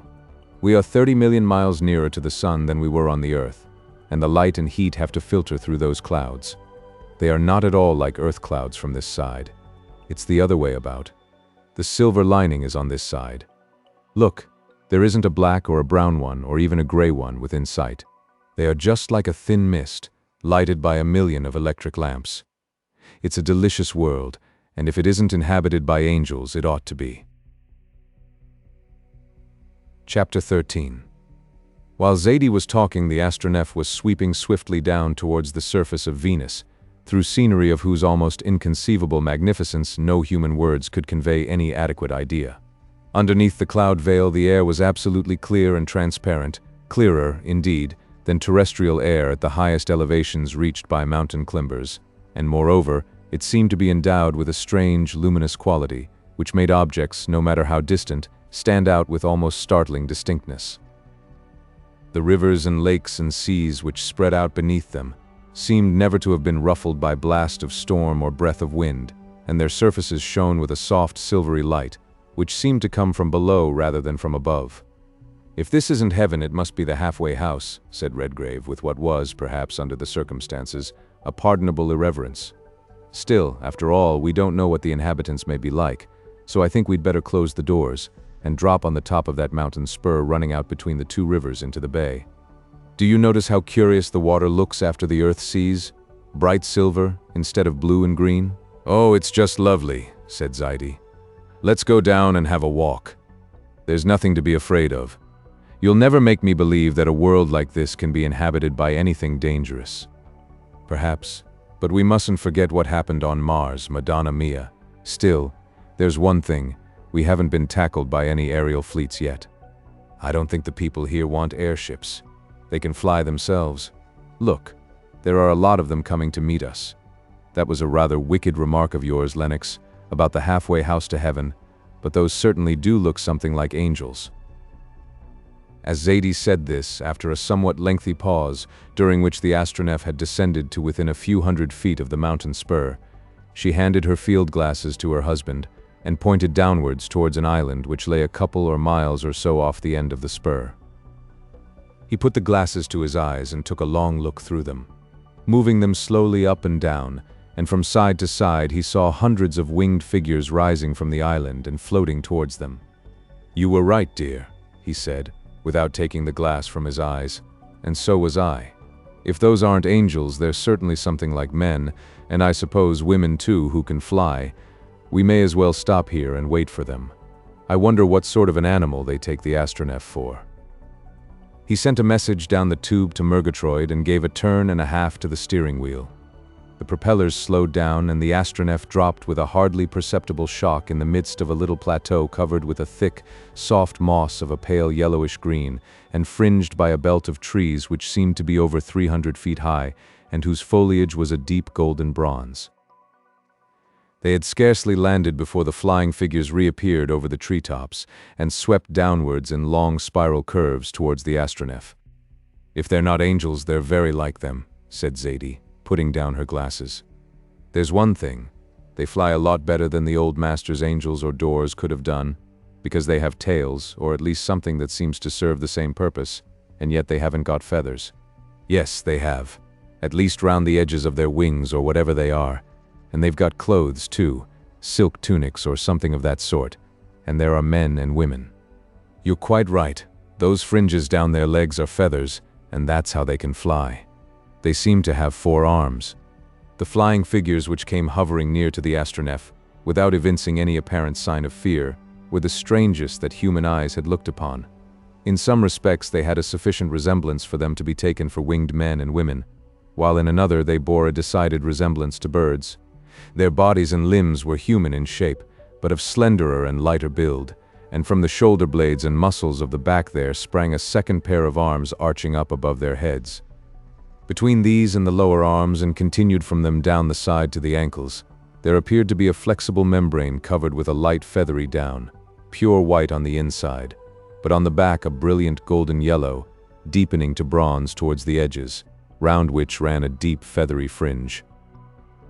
The body was covered in front and down the back between the wings with a sort of divided tunic of a light, silken-looking material, which must have been clothing, since there were many different colors, all more or less of different hue among them. Below this, and attached to the inner sides of the leg from the knee downward, was another membrane which reached down to the heels, and it was this which Redgrave somewhat flippantly alluded to as a tail. Its obvious purpose was to maintain the longitudinal balance when flying. In stature, the inhabitants of the Love Star varied from about 5 feet 6 to 5 feet, but both the taller and the shorter of them were all of nearly the same size, from which it was easy to conclude that this difference in stature was on Venus as well as on the Earth, one of the broad distinctions between the sexes. They flew round the Astronef with an exquisite ease and grace which made Zaidie exclaim, "Now, why weren't we made like that on Earth?" To which Redgrave, after a look at the barometer, replied, "Partly, I suppose, because we weren't built that way, and partly because we don't live in an atmosphere about 2.5 times as dense as ours." Then several of the winged figures alighted on the mossy covering of the plain and walked towards the vessel. "Why, they walk just like us, only much more prettily," said Zaidie. "And look what funny little faces they've got, half bird, half human, and soft, downy feathers instead of hair. I wonder whether they talk or sing. I wish you'd open the doors again, Lennox. I'm sure they can't possibly mean us any harm. They are far too pretty for that. What lovely soft eyes they have, and what a thousand pities it is we shan't be able to understand them." They had left the conning tower, and both his lordship and Murgatroyd were throwing open the sliding doors and, to Zaidie's considerable displeasure, getting the deck maxims ready for action in case they should be required. As soon as the doors were open, Zaidie's judgment of the inhabitants of Venus was entirely justified.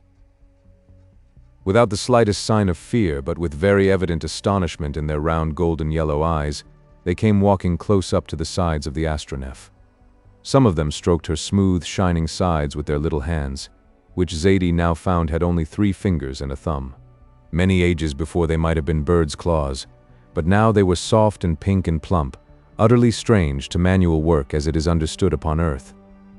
"Just fancy getting Maxim guns ready to shoot those delightful things," said Zaidie, almost indignantly, as she went towards the doorway from which the gangway ladder ran down to the soft, mossy turf. "Why, not one of them has got a weapon of any sort. And just listen," she went on, stopping in the opening of the doorway.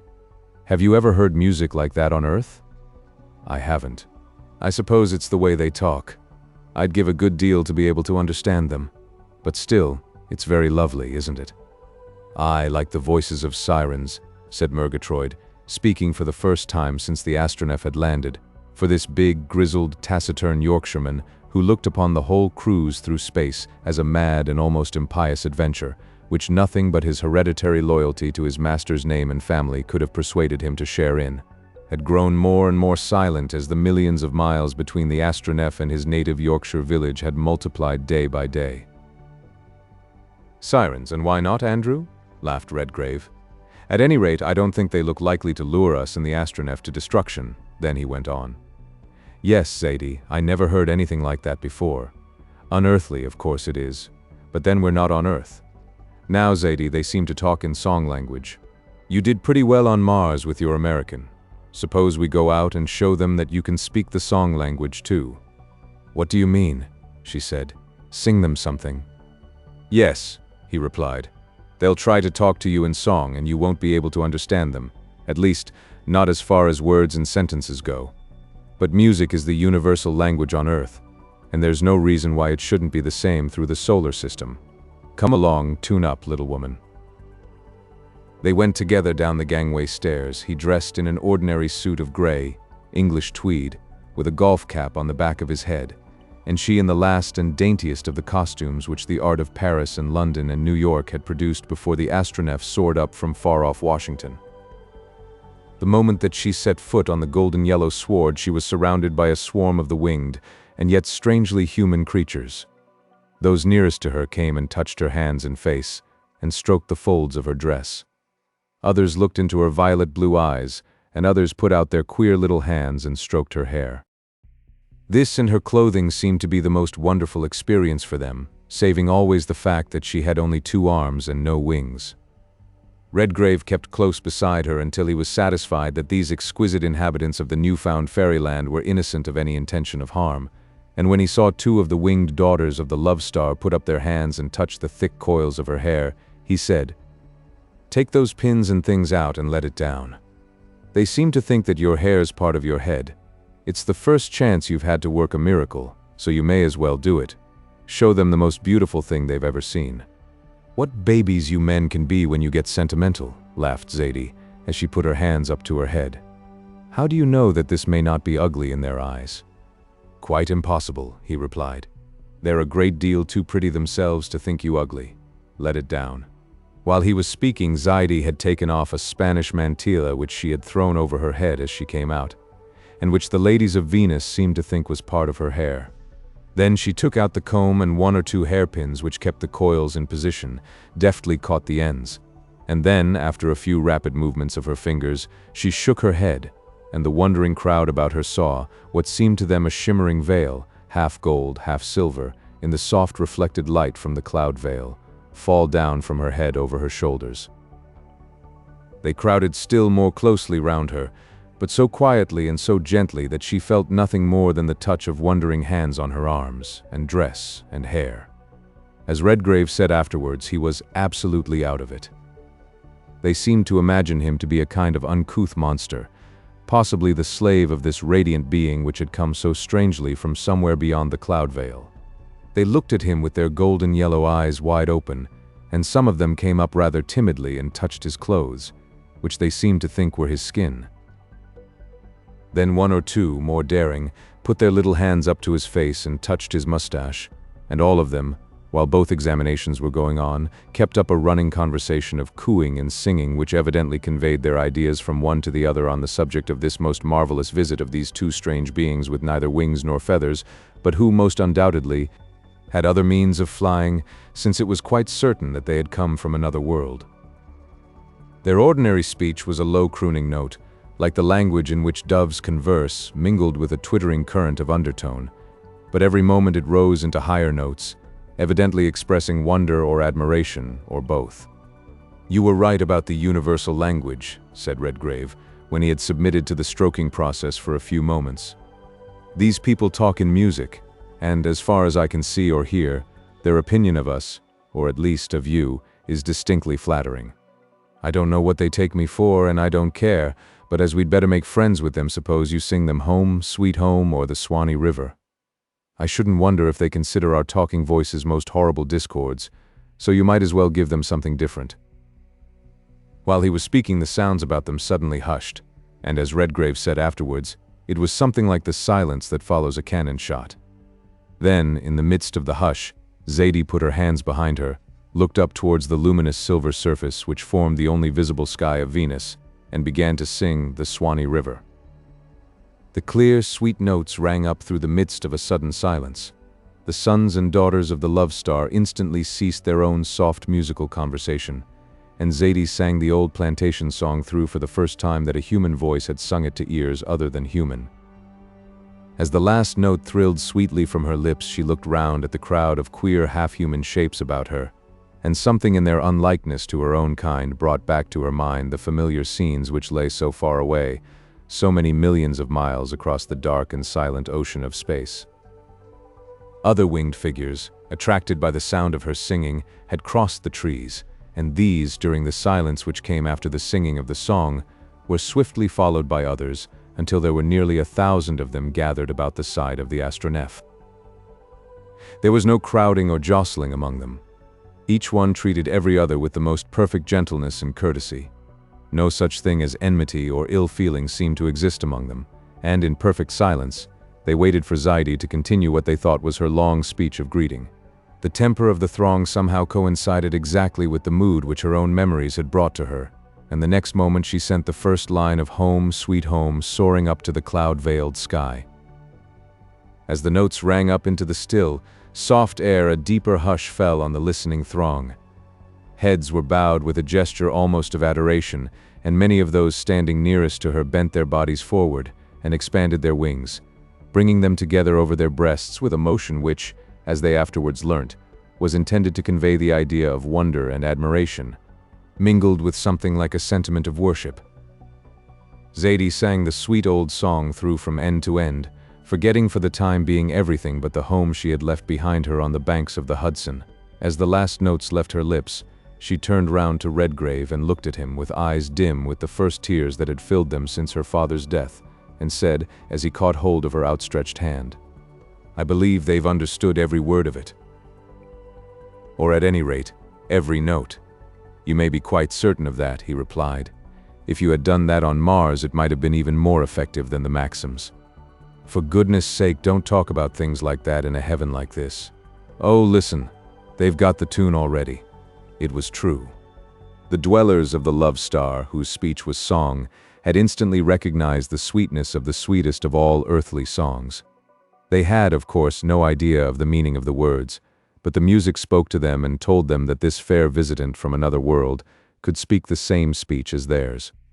Every note and cadence was repeated with absolute fidelity, and so the speech, common to the two far distant worlds, became a link connecting this wandering son and daughter of the earth with the sons and daughters of the Love Star.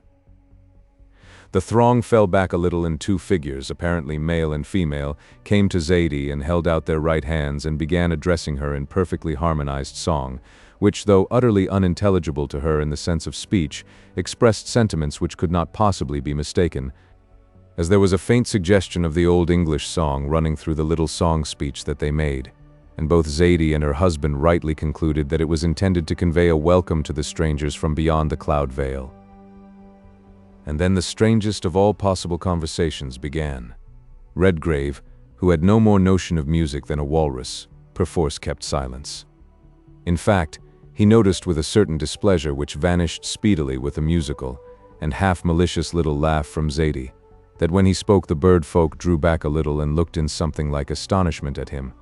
But XVIII was already in touch with them, and half by song and half by signs she very soon gave them an idea of what they were and where they had come from. Her husband afterwards told her that it was the best piece of operatic acting he had ever seen, and considering all the circumstances, this was very possibly true. In the end, the two who had come to give her what seemed to be the formal greeting were invited into the Astronef. They went on board without the slightest sign of mistrust, and with only an expression of mild wonder on their beautiful and strangely childlike faces. Then, while the other doors were being closed, XVIII stood at the open one above the gangway and made signs showing that they were going up beyond the clouds and then down into the valley, and as she made the signs she sang through the scale, her voice rising and falling in harmony with her gestures.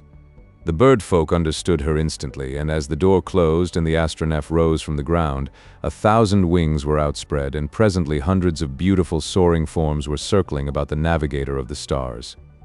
"Don't they look lovely?" said XVIII. "I wonder what they would think if they could see us flying above New York or London or Paris with an escort like this. I suppose they're going to show us the way. Perhaps they have a city down there.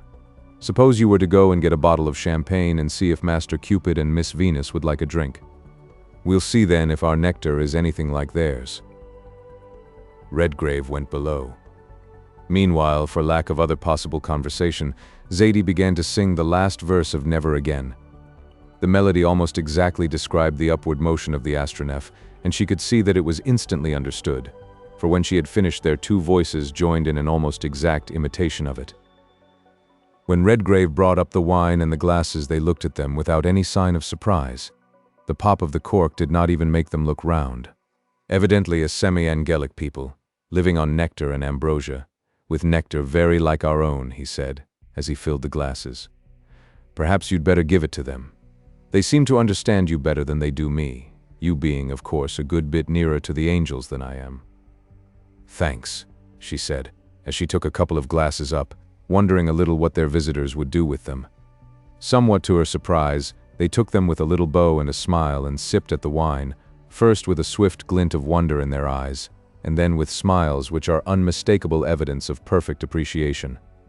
"I thought so," said Redgrave, as he raised his own glass and bowed gravely towards them. "This is our nearest approach to nectar, and they seem to recognize it.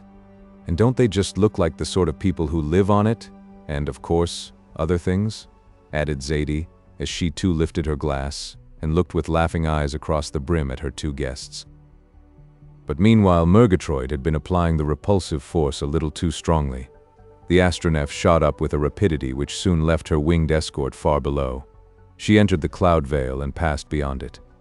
The instant that the unclouded sun rays struck the glass roofing of the deck chamber, their two guests, who had been moving about examining everything with a childlike curiosity, closed their eyes and clasped their hands over them, uttering little cries, tuneful and musical, but still with a note of strange discord in them. "Lennox, we must go down again," exclaimed Zadie. "Don't you see they can't stand the light? It hurts them. Perhaps, poor dears, it's the first time they've ever been hurt in their lives. I don't believe they have any of our ideas of pain or sorrow or anything of that sort. Take us back under the clouds quick, or we may blind them." Before she had ceased speaking, Redgrave had sent a signal down to Murgatroyd, and the Astronef began to drop back again towards the surface of the cloud sea. Zadie had, meanwhile, gone to her lady guest and dropped the black lace mantilla over her head, and, as she did so, she caught herself saying, "There, dear, we shall soon be back in your own light. I hope it hasn't hurt you. It was very stupid of us to do a thing like that."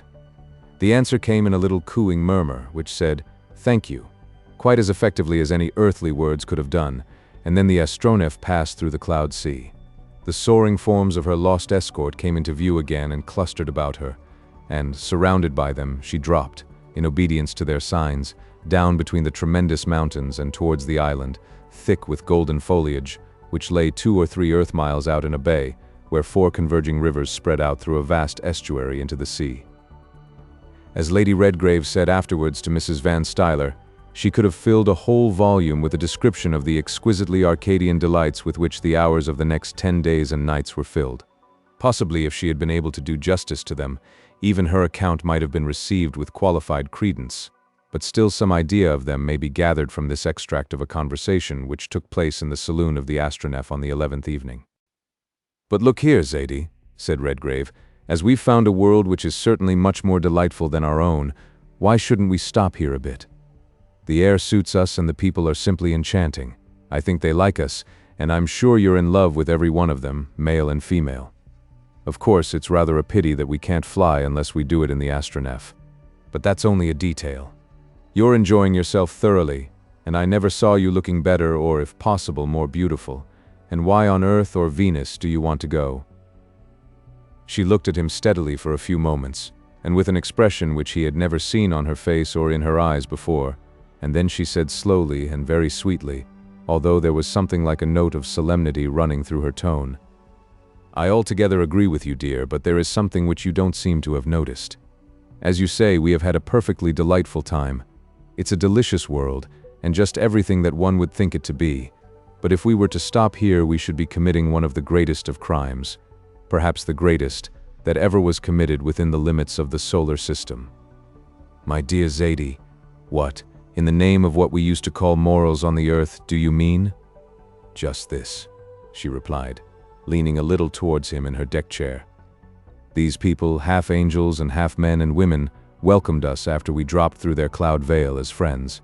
We were a little strange to them, certainly, but still they welcomed us as friends. They had no suspicions of us. They didn't try to poison us or blow us up as those wretches on Mars did.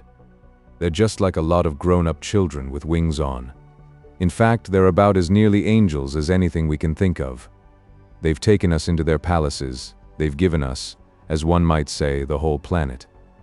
Everything was ours that we liked to take. You know, we have 200 or 300 weight of precious stones on board now, which they would make me take just because they saw my rings. We've been living with them 10 days now, and neither you nor I, nor even Murgatroyd, who, like the old Puritan that he is, seems to see sin or wrong in everything that looks nice, has seen a single sign among them that they know anything about what we call sin or wrong on earth. There's no jealousy, no selfishness. In short, no envy, hatred, malice, and all uncharitableness, no vice or meanness or cheating or any of the abominations of the planet Terra, and we come from that planet. Do you see what I mean now? I think I understand what you're driving at, said Redgrave. You mean, I suppose, that this world is something like Eden before the fall, and that you and I, oh, but that's all rubbish, you know.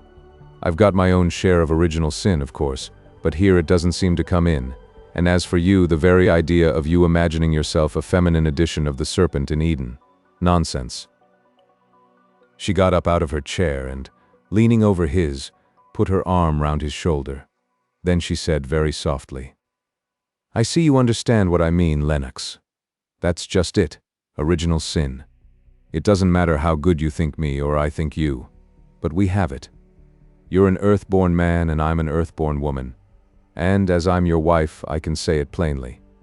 We may think a good bit of each other, but that's no reason why we might not be a couple of plague spots in a sinless world like this. Surely you see what I mean. I needn't put it plainer, need I? Their eyes met, and he read her meaning in hers.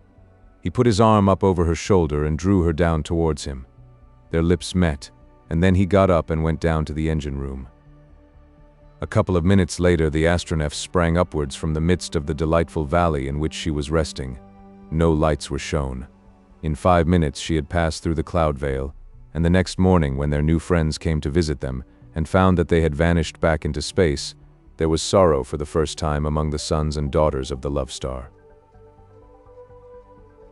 Chapter 14.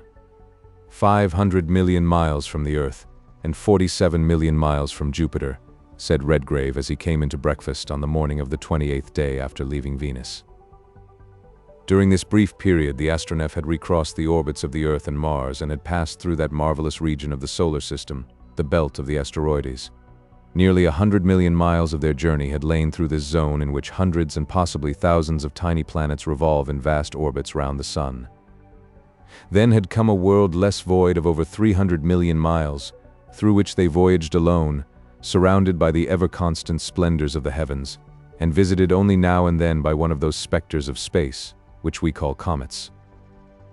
Astern, the disk of the Sun, steadily diminished, and ahead the gray-blue shape of Jupiter, the giant of the solar system, had grown larger and larger until now they could see it as it had never been seen before, a gigantic three-quarter moon filling up the whole heavens in front of them almost from zenith to nadir. 3 of its satellites, Europa, Ganymede, and Callisto, were distinctly visible even to the naked eye, and Europa and Ganymede happened to be in such a position in regard to the Astronef that her crew could see not only the bright sides turned towards the Sun, but also the black shadow spots which they cast on the cloud-veiled face of the huge planet. Callisto was above the horizon, hanging like a tiny flicker of yellowish-red light above the rounded edge of Jupiter, and Io was invisible behind the planet. 500 million miles, said Zaidi, with a little shiver. That seems an awful long way from home, I mean America, doesn't it? I often wonder what they are thinking about us on the dear old Earth. I don't suppose anyone ever expects to see us again. However, it's no good getting homesick in the middle of a journey when you're outward bound. And now what is the program as regards His Majesty King Jove? We shall visit the satellites, of course. Certainly, replied Redgrave. In fact, I shouldn't be surprised if our visit was confined to them. What? Do you mean to say we shan't land on Jupiter after coming nearly 600 million miles to see him? That would be disappointing. But why not? Don't you think he's ready to be visited yet? I can't say that, but you must remember that no one has the remotest notion of what there is behind the clouds or whatever they are which form those bands. All we really know about Jupiter is that he is of enormous size. For instance, he's over 1,200 times bigger than the Earth, and that his density isn't much greater than that of water. And my humble opinion is that if we're able to go through the clouds without getting the Astronef red hot, we shall find that Jupiter is in the same state as the Earth was a good many million years ago. I see, said Zaidi. You mean just a mass of blazing, boiling rock and metal which will make islands and continents someday, and that what we call the cloud bands are the vapors which will one day make its seas. Well, if we can get through these clouds, we ought to see something worth seeing. Just fancy a whole world as big as that, all ablaze like molten iron. Do you think we shall be able to see it, Lennox? I'm not so sure about that, little woman. We shall have to go to work rather cautiously.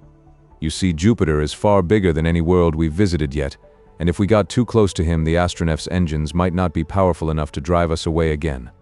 Then we should either stop there till the force was exhausted, or be drawn towards him and perhaps drop into an ocean of molten rock and metal. Thanks, said Zaidie, with a shrug of her shapely shoulders. That would be an ignominious end to a journey like this, to say nothing of the boiling oil part of it, so I suppose you'll make stopping places of the satellites and use their attraction to help you to resist His Majesty's. Your ladyship's reasoning is perfect. I propose to visit them in turn, beginning with Callisto. I shouldn't be at all surprised if we found something interesting on them. You know, they're quite little worlds of themselves. They're all bigger than our moon, except Europa. Ganymede, in fact, is 2/3 bigger than Mercury, and if old Jupiter is still in a state of fiery incandescence, there's no reason why we shouldn't find on Ganymede or one of the others the same state of things that existed on our moon when the Earth was blazing hot. I shouldn't wonder, said Zaidie. I've often heard my father say that that was probably what happened. It's all very marvelous, isn't it? Death in one place, life in another, all beginnings and endings, and yet no actual beginning or end of anything anywhere. That's eternity, I suppose. It's just about as near as the finite intellect can get to it, I should say, replied Redgrave. But I don't think metaphysics are much in our line. If you've finished, we may as well go and have a look at the realities. Which the metaphysicians, laughed Zaidie as she rose, would tell you are not realities at all, or only realities so far as you can think about them. Thinks, in short, instead of real things. But meanwhile, I've got the breakfast things to put away, so you can go up on deck and put the telescopes in order. When she joined him a few minutes later in the deck chamber, the 3/4 disk of Jupiter was rapidly approaching the full. Its phases are invisible from the Earth owing to the enormous distance, but from the deck of the Astronef they had been plainly visible for some days, and since the huge planet turns on its axis in less than 10 hours, or with more than twice the speed of the Earth's rotation, the phases followed each other very rapidly.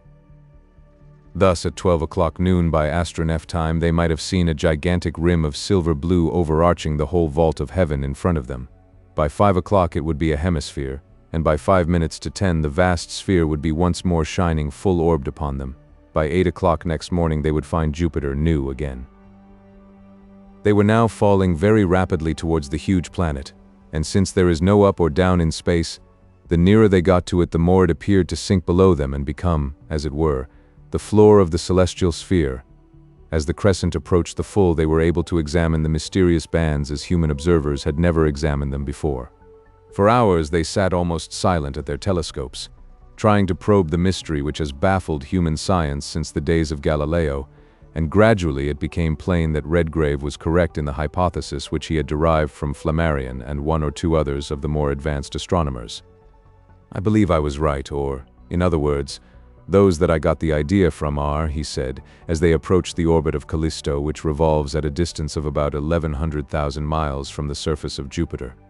Those belts are made of clouds or vapor in some stage or other.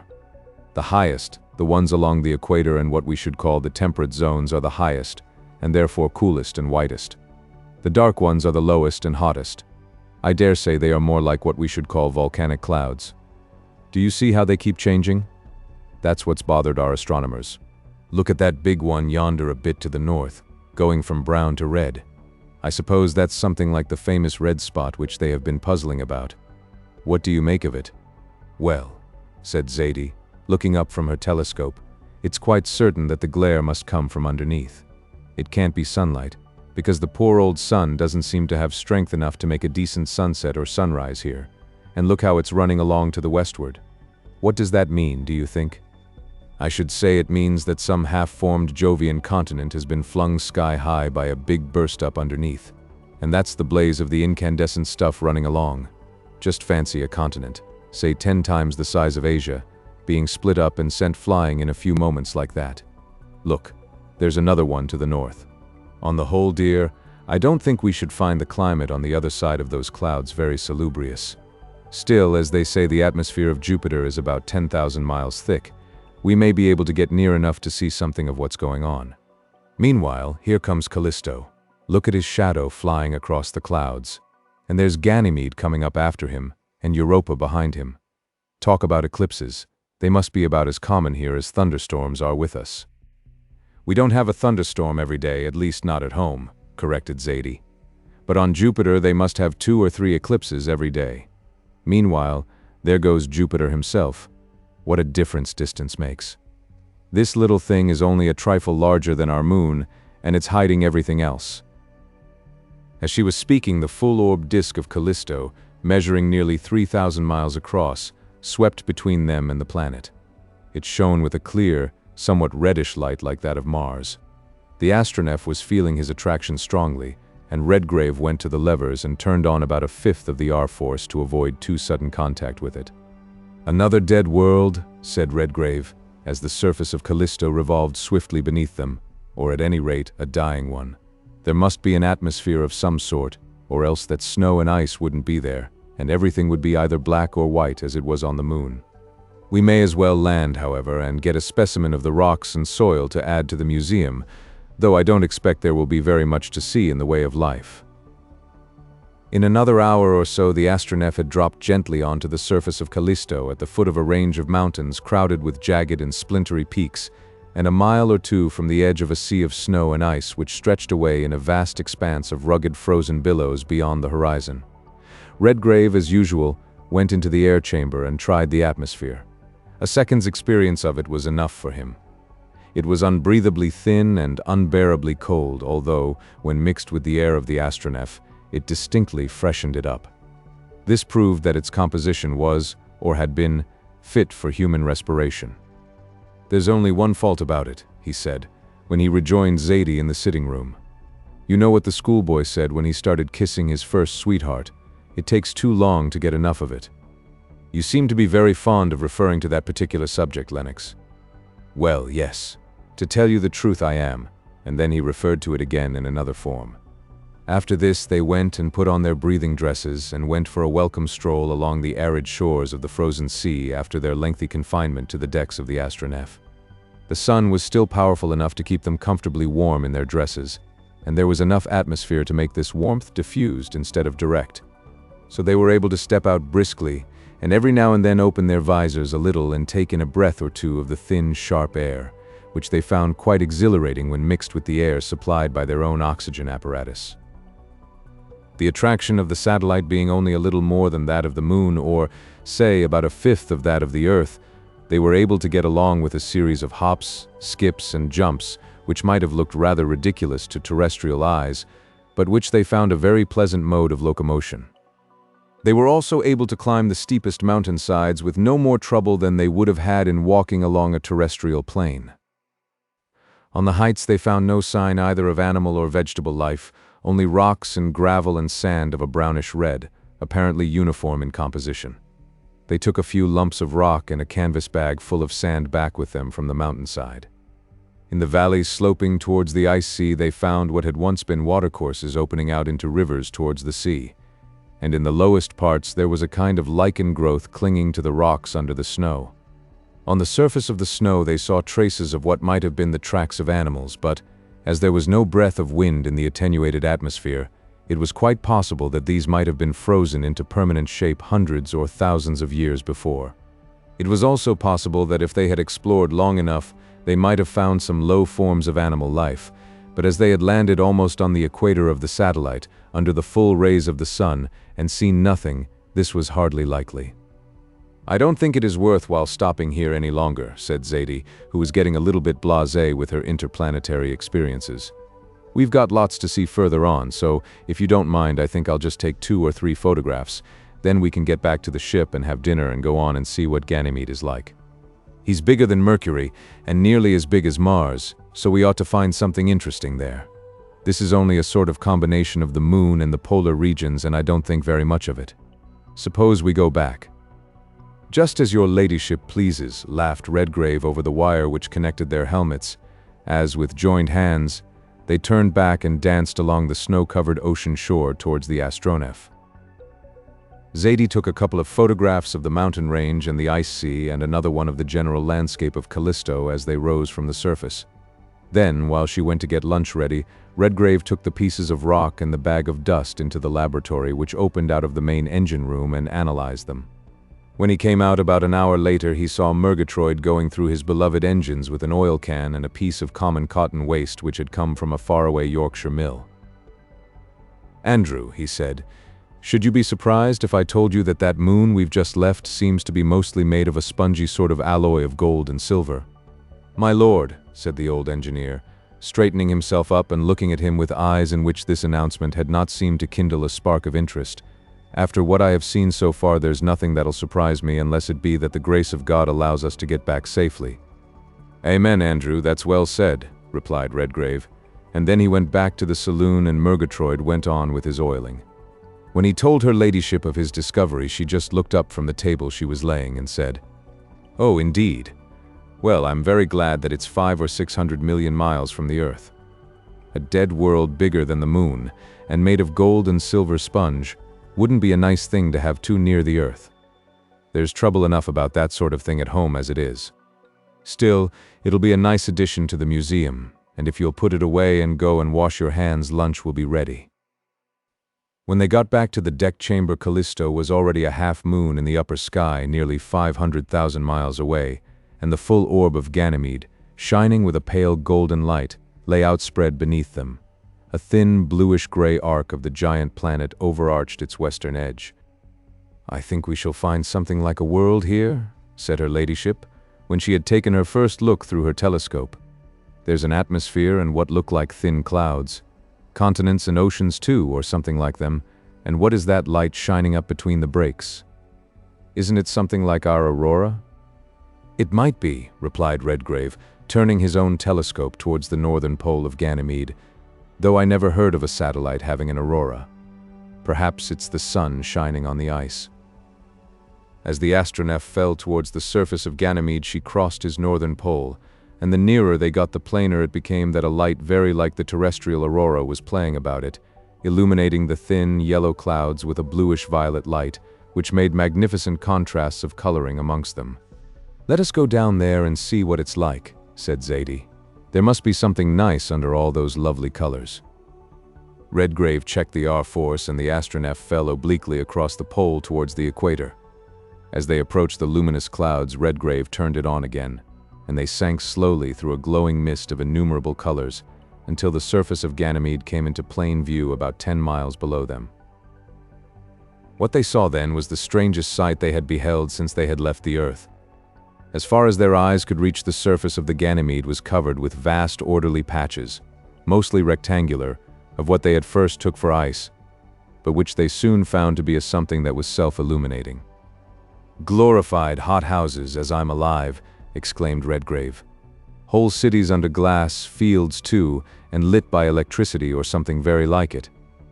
Zadie, we shall find human beings down there. Well, if we do, I hope they won't be like the half-human things we found on Mars. But isn't it all just lovely?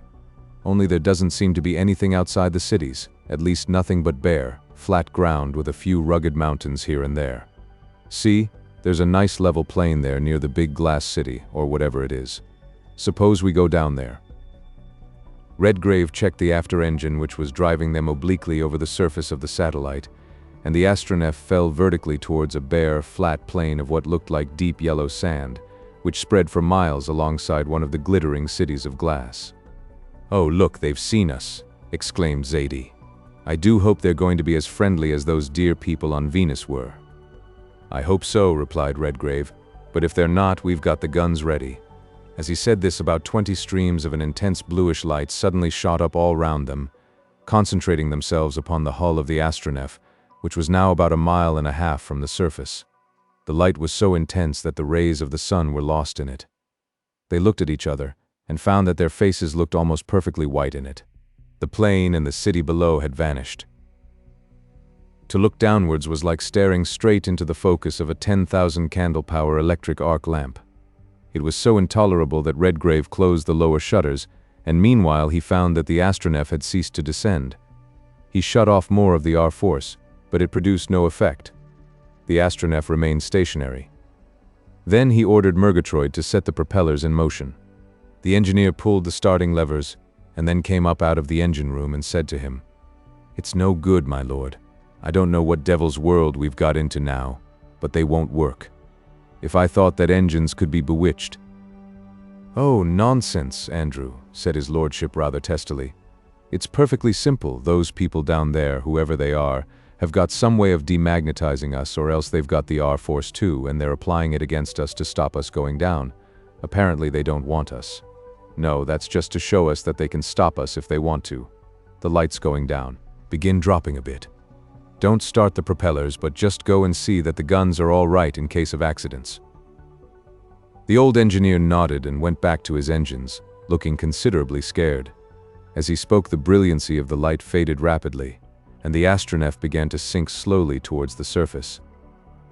As a precaution against their being allowed to drop with force enough to cause a disaster, Redgrave turned the R-force on again, and they fell slowly towards the plane, through what seemed like a halo of perfectly white light.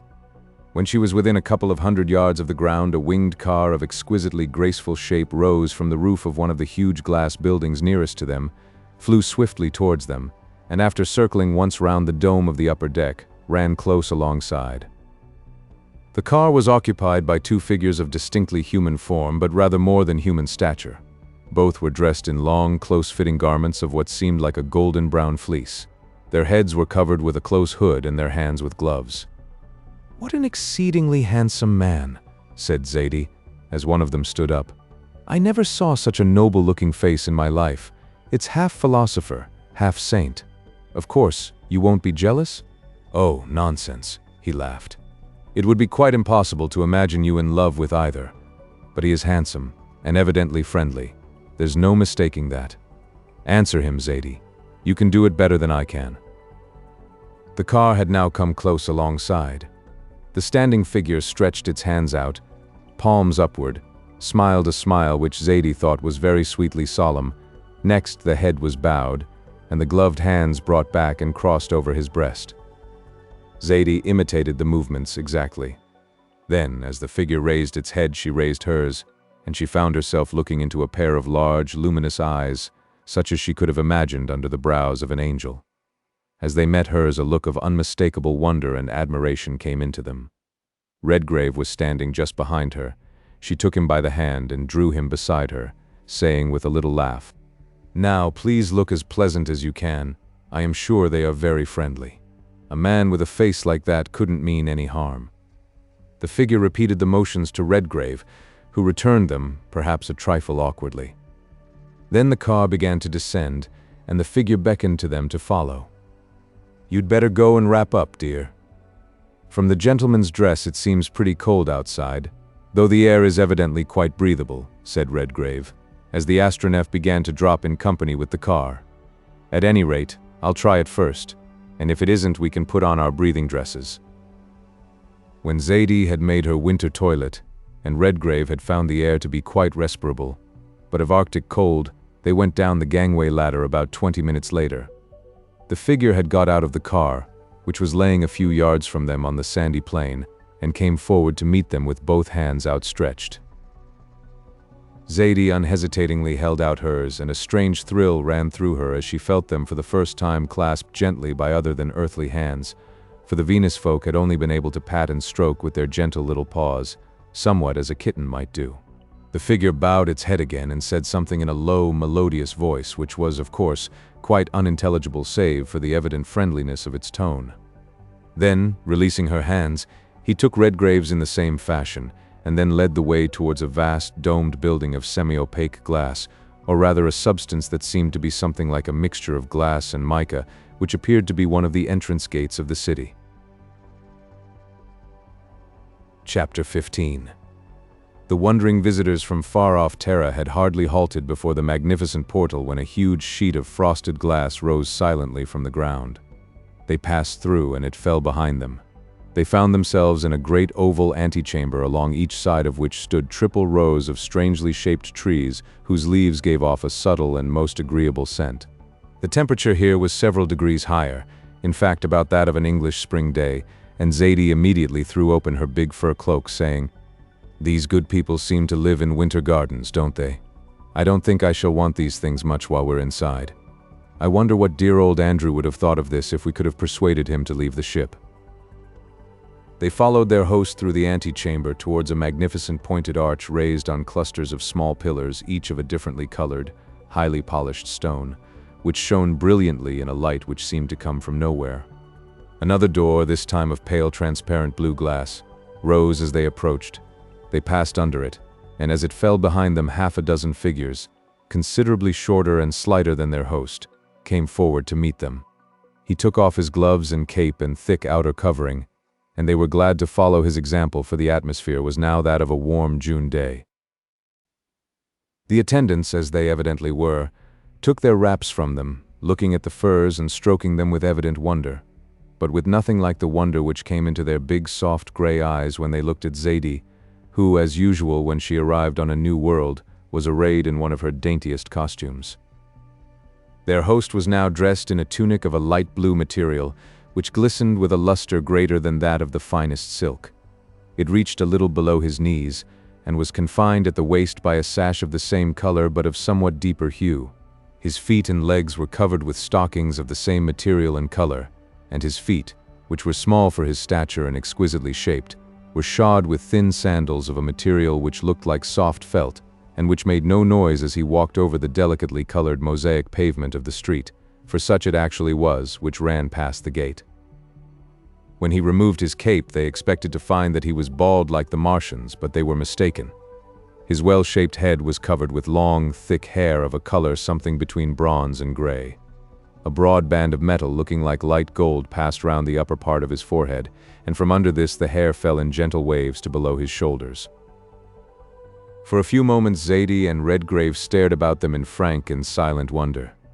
They were standing in a broad street running in a straight line to what seemed to be several miles along the edge of a city of crystal. It was lined with double rows of trees with beds of brilliantly colored flowers between them. From this street others went off at right angles and at regular intervals. The roof of the city appeared to be composed of an infinity of domes of enormous extent, supported by tall clusters of slender pillars standing at the street corners. The general level of the roof seemed about 300 feet above the ground, and the summits of the domes some 50 feet higher. The houses, which were all square, were, as a rule, about 40 feet high.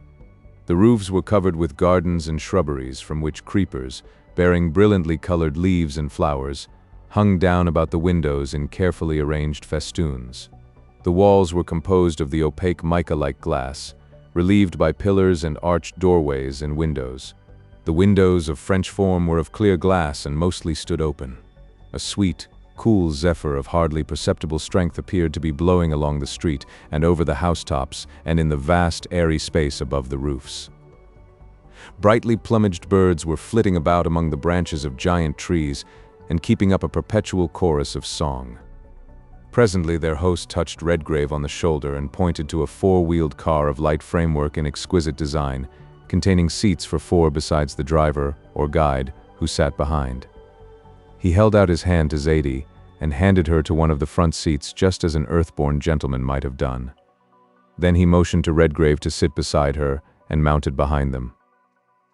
The car immediately began to move silently, but with considerable speed along the left-hand side of the outer street, which, like all the others, was divided by narrow strips of russet-colored grass and flowering shrubs. In a few minutes it swung round to the right, crossed the road and entered a magnificent avenue, which, after a run of some 4 miles, ended in a vast, park-like square, measuring at least a mile each way. The two sides of the avenue were busy with cars like their own, some carrying 6 people, and others only the driver. Those on each side of the road all went in the same direction. Those nearest to the broad sidewalks between the houses and the first row of trees went at a moderate speed of 5 or 6 miles an hour. But along the inner sides, near the central line of trees, they seemed to be running as high as 30 miles an hour. Their occupants were nearly all dressed in clothes made of the same glistening, silky fabric as their host wore, but the colorings were of infinite variety. It was quite easy to distinguish between the sexes, although in stature they were almost equal. The men were nearly all clothed as their host was. The colors of their garments were quieter, and there was little attempt at personal adornment, though many wore bands of an intensely bright sky-blue metal round their arms above the elbow, and others wore belts and necklaces of links composed of this and two other metals resembling gold and aluminum, but of an exceedingly high luster. The women were dressed in flowing garments something after the Greek style, but they were of brighter hues and much more lavishly embroidered than the men's tunics were. They also wore much more jewelry. Indeed, some of the younger ones glittered from head to foot with polished metal and gleaming stones. There was one more difference which they quickly noticed. The men's hair, like their hosts', was nearly always wavy, but that of the women, especially the younger, was a mass of either natural or artificial curls, short and crisp about the head, and flowing down in glistening ringlets to their waists. "Could anyone ever have dreamt of such a lovely place?" said Zaidie, after their wondering eyes had become accustomed to the marvels about them. "And yet, oh dear, now I know what it reminds me of. Flammarion's book, The End of the World, where he describes the remnants of the human race dying of cold and hunger on the equator in places something like this. I suppose the life of poor Ganymede is giving out, and that's why they've got to live in magnified exposition buildings, poor things." "Poor things," laughed Redgrave. "I'm afraid I can't agree with you there, dear. I never saw a jollier-looking lot of people in my life. I dare say you're quite right, but they certainly seem to view their approaching end with considerable equanimity." "Don't be horrid, Lennox. Fancy talking in that cold-blooded way about such delightful-looking people as these. Why, they are even nicer than our dear bird folk on Venus, and of course they are a great deal more like ourselves. Wherefore it stands to reason that they must be a great deal nicer," he replied, with a glance which brought a brighter flush to her cheeks. Then he went on, "Ah, now I see the difference." "What difference? Between what?" "Between the daughter of Earth and the daughters of Ganymede," he replied. "You can blush, and I don't think they can. Haven't you noticed that, although they have the most exquisite skins and beautiful eyes and hair and all that sort of thing, not a man or woman of them has any coloring? I suppose that's the result of living for generations in a hothouse." "Very likely," she said. "But has it struck you also that all the girls and women are either beautiful or handsome, and all the men, except the ones that seem to be servants or slaves, are something like Greek gods, or, at least, the sort of men you see on the Greek sculptures? Survival of the fittest, I presume. These are probably the descendants of the highest races of Ganymede, the people who conceived the idea of prolonging the life of their race and were able to carry it out. The inferior races would either perish of starvation or become their servants. That's what will happen on Earth, and there is no reason why it shouldn't have happened here." As he said this, the car swung out round a broad curve into the center of the great square, and a little cry of amazement broke from Zaidie's lips as her glance roamed over the multiplying splendors about her. In the center of the square, in the midst of smooth lawns and flower beds of every conceivable shape and color, and groves of flowering trees, stood a great domed building, which they approached through an avenue of overarching trees interlaced with flowering creepers. The car stopped at the foot of a triple flight of stairs of dazzling whiteness which led up to a broad arched doorway. Several groups of people were sprinkled about the avenue and steps and the wide terrace which ran along the front of the building. They looked with keen but perfectly well-mannered surprise at their strange visitors and seemed to be discussing their appearance, but not a step was taken towards them, nor was there the slightest sign of anything like vulgar curiosity. "What perfect manners these dear people have," said Zaidie, as they dismounted at the foot of the staircase. "I wonder what would happen if a couple of them were to be landed from a motor car in front of the Capitol at Washington. I suppose this is their capital, and we've been brought here to be put through our facings. What a pity we can't talk to them. I wonder if they'd believe our story if we could tell it." "I've no doubt they know something of it already," replied Redgrave. "They're evidently people of immense intelligence. Intellectually, I dare say, we're mere children compared with them, and it's quite possible that they have developed senses which we have no idea of. And perhaps," added Zaidie, "all the time that we are talking to each other, our friend here is quietly reading everything that is going on in our minds." Whether this was so or not, their host gave no sign of comprehension. He led them up the steps and through the great doorway, where he was met by 3 splendidly dressed men even taller than himself. "I feel beastly shabby among all these gorgeously attired personages," said Redgrave, looking down at his plain tweed suit, as they were conducted with every manifestation of politeness along the magnificent vestibule into which the door opened. "And I'm sure I am quite a dowdy in comparison with these lovely creatures," added XVIII, "although this dress was made in Paris. Lennox, if things are for sale here, you'll have to buy me one of those costumes, and we'll take it back and get one made like it. I wonder what they'd think of me dressed in one of those costumes at a ball at the Waldorf Astoria." Before he could make a suitable reply, a door at the end of the vestibule opened and they were ushered into a large hall which was evidently a council chamber. At the further end of it were 3 semicircular rows of seats made of a polished silvery metal, and in the center, and raised slightly above them, another under a canopy of sky-blue silk. This seat and 6 others were occupied by men of most venerable aspect, in spite of the fact their hair was just as long and thick and glossy as their host's, or even as XVIII's own. The ceremony of introduction was exceedingly simple. Though they could not, of course, understand a word he said, it was evident from his eloquent gestures that their host described the way in which they had come from space and landed on the surface of the world of the Crystal Cities, as XVIII subsequently rechristened Ganymede. The president of the Senate or Council spoke a few sentences in a deep musical tone. Then their host, taking their hands, led them up to his seat, and the president rose and took them by both hands in turn. Then, with a grave smile of greeting, he bent his head and resumed his seat. They joined hands in turn with each of the 6 senators present, bowed their farewells in silence, and then went back with their host to the car. They ran down the avenue, made a curving sweep round to the left, for all the paths in the great square were laid in curves, apparently to form a contrast to the straight streets, and presently stopped before the porch of one of the 100 palaces which surrounded it. This was their host's house, and their home during the rest of their sojourn on Ganymede. Chapter 16.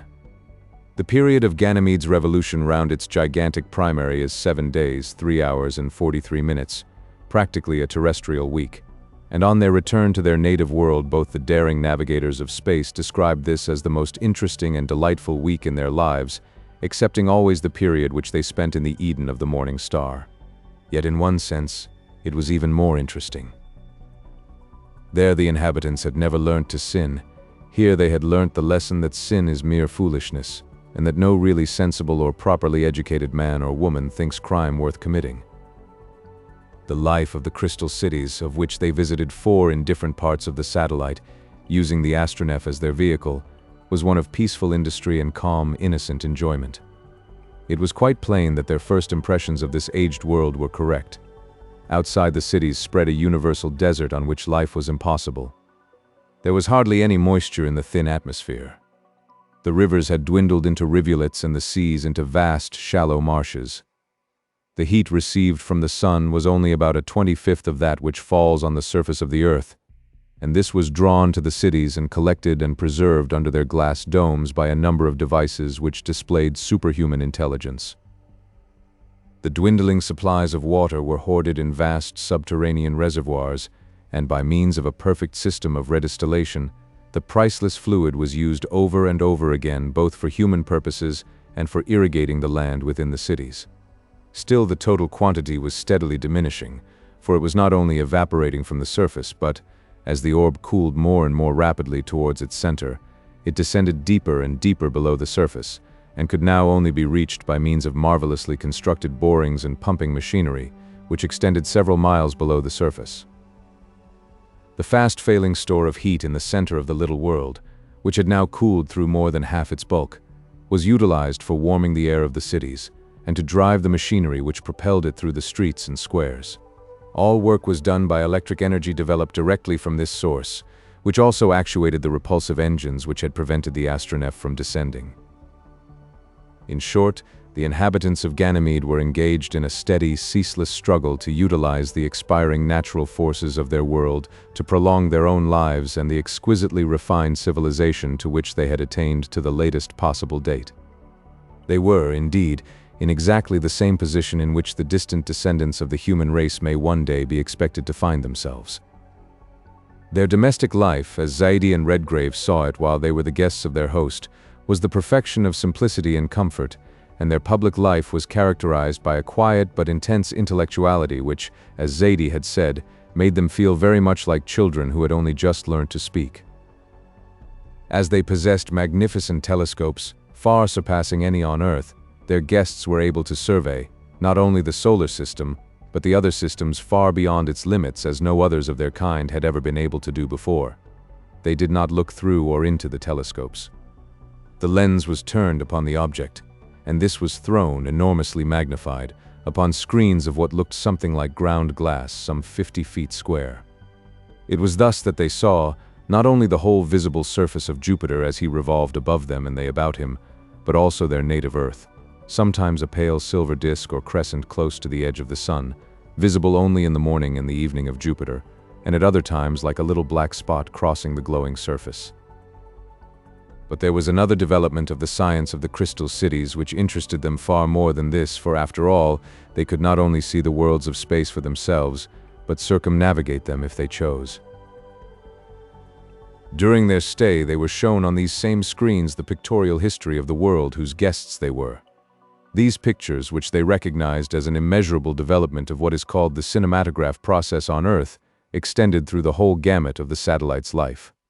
They formed, in fact, the means by which the children of Ganymede were taught the history of their world.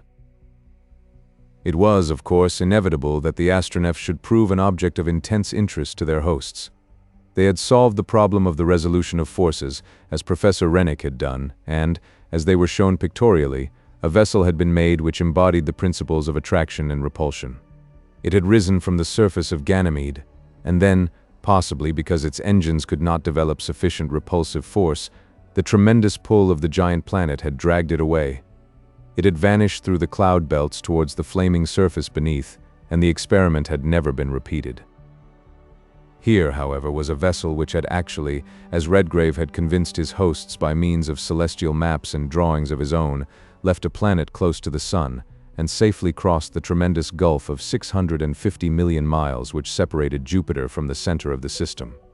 Moreover, he had twice proved her powers by taking his host and two of his newly made friends, the chief astronomers of Ganymede, on a short trip across space to Callisto and Europa, the second satellite of Jupiter, which, to their very grave interest, they found had already passed the stage in which Ganymede was, and had lapsed into the icy silence of death. It was these two journeys which led to the last adventure of the Astronef in the Jovian system. Both Redgrave and Zaidie had determined, at whatever risk, to pass through the cloud belts of Jupiter and catch a glimpse, if only a glimpse, of a world in the making. Their host and the two astronomers, after a certain amount of quiet discussion, accepted their invitation to accompany them, and on the morning of the 8th day after their landing on Ganymede, the Astronef rose from the plain outside the Crystal City and directed her course towards the center of the vast disk of Jupiter. She was followed by the telescopes of all the observatories until she vanished through the brilliant cloud band, 85,000 miles long and some 5,000 miles broad, which stretched from east to west of the planet. At the same moment, the voyagers lost sight of Ganymede and his sister satellites. The temperature of the interior of the Astronef began to rise as soon as the upper cloud belt was passed. Under this, spread out a vast field of brown-red cloud, rent here and there into holes and gaps like those storm cavities in the atmosphere of the sun, which are commonly known as sunspots. This lower stratum of cloud appeared to be the scene of terrific storms, compared with which the fiercest earthly tempests were mere zephyrs. After falling some 500 miles further, they found themselves surrounded by what seemed an ocean of fire, but still the internal temperature had only risen from 70 to 95. The engines were well under control. Only about a fourth of the total R force was being developed, and the Astronef was dropping swiftly, but steadily. Redgrave, who was in the conning tower controlling the engines, beckoned to Zaidie and said, "Shall we go on?" "Yes," she said. "Now we've got as far as this, I want to see what Jupiter is like, and where you are not afraid to go, I'll go." "If I'm afraid at all, it's only because you are with me, Zaidie," he replied. "But I've only got a fourth of the power turned on yet, so there's plenty of margin." The Astronef, therefore, continued to sink through what seemed to be a fathomless ocean of whirling, blazing clouds, and the internal temperature went on rising slowly but steadily. Their guests, without showing the slightest sign of any emotion, walked about the upper deck now, singly and now together, apparently absorbed by the strange scene about them. At length, after they had been dropping for some 5 hours by Astronef time, one of them, uttering a sharp exclamation, pointed to an enormous rift about 50 miles away. A dull red glare was streaming up out of it. The next moment, the brown cloud floor beneath them seemed to split up into enormous wreaths of vapor, which whirled up on all sides of them, and a few minutes later they caught their first glimpse of the true surface of Jupiter. It lay, as nearly as they could judge, some 2,000 miles beneath them, a distance which the telescopes reduced to less than 20, and they saw for a few moments the world that was in the making.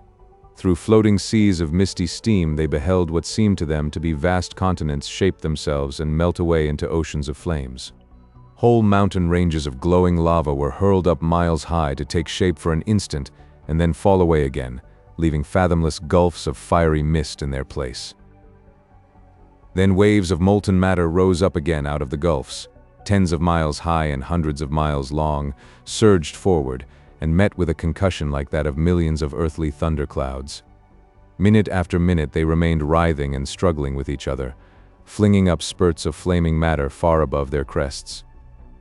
Other waves followed them, climbing up their bases as a sea surge runs up the side of a smooth, slanting rock. Then from the midst of them a jet of living fire leapt up hundreds of miles into the lurid atmosphere above, and then, with a crash and a roar which shook the vast Jovian firmament, the battling lava waves would split apart and sink down into the all-surrounding fire ocean, like two grappling giants who had strangled each other in their final struggle. "It's just hell let loose," said Murgatroyd to himself as he looked down upon the terrific scene through one of the portholes of the engine room. "And with all respect to my lord and her ladyship, those that come this near almost deserve to stop in it."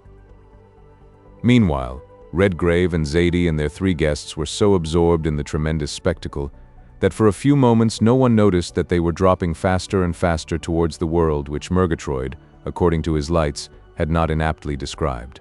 As for Zaidie, all her fears were for the time being lost in wonder, until she saw her husband take a swift glance round upwards and downwards, and then go up into the conning tower. She followed him quickly and said, "What is the matter, Lennox? Are we falling too quickly?" "Much faster than we should," he replied, sending a signal to Murgatroyd to increase the force by 3/10.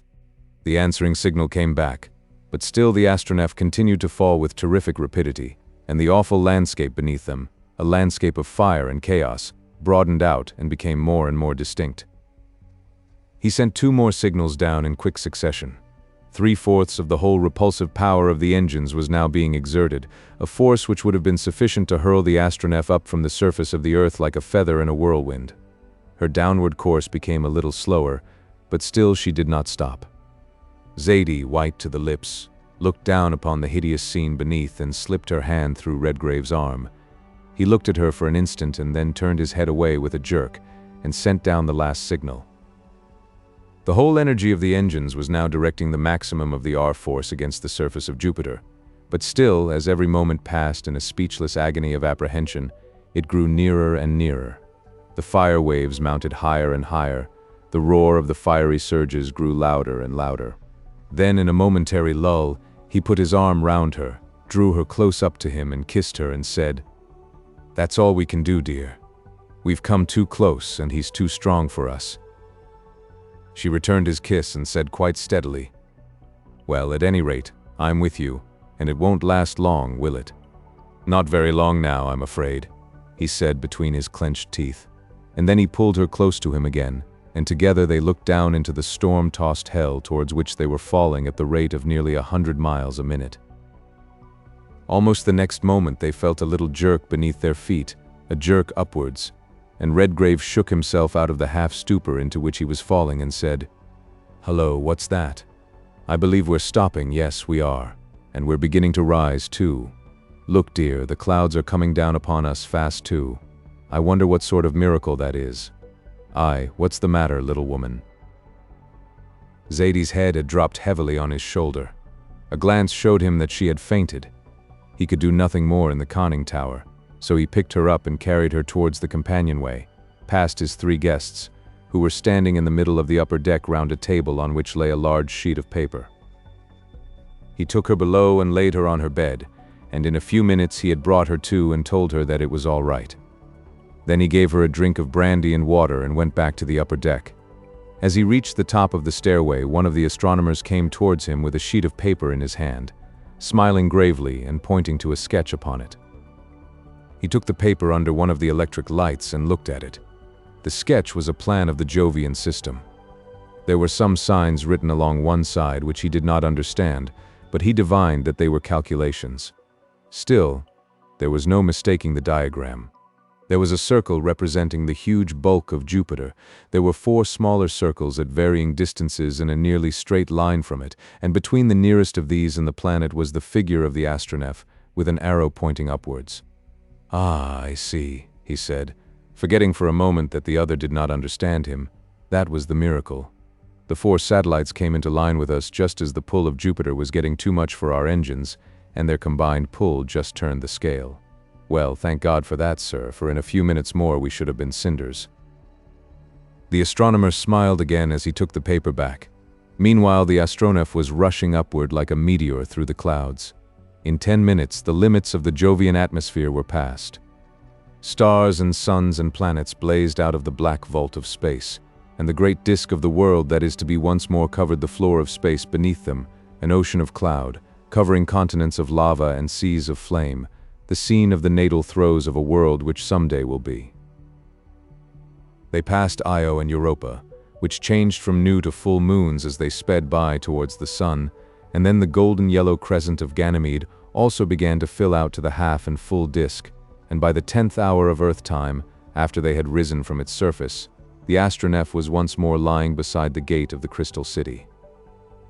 At midnight on the second night after their return, the ringed shape of Saturn, attended by his 8 satellites, hung in the zenith magnificently inviting. The Astronef's engines had been replenished after the exhaustion of their struggle with the might of Jupiter. They said farewell to their friends of the dying world. The doors of the air chamber closed. The signal tinkled in the engine room, and a few moments later a blur of white lights on the brown background of the surrounding desert was all they could see of the Crystal City under whose domes they had seen and learnt so much. Chapter 17. The relative position of the 2 giants of the solar system at the moment when the Astronef left the surface of Ganymede was such that she had to make a journey of rather more than 340 million miles before she passed within the confines of the Saturnine system. At first her speed, as shown by the observations which Redgrave took with the instruments which Professor Rennick had designed for the purpose, was comparatively slow. This was due to the tremendous pull of Jupiter and its 4 moons on the fabric of the vessel. The backward drag rapidly decreased as the pull of Saturn and his system began to overmaster that of Jupiter. It so happened, too, that Uranus, the next outer planet of the solar system, 1,700,000,000 miles away from the Sun, was approaching its conjunction with Saturn, and so assisted in producing a constant acceleration of speed. Jupiter and his satellites dropped behind, sinking, as it seemed to the wanderers, down into the bottomless gulf of space, but still forming by far the most brilliant and splendid object in the skies. The far distant Sun, which, seen from the Saturnian system, has only about a 19th of the superficial extent which it presents to the Earth, dwindled away rapidly until it began to look like a huge planet, with the Earth, Venus, Mars, and Mercury as satellites. Beyond the orbit of Saturn, Uranus, with his 8 moons, was shining with the luster of a star of the first magnitude, and far above and beyond him again hung the pale disk of Neptune, the outer guard of the solar system, separated from the Sun by a gulf of more than 2,750,000,000 miles.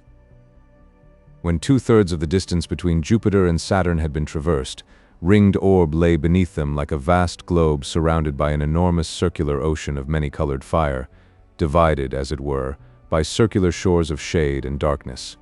On the side opposite to them, a gigantic conical shadow extended beyond the confines of the ocean of light.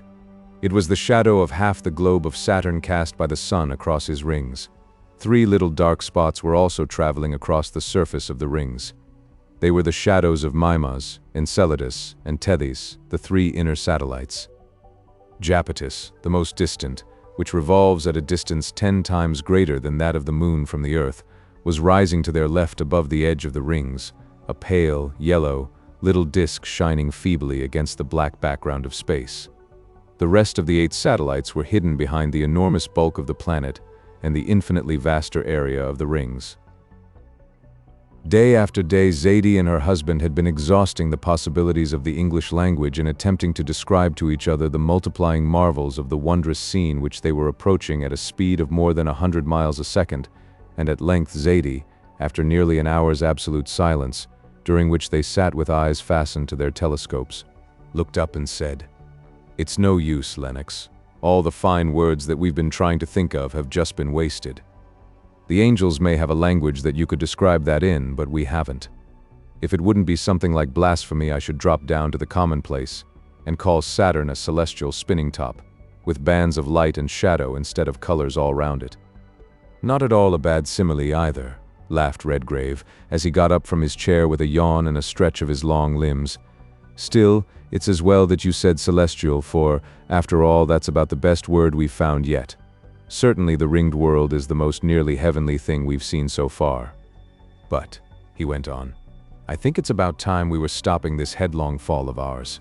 Do you see how the landscape is spreading out round us? That means that we are dropping pretty fast. Whereabouts would you like to land? At present, we're heading straight for Saturn's North Pole."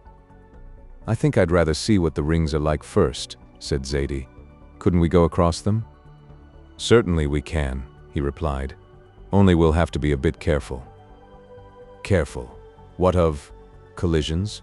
Are you thinking of Proctor's hypothesis that the rings are formed of multitudes of tiny satellites?" "Yes, but I should go a little farther than that. I should say that his rings and his 8 satellites are to Saturn what the planets generally and the ring of the asteroides are to the Sun. And if that is the case, I mean if we find the rings made up of myriads of tiny bodies flying round with Saturn, it might get a bit risky. You see, the outside ring is a bit over 160,000 miles across, and it revolves in less than 11 hours. In other words, we might find the ring a sort of celestial maelstrom, and if we once got into the whirl, and Saturn exerted his full pull on us, we might become a satellite too, and go on swinging round with the rest for a good bit of eternity." "Very well then," she said. "Of course we don't want to do anything of that sort, but there's something else I think we could do," she went on, taking up a copy of Proctor's Saturn and its System, which she had been reading just after breakfast. "You see, those rings are, all together, about 10,000 miles broad. There's a gap of about 1,700 miles between the big dark one and the middle bright one, and it's nearly 10,000 miles from the edge of the bright ring to the surface of Saturn. Now why shouldn't we get in between the inner ring and the planet? If Proctor was right and the rings are made of tiny satellites and there are myriads of them, of course they'll pull up while Saturn pulls down. In fact, Flammarion says somewhere that along Saturn's equator there is no weight at all." "Quite possible," replied Redgrave, "and if you like, we'll go and prove it. Of course, if the Astronef weighs absolutely nothing between Saturn and the rings, we can easily get away. The only thing that I object to is getting into this 170,000-mile vortex, being whizzed round with Saturn every 10.5 hours, and sauntering round the Sun at 21,000 miles an hour." "Don't," she said. "Really, it isn't good to think about these things, situated as we are. Fancy, in a single year of Saturn there are nearly 25,000 Earth days. Why, we should each of us be about 30 years older when we got round, even if we lived, which, of course, we shouldn't. By the way, how long could we live for if the worst came to the worst? Given water, about 1 Earth year at the outside. But of course, we shall be home long before that. If we don't become one of the satellites of Saturn," she replied, "or get dragged away by something into the outer depths of space." Meanwhile, the downward speed of the Astronef had been considerably checked. The vast circle of the rings seemed to suddenly expand, and soon it covered the whole floor of the vault of space. As she dropped towards what might be called the limit of the northern tropic of Saturn, the spectacle presented by the rings became every minute more and more marvelous, purple and silver, black and gold, dotted with myriads of brilliant points of many-colored light. They stretched upwards like vast rainbows into the Saturnian sky as the Astronef's position changed with regard to the horizon of the planet. The nearer they approached the surface, the nearer the gigantic arch of the many-colored rings approached the zenith. Sun and stars sank down behind it, for now they were dropping through the 15-year-long twilight that reigns over that portion of the globe of Saturn which, during half of his year of 30 terrestrial years, is turned away from the Sun. The further they fell towards the rings, the more certain it became that the theory of the great English astronomer was the correct one. Seen through the telescopes at a distance of only 30 or 40,000 miles, it became perfectly plain that the outer or darker ring as seen from the Earth was composed of myriads of tiny bodies, so far separated from each other that the rayless blackness of space could be seen through them. "It's quite evident," said Redgrave, after a long look through his telescope, "that those are rings of what we should call meteorites on Earth, atoms of matter which Saturn threw off into space after the satellites were formed." "And I shouldn't wonder, if you will excuse my interrupting you," said Zaidi, "if the moons themselves have been made up of a lot of these things going together when they were only gas or nebula or something of that sort. In fact, when Saturn was a good deal younger than he is now, he may have had a lot more rings and no moons, and now these aerolites, or whatever they are, can't come together and make moons, because they've got too solid." Meanwhile, the Astronef was rapidly approaching that portion of Saturn's surface which was illuminated by the rays of the sun, streaming under the lower arch of the inner ring. As they passed under it, the whole scene suddenly changed. The rings vanished. Overhead was an arch of brilliant light 100 miles thick, spanning the whole of the visible heavens. Below lay the sunlit surface of Saturn, divided into light and dark bands of enormous breadth. The band immediately below them was of a brilliant silver gray, very much like the central zone of Jupiter. North of this, on the one side, stretched the long shadow of the rings, and southward other bands of alternating white and gold and deep purple succeeded each other till they were lost in the curvature of the vast planet. The poles were of course invisible, since the Astronef was now too near the surface, but on their approach they had seen unmistakable evidence of snow and ice. As soon as they were exactly under the ring arch, Redgrave shut off the R-force, and somewhat to their astonishment, the Astronef began to revolve slowly on its axis, giving them the idea that the Saturnian system was revolving round them. The arch seemed to sink beneath their feet while the belts of the planet rose above them. "What on earth is the matter?" said Zaidi. "Everything has gone upside down." "Which shows," replied Redgrave, "that as soon as the Astronef became neutral, the rings pulled harder than the planet. I suppose because we're so near to them, and instead of falling onto Saturn, we shall have to push up at him." "Oh yes, I see that," said Zaidi. "But after all, it does look a little bit bewildering, doesn't it? To be on your feet one minute and on your head the next." "It is, rather, but you ought to be getting accustomed to that sort of thing now. In a few minutes, neither you nor I, nor anything else will have any weight. We shall be just between the attraction of the rings and Saturn, so you'd better go and sit down. For if you were to give a bit of an extra spring in walking, you might be knocking that pretty head of yours against the roof," said Redgrave, as he went to turn the R-force onto the edge of the rings. A vast sea of silver cloud seemed now to descend upon them. Then they entered it, and for nearly half an hour the Astronef was totally enveloped in a sea of pearl-gray luminous mist. "Atmosphere!" said Redgrave, as he went to the conning tower and signaled to Murgatroyd to start the propellers. They continued to rise, and the mist began to drift past them in patches, showing that the propellers were driving them ahead. They now rose swiftly towards the surface of the planet. The cloud rack got thinner and thinner, and presently they found themselves floating in a clear atmosphere between two seas of cloud, the one above them being much less dense than the one below. "I believe we shall see Saturn on the other side of that," said Zaidi, looking up at it. "Oh dear, there we are going round again." "Reaching the point of neutral attraction," said Redgrave.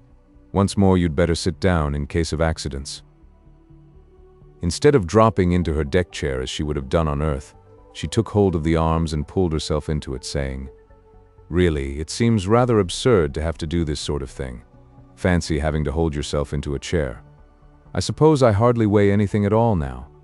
"Not much," said Redgrave, stooping down and taking hold of the end of the chair with both hands.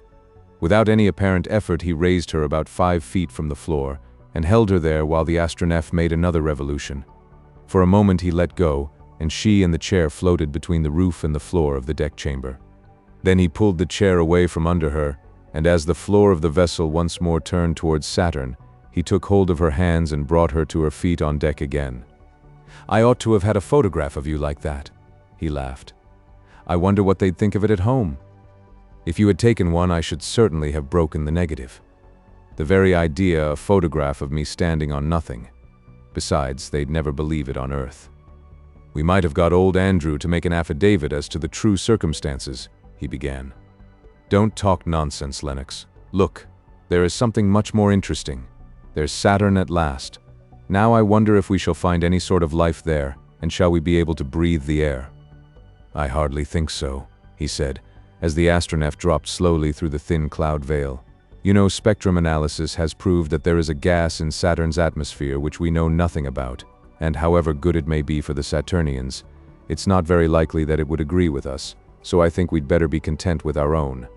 Besides, the atmosphere is so enormously dense that even if we could breathe it, it might squash us up. You see, we're only accustomed to 15 pounds on the square inch, and it may be hundreds of pounds here." "Well," said Zadie, "I haven't got any particular desire to be flattened out or squeezed dry like an orange. It's not at all a nice idea, is it? But look, Lennox," she went on, pointing downwards.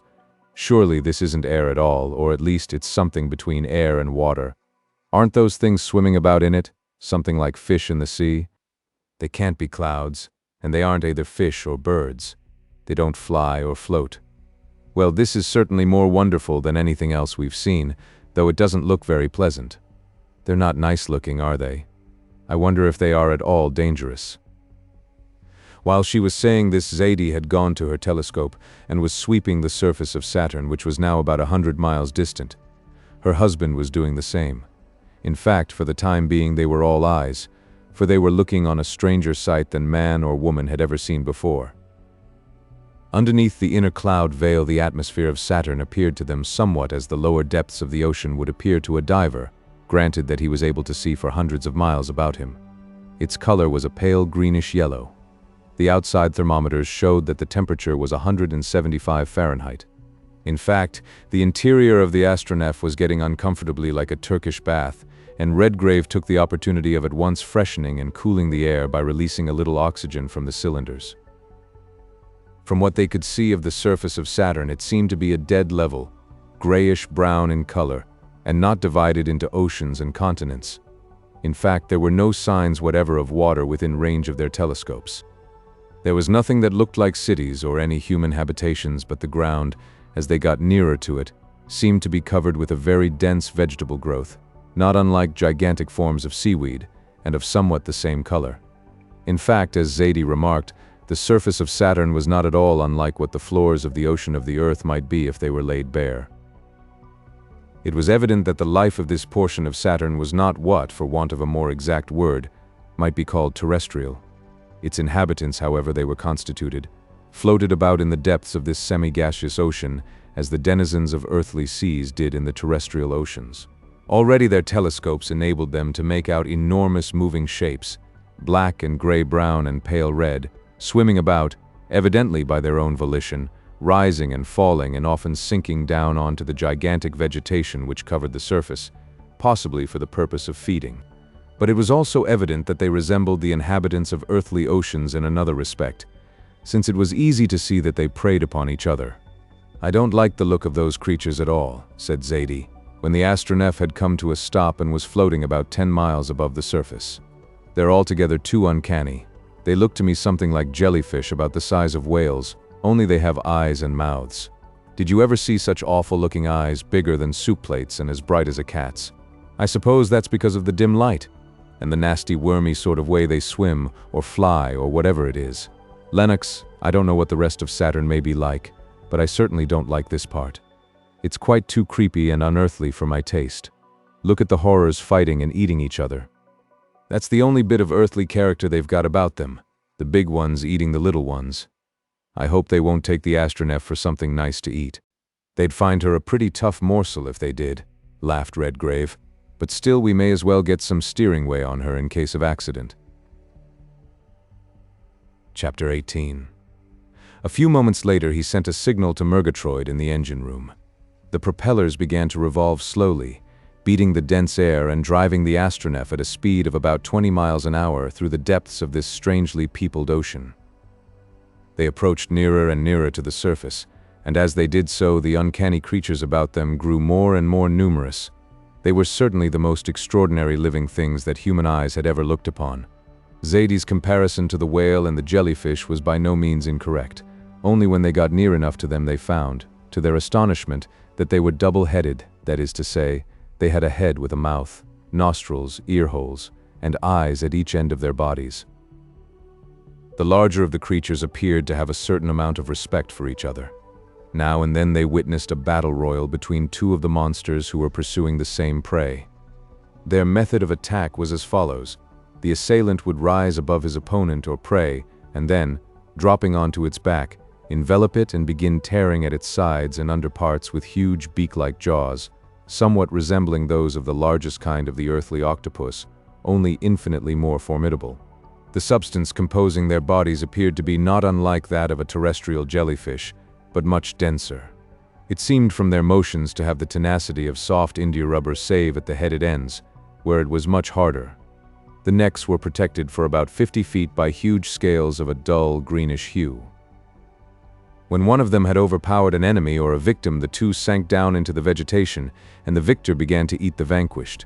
Their means of locomotion consisted of huge fins, or rather half fins, half wings, of which they had 3 laterally arranged behind each head, and 4 much longer and narrower, above and below, which seemed to be used mainly for steering purposes. They moved with equal ease in either direction, and they appeared to rise or fall by inflating or deflating the middle portions of their bodies, somewhat as fish do with their swimming bladders. The light in the lower regions of this strange ocean was dimmer than earthly twilight, although the Astronef was steadily making her way beneath the arch of the rings towards the sunlit hemisphere. "I wonder what the effect of the searchlight would be on these fellows," said Redgrave. "Those huge eyes of theirs are evidently only suited to dim light. Let's try and dazzle some of them." "I hope it won't be a case of the moths and the candle," said XVIII. "They don't seem to have taken much interest in us so far. Perhaps they haven't been able to see properly, but suppose they were attracted by the light and began crowding round us and fastening onto us, as the horrible things do with each other. What should we do then? They might drag us down and perhaps keep us there. But there's one thing, they'd never eat us, because we could keep closed up and die respectably together." "Not much fear of that, little woman," he said. "We're too strong for them. Hardened steel and toughened glass ought to be more than a match for a lot of exaggerated jellyfish like these," said Redgrave, as he switched on the head searchlight. "We've come here to see strange things, and we may as well see them." "Ah, would you, my friend? No, this is not one of your sort, and it isn't meant to eat." An enormous double-headed monster, apparently some 400 feet long, came floating towards them as the searchlight flashed out, and others began instantly to crowd about them, just as XVIII had feared. "Lennox, for heaven's sake be careful!" cried XVIII, shrinking up beside him as the huge, hideous head, with its saucer eyes and enormous beak-like jaws wide open, came towards them. "And look, there are more coming. Can't we go up and get away from them?" "Wait a minute, little woman," replied Redgrave, who was beginning to feel the passion of adventure thrilling along his nerves. "If we fought the Martian air fleet and licked it, I think we can manage these things. Let's see how he likes the light." As he spoke, he flashed the full glare of the 5,000 candle power lamp full onto the creature's great cat-like eyes. Instantly it bent itself up into an arc. The two heads, each the exact image of the other, came together. The 4 eyes glared half-dazzled into the conning tower, and the 4 fearful jaws snapped viciously together. "Lennox, Lennox, for goodness sake let us go up," cried XVIII, shrinking still closer to him. "That thing's too horrible to look at." "It is a beast, isn't it?" he said. "But I think we can cut him in 2 without much trouble." He signaled for full speed. The Astronef ought to have sprung forward and driven her ram through the huge, brick-red body of the hideous creature which was now only a couple of 100 yards from them. But instead of that, a slow, jarring, grinding thrill seemed to run through her, and she stopped. The next moment, Murgatroyd put his head up through the companionway which led from the upper deck to the conning tower, and said, in a tone whose calm indicated, as usual, resignation to the worst that could happen, "My lord, 2 of those beasts, fishes or live balloons or whatever they are, have come across the propellers.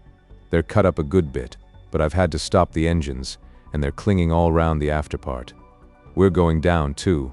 Shall I disconnect the propellers and turn on the repulsion?" "Yes, certainly, Andrew," cried XVIII. "And all of it, too.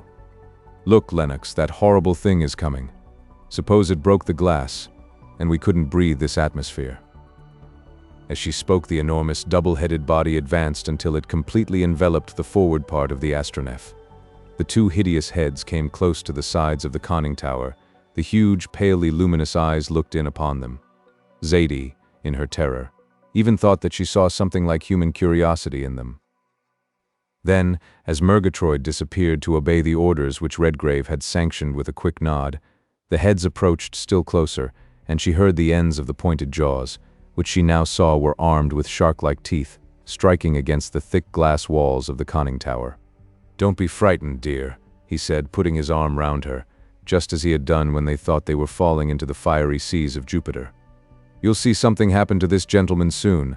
Big and all as he is, there won't be much left of him in a few minutes. They are like those monsters they found in the lowest depths of our own seas. They can only live under tremendous pressure. That's why we didn't find any of them up above. This chap'll burst like a bubble presently. Meanwhile, there's no use in stopping here. Suppose you go below and brew some coffee and bring it up on deck while I go and see how things are looking aft. It doesn't do you any good, you know, to be looking at monsters of this sort. You can see what's left of them later on. You might bring the cognac decanter up too." Zadie was not at all sorry to obey him, for the horrible sight had almost sickened her. They were still under the arch of the rings, and so, when the full strength of the R-force was directed against the body of Saturn, the vessel sprang upwards like a projectile fired from a cannon. Redgrave went back into the conning tower to see what happened to their assailant. It was already trying to detach itself and sink back into a more congenial element.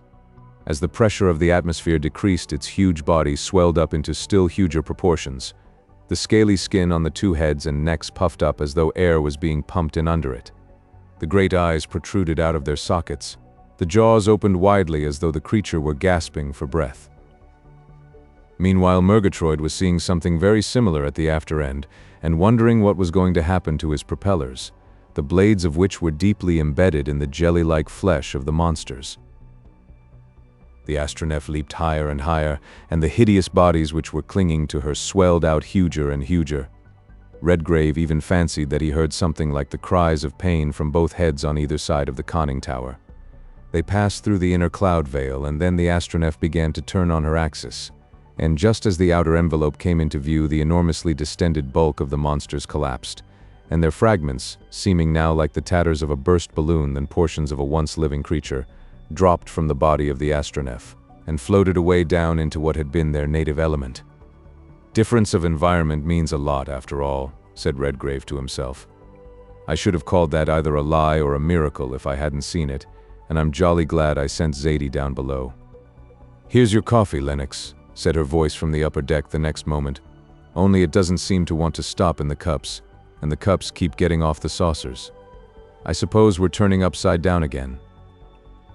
Redgrave stepped somewhat gingerly onto the deck, for his body had so little weight under the double attraction of Saturn and the rings that a very slight effort would have sent him flying up to the roof of the deck chamber. "That's exactly as you please," he said. "Just hold that table steady a minute. We shall have our center of gravity back soon, and now, as to the main question, suppose we take a trip across the sunlit hemisphere of Saturn to what I suppose we should call on Earth, the South Pole. We can get resistance from the rings, and as we are here, we may as well see what the rest of Saturn is like. You see, if our theory is correct as to the rings gathering up most of the atmosphere of Saturn about its equator, we shall get to higher latitudes where the air is thinner and more like our own, and therefore it's quite possible that we shall find different forms of life in it too, or if you've had enough of Saturn and would prefer a trip to Uranus." "No, thanks," said Zadie quickly. "To tell you the truth, Lennox, I've had almost enough star-wandering for one honeymoon. And though we've seen nice things as well as horrible things, especially those ghastly, slimy creatures down there, I'm beginning to feel a bit homesick for good old Mother Earth. You see, we're nearly 1,000 million miles from home, and even with you, it makes one feel a bit lonely. I vote we explore the rest of this hemisphere up to the pole, and then, as they say at sea, I mean our sea-bout ship, and try if we can find our own old world again.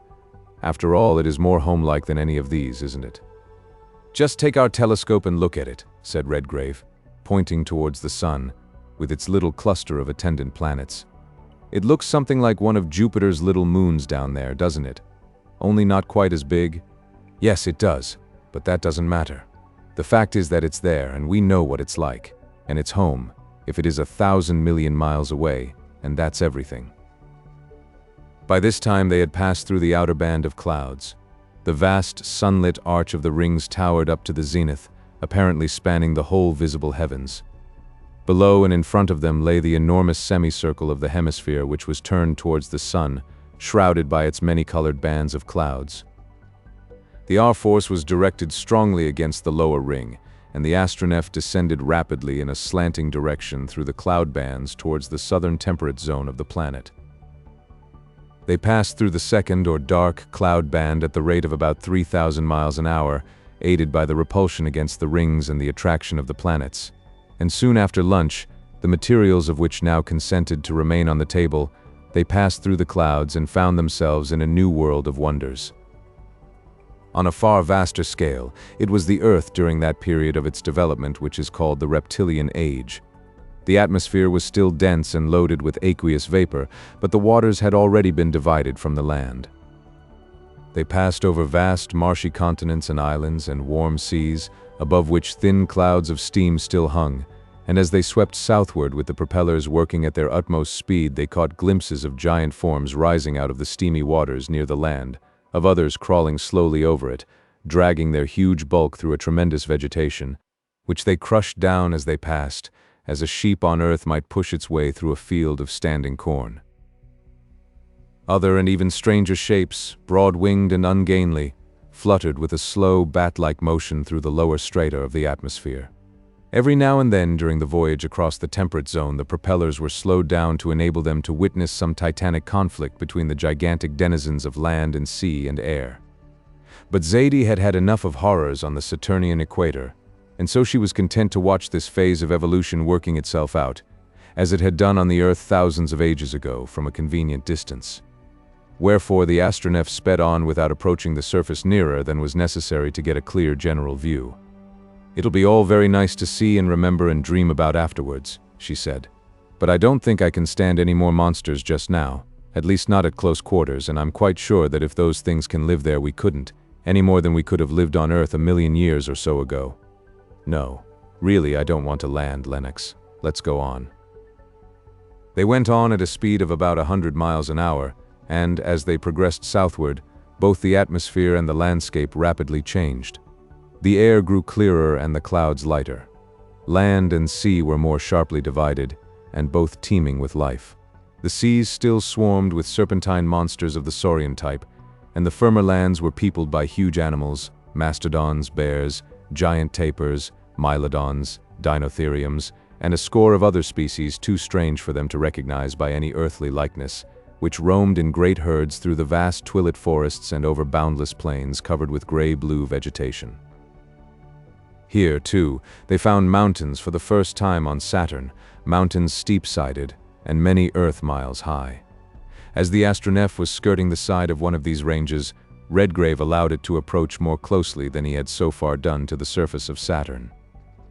"I shouldn't wonder if we found some of the higher forms of life up here," he said. "If there is any kind of being that is going to develop someday into the human race of Saturn, it would naturally get up here." "I should hope so," said XVIII, "and just as far as possible out of the reach of those unutterable horrors on the equator. That would be one of the first signs they would show of superior intelligence. Look. I believe there are some of them. Do you see those holes in the mountainside there? And there they are, something like gorillas, only twice as big, and up the trees too. And what trees? They must be 700 or 800 feet high. Tree men and cave dwellers, and ancestors of the future royal race of Saturn, I suppose," said Redgrave. "They don't look very nice, do they? Still, there's no doubt about their being far superior in intelligence to those other brutes we saw. Evidently this atmosphere is too thin for the two-headed jellyfishes and the saurians to breathe. These creatures have found that out in a few hundreds of generations, and so they have come to live up here out of the way. Vegetarians, I suppose, or perhaps they live on smaller monkeys and other animals, just as our ancestors did." "Really, Lennox," said XVIII, turning round and facing him, "I must say that you have a most unpleasant way of alluding to one's ancestors. They couldn't help what they were." "Well, dear," he said, going towards her. "Marvelous as the miracle seems, I'm heretic enough to believe it possible that your ancestors even millions of years ago perhaps may have been something like those. But then, of course, you know I'm a hopeless Darwinian. And therefore entirely horrid, as I've often said before, when you get on subjects like these. Not, of course, that I'm ashamed of my poor relations, and then, after all, your Darwin was quite wrong when he talked about the descent of man and woman. We, especially the women, have ascended from that sort of thing, if there's any truth in the story at all. Though personally, I must say I prefer dear old Mother Eve." "Who never had a sweeter daughter then," he replied, drawing her towards him. "Very prettily put, my lord." She laughed, releasing herself with a gentle twirl. "And now I'll go and get dinner ready. After all, it doesn't matter what world one's in, one gets hungry all the same." The dinner, which was eaten somewhere in the middle of the 15-year-long day of Saturn, was a more than usually pleasant one, because they were now nearing the turning point of their trip into the depths of space, and thoughts of home and friends were already beginning to fly back across the 1,000-million-mile gulf which lay between them and the Earth, which they had left only a little more than 2 months ago. While they were at dinner, the Astronef rose above the mountains and resumed her southward course. XVIII brought the coffee up on deck as usual after dinner, and, while Redgrave smoked his cigar and XVIII her cigarette, they luxuriated in the magnificent spectacle of the sunlit side of the rings towering up, rainbow built on rainbow, to the zenith of their visible heavens. "What a pity there aren't any words to describe it," said XVIII. "I wonder if the descendants of the ancestors of the future human race on Saturn will invent anything like a suitable language. I wonder how they'll talk about those rings millions of years hence." "By that time there may not be any rings," Lennox replied, blowing one of blue smoke from his own lips. "Look at that. Made in a moment and gone in a moment, and yet on exactly the same principle, it gives one a dim idea of the difference between time and eternity. After all, it's only another example of Kelvin's theory of vortices. Nebulae and asteroids and planet rings and smoke rings are really all made on the same principle. My dear Lennox, if you're going to get as philosophical and as commonplace as that, I'm going to bed. Now that I come to think of it, I've been up about 15 Earth hours, so it's about time I went and had a sleep. It's your turn to make the coffee in the morning, our morning I mean, and you'll wake me in time to see the South Pole of Saturn, won't you? You're not coming yet, I suppose?" "Not just yet, dear. I want to see a bit more of this, and then I must go through the engines and see that they're all right and ready for that 1,000-million-mile homeward voyage you're talking about. You can have a good 10 hours sleep without missing much, I think, for there doesn't seem to be anything more interesting than our own Arctic life down there. So good night, little woman, and don't have too many nightmares." "Good night," she said. "If you hear me shout, you'll know that you're to come and protect me from monsters. Weren't those two-headed brutes just too horrid for words? Good night, dear." Chapter 19. A little before 6, Earth time, on the 4th morning after they had cleared the confines of the Saturnian system, Redgrave went as usual into the conning tower to examine the instruments and to see that everything was in order. To his intense surprise, he found, on looking at the gravitational compass, which was to the Astronef what the ordinary compass is to a ship at sea, that the vessel was a long way out of her course. Such a thing had never yet occurred. Up to now, the Astronef had obeyed the laws of gravitation and repulsion with absolute exactness. He made another examination of the instruments. But no, all were in perfect order. "I wonder what the deuce is the matter," he said, after he had looked for a few moments with frowning eyes at the multitude of orbs ahead. "By Jove, we're swinging more. This is getting serious." He went back to the compass. The long, slender needle was slowly swinging farther and farther out of the middle line of the vessel. "There can only be two explanations of that," he went on, thrusting his hands deep into his trousers pockets. "Either the engines are not working properly, or some enormous and invisible body is pulling us towards it out of our course. Let's have a look at the engines first." When he reached the engine room, he said to Murgatroyd, who was indulging in his usual pastime of cleaning and polishing his beloved charges, "Have you noticed anything wrong during the last hour or so, Murgatroyd?"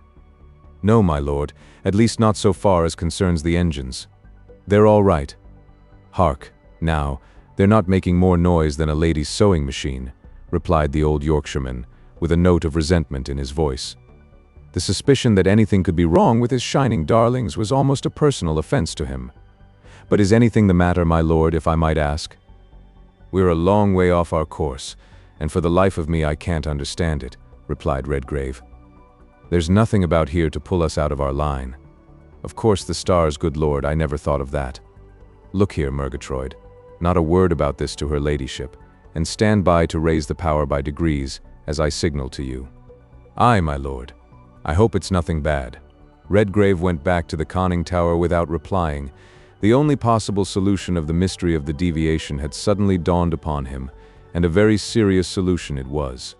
He remembered there were such things as dead suns, the derelicts of the ocean of space vast, invisible orbs, lightless and lifeless, too distant from any living sun to be illumined by its rays, and yet exercising the only force left to them, the force of attraction. Might not one of these have wandered near enough to the confines of the solar system to exert this force, a force of absolutely unknown magnitude, upon the Astronef? He went to the desk beside the instrument table and plunged into a maze of mathematics, of masses and weights, angles and distances. Half an hour later he stood looking at the last symbol on the last sheet of paper with something like fear. It was the fatal X which remained to satisfy the last equation, the unknown quantity which represented the unseen force that was dragging them into the outer wilderness of interstellar space, into far-off regions from which, with the remaining force at his disposal, no return would be possible. He signaled to Murgatroyd to increase the development of the R-force from a 10th to a 5th. Then he went to the lower saloon, where XVIII was busy with her usual morning tidy-up. Now that the mystery was explained, there was no reason to keep her in the dark. Indeed, he had given her his word that he would conceal from her no danger, however great, that might threaten them when he had once assured himself of its existence. She listened to him in silence and without a sign of fear beyond a little lifting of the eyelids and a little fading of the color in her cheeks. "And if we can't resist this force," she said when he had finished, "it will drag us millions, perhaps millions of miles away from our own system into outer space, and we shall either fall on the surface of this dead sun and be reduced to a puff of lighted gas in an instant, or some other body will pull us away from it, and then another away from that, and so on. And we shall wander among the stars for ever and ever until the end of time. If the first happens, darling, we shall die together without knowing it. It's the second that I'm most afraid of. The Astronef may go on wandering among the stars forever, but we have only water enough for 3 weeks more. Now come into the conning tower and we'll see how things are going." As they bent their heads over the instrument table, Redgrave saw that the remorseless needle had moved 2 degrees more to the right. The keel of the Astronef, under the impulse of the R-force, was continually turning. The pull of the invisible orb was dragging her slowly but irresistibly out of her line. "There's nothing for it but this," said Redgrave, putting out his hand to the signal board and signaling to Murgatroyd to put the engines to their highest capacity. "You see, dear, our greatest danger is this. We had to exert such a tremendous lot of power getting away from Jupiter and Saturn that we haven't any too much to spare, and if we have to spend it in counteracting the pull of this dead sun, or whatever it is, we may not have enough of what I call the R-fluid left to get home with." "I see," she said, staring with wide-open eyes at the needle. "You mean that we may not have enough to keep us from falling into one of the planets or perhaps into the sun itself? Well, supposing the dangers are equal, this one is the nearest, and so I guess we've got to fight it first." "Spoken like a good American," he said, putting his arm across her shoulders and looking at once with infinite pride and infinite regret at the calm, proud face which the glory of resignation had adorned with a new beauty. She bowed her head and then looked away again so that he should not see that there were tears in her eyes. He took his hand from her shoulder and stared in silence down at the needle. It was stationary again. "We've stopped," he said, after a pause of several moments. "Now, if the body that's taken us out of our course is moving away from us, we win. If it's coming towards us, we lose. At any rate, we've done all we can. Come along, XVIII. Let's go and have a walk on deck." They had scarcely reached the upper deck when something happened which dwarfed all the other experiences of their marvelous voyage into utter insignificance.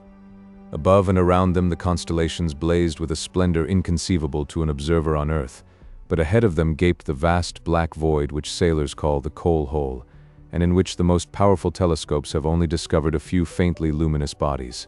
Suddenly, out of the midst of this infinity of darkness, there blazed a glare of almost intolerably brilliant radiance.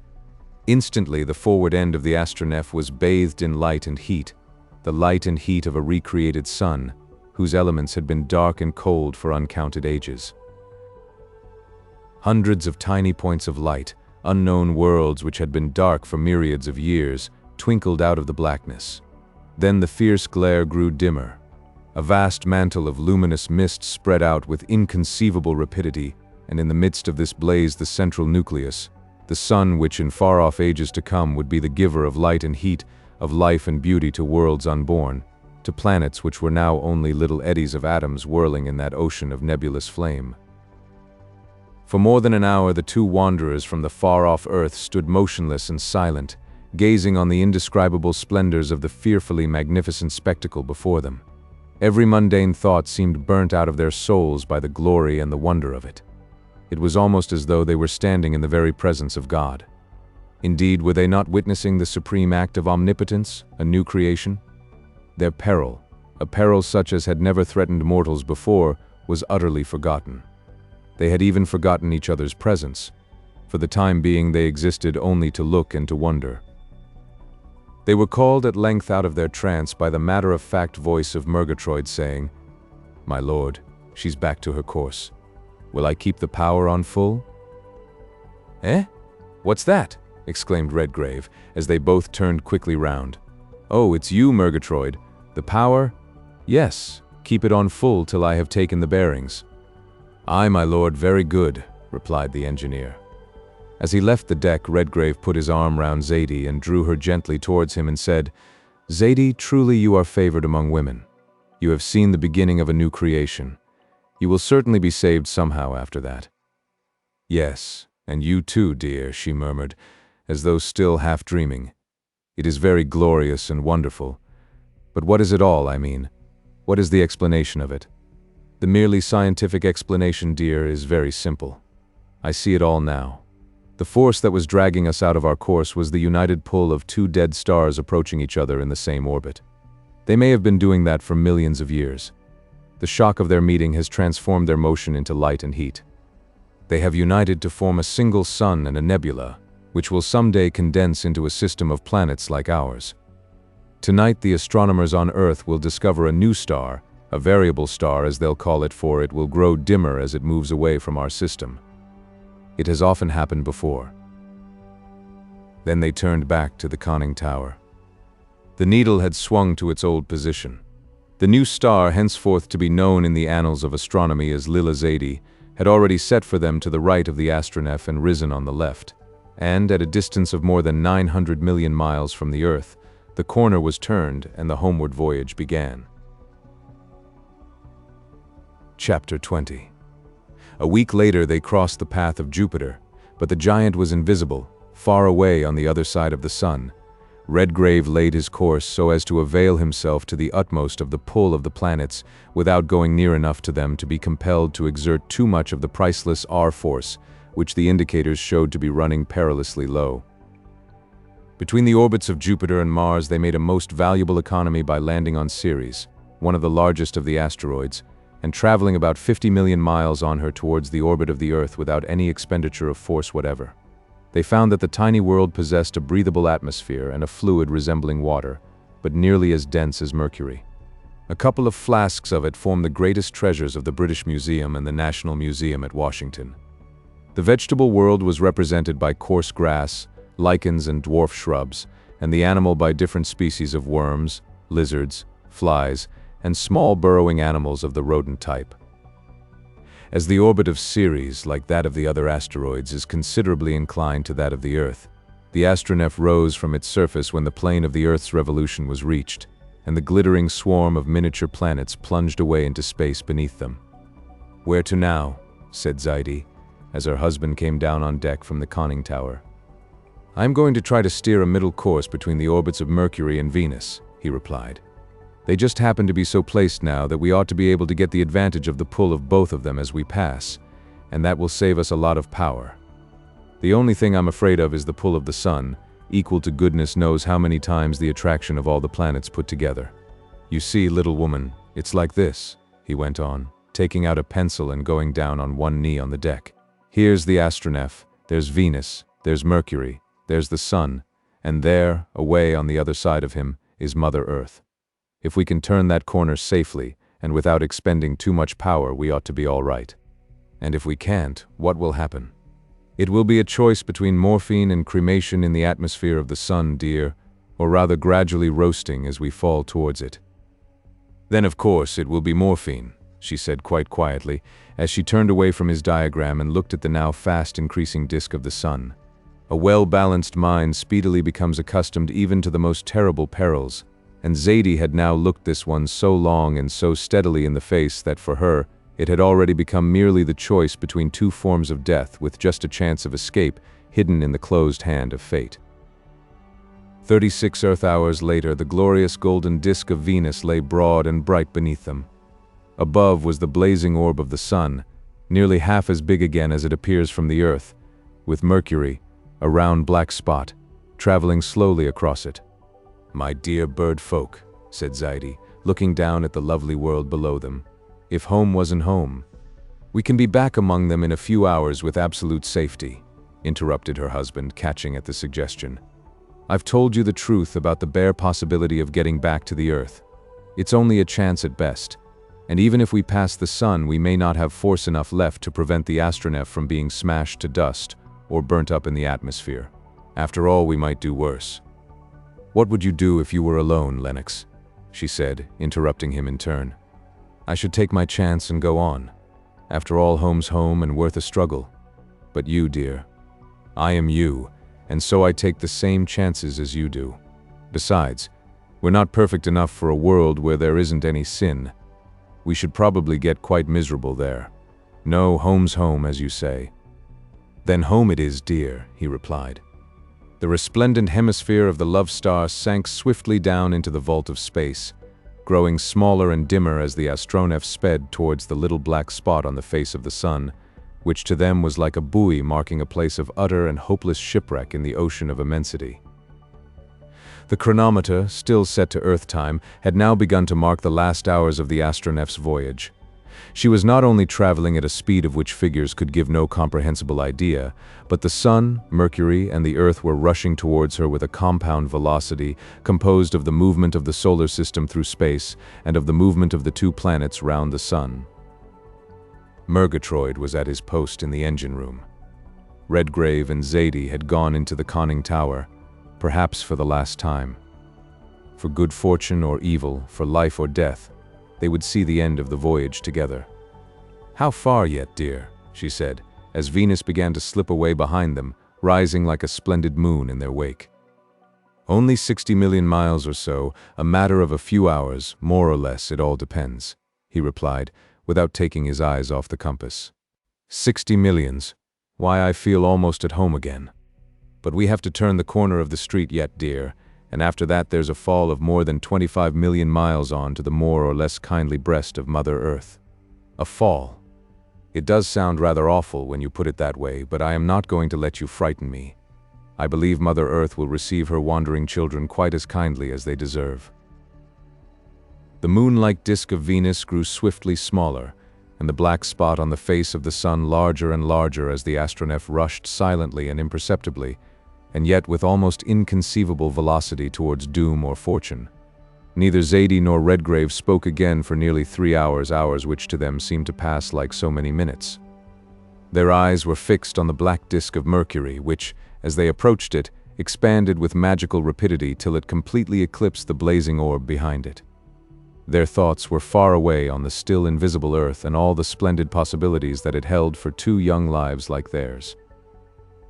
As the sunlight vanished, they looked at each other in the golden moonlight of Venus, and Zadie let her head rest for a moment on her husband's shoulder. Then a swiftly broadening gleam of light shot out from behind the black circle of Mercury. The first crisis had come. Redgrave put out his hand to the signal board and rang for full power. The planet seemed to swing round as the Astronef rushed into the blaze. In a few minutes it passed through the phases from new to full. Venus became eclipsed in turn as they swung between Mercury and the Sun, and then Redgrave, after a rapid glance to either side, said, "If we can only keep the two pulls balanced, we shall do it. That will keep us in a straight line, and our own momentum ought to carry us into the Earth's attraction." Zadie did not reply. She was shading her eyes with her hand from the almost intolerable brilliance of the sun's rays, and looking straight ahead to catch the first glimpse of the silver-gray orb. Her husband read her thoughts and respected them. But a few minutes later he startled her out of her dream of home by exclaiming, "Good God, we're turning." "What do you say, dear?" "Turning what?" "On our own center. Look, I'm afraid only a miracle can save us now, darling." She glanced to the left-hand side where he was pointing. The sun, no longer now a sun, but a vast ocean of flame filling nearly a third of the vault of space, was sinking beneath them. On the right, Mercury was rising. Zadie knew only too well what this meant. It meant that the keel of the Astronef was being dragged out of the straight line which would cut the Earth's orbit some 40 million miles away. It meant that, in spite of the exertion of the full power that the engines could develop, they had begun to fall into the sun. Redgrave laid his hand on hers and their eyes met. There was no need for words. Perhaps speech just then would have been impossible. In that mute glance each looked into the other's soul and was content. Then he left the conning tower, and Zadie dropped onto her knees before the instrument table and laid her forehead upon her clasped hands. Her husband went to the saloon, unlocked a little cupboard in the wall, and took out a blue bottle of corrugated glass labeled morphine, poison. He took another empty bottle of white glass and measured 50 drops into it. Then he went to the engine room and said abruptly, "Murgatroyd, I'm afraid it's all up with us. We're falling into the sun, and you know what that means. In a few hours the Astronef will be red hot. So it's roasting alive, or this. I recommend this." "And what might that be, my lord?" said the old engineer, looking at the bottle which his master held out towards him. "That's morphine, poison. Fill that up with water, drink it, and in half an hour you'll be dead without knowing it. Of course, you won't take it until there's absolutely no hope, but granted that, you'll find this a better death than roasting or baking alive." Then his voice changed suddenly as he went on. "Of course, I need not say now, Murgatroyd, how deeply I regret now that I asked you to come in the Astronef. My lord, my people have served yours for 700 years, and, whether on Earth or among the stars, where you go it is my duty to go also. But don't ask me to take the poison. It is not for me to say that a journey like this is tempting Providence, but, by my lights, if I am to die I shall die the death that Providence in its wisdom sends. I dare say you're right in one way, Murgatroyd, but it's no time to argue about beliefs now. There's the bottle. Do as you think right. And now, in case the miracle doesn't happen, goodbye." "Goodbye, my lord, if it is to be," replied the old Yorkshireman, taking the hand which Redgrave held out to him. "I'll keep the power on to the last, I suppose." "Yes, you may as well. If it doesn't keep us away from the sun, it won't be much use to us in 2 or 3 hours." He left the engine room and went back to the conning tower. Zadie was still on her knees. Beneath and around them, the awful gulf of flame was broadening and deepening. Mercury was rising higher and growing smaller. He put the bottle down on the table and waited. Then Zadie looked up. Her eyes were clear, and her face was perfectly calm. She rose and put her arm through his and said, "Well, is there any hope, dear? There can't be now, can there? Is that the morphine?" "Yes," he replied, slipping his arm beneath hers and round her waist. "I'm afraid there's not much chance now, little woman. We're using up the last of the power, and you see." As he said this, he looked at the thermometer. The mercury had risen from 65 degrees Fahrenheit, the normal temperature of the interior of the Astronef, to 93 degrees, and during the half-minute that he watched it rose another degree. There was no mistaking such a warning as that. He had brought 2 little liqueur glasses in his pocket from the saloon. He divided the morphine between them and filled them up with water. "Not until the last moment, dear," said Zadie as he set one of them before her. "We have no right to do it until then." "Very well, when the mercury reaches 150. After that it will go up 10 and 15 degrees at a jump, and we—" "Yes, at 150, she replied, cutting short a speech she dared not hear the end of. "I understand. It will be impossible to hope any more." Now, side by side, they stood and watched the thermometer. 95, 98, 103, 110, 18, 24, 32, 41. The silent minutes passed, and with each the silver thread. For them the thread of life grew, with strange contradiction, longer and longer, and with every minute it grew more quickly. 146. With his right arm, Redgrave drew Zaidie still closer to him. He put out his left hand and took up the little glass. She did the same. "Goodbye, dear, till we have slept and wake again." "Goodbye, darling, God grant that we may." But the agony of that last farewell was more than Zaidie could bear. She looked away at the little glass in her hand, a hand which even now did not tremble. Then she raised her eyes again to take one last look at the glory of the stars and at the fate incarnate in flame which lay beneath them. Then, even as the end of the last minute came, a cry broke through her white, half-parted lips. "The earth! The earth! Thank God, the earth!"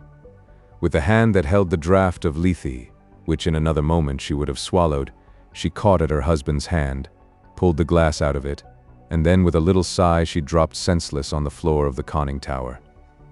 Redgrave looked for a moment in the direction that her eyes had taken. A pale, silver-gray crescent, with a little white spot near it, was rising out of the blackness beyond the edge of the solar ocean of flame. Home was in sight at last, but would they reach it, and how? He picked her up and carried her to their room and laid her on the bed. Then he went to the medicine chest again, this time for a very different purpose. An hour later, they were on the upper deck with their telescopes turned on to the rapidly growing crescent of the homeworld, which, in its eternal march through space, had come into the line of direct attraction just in time to turn the scale in which the lives of the space voyagers were trembling. The higher it rose, the bigger and broader and brighter it grew, and, at last, Zaidie, forgetting in her transport of joy all the perils that were yet to come, sprang to her feet and clapped her hands and cried, "There's America." Then she dropped back into her long deck chair and began a good, hearty, healthy cry. Epilogue. There is little now to be told that all the world does not already know as well as it knows the circumstances of Lord and Lady Redgrave's departure from the earth, at the beginning of that marvelous voyage, that desperate plunge into the unknown immensities of space which began so happily, and yet with so many grave misgivings in the hearts of their friends, and which, after passing many perils, the adventurous voyagers finished even more happily than they had begun. As I said at the beginning of this narrative, the sole purpose of writing it has been to place before the reading public an account of the adventures experienced by Lord Redgrave and his beautiful Countess from the time of their departure from the earth to the hour of their return to it. Therefore, there is no need to retell a tale already told, and one that has been read and reread 1,000 times. Everyone who has read his or her newspaper from Kamchatka to Cape Horn, and from Alaska to South Australia, knows how the commander of the Astronef so nursed the remains which were left to him of the force after overcoming the attraction of the sun, that he was able to steer an oblique course between the moon and the earth, and to counteract what Zaidie called the all-too-loving attraction of the mother planet, and after 60 hours of agonizing suspense, at last re-entered their native atmosphere. The expenditure of the last few units of the force enabled them to just clear the summits of the Bolivian Andes, to cross the foothills and western slopes of Peru, and finally to let the Astronef drop quietly onto the bosom of the broad Pacific about 20 miles westward of the port of Molendo. All this time, thousands of anxious eyes had been peering through telescopes every night in quest of the wanderers who must now be returning if ever they were to return, and a reward of $10,000, offered conjointly by the British and United States governments for the first authentic tidings of the Astronef, was won by a smart young Californian, who was assistant astronomer at the Harvard University Observatory at Arequipa. One night when he was on duty watching a lunar occultation, he saw something sweep across the disk of the full moon just as the captain and officers of the St. Louis had seen that same something sweep across the disk of the rising sun. What else could it be if not the Astronef?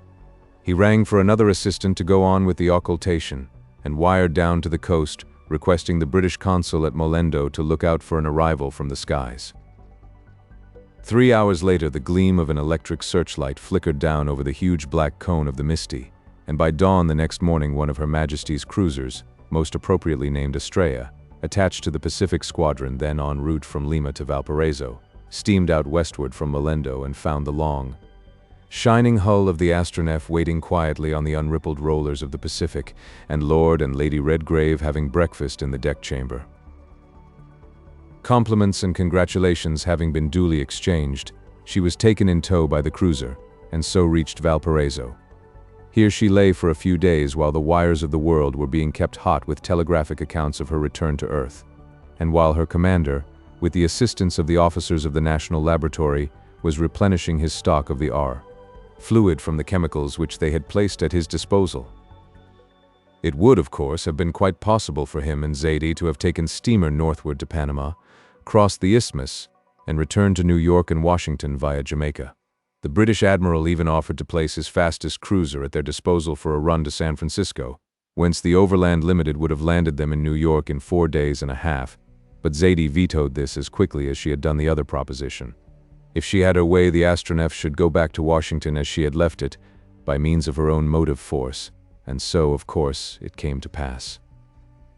Even Murgatroyd's grim and homely features seemed irradiated by a glow of what he afterwards thought unholy pride when he once more stood by his levers and heard the familiar signal coming from the conning tower. A 10th, and then, stand by steering gear. The next moment there was another tinkle in the engine room. Redgrave, standing with Zaidie in the conning tower, moved the power wheel through 10 degrees, and then, to the amazement of tens of thousands of spectators, the hull of the Astronef rose perpendicularly from the waters of the bay. The British squadron and a detachment of the Chilean fleet thundered out a salute which was answered a few moments later by the shore batteries.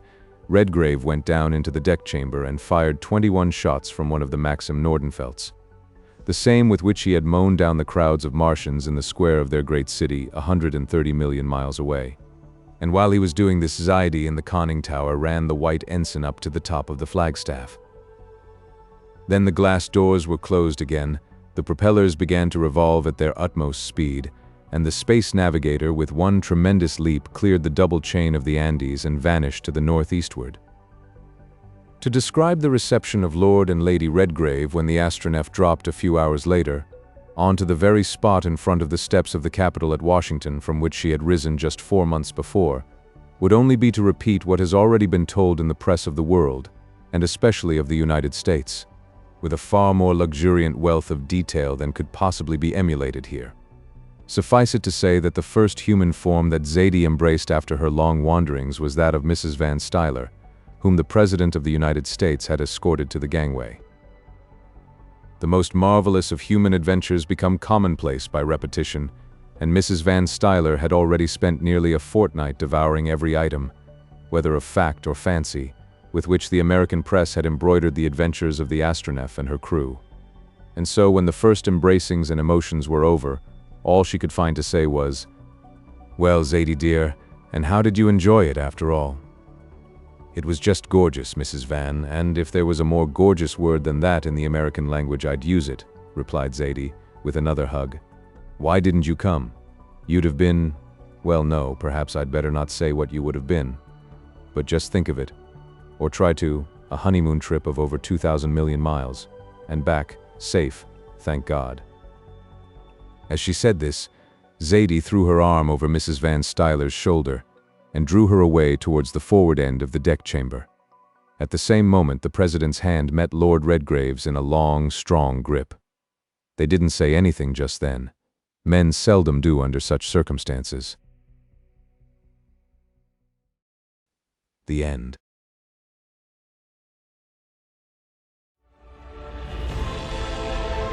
A whole galaxy to go.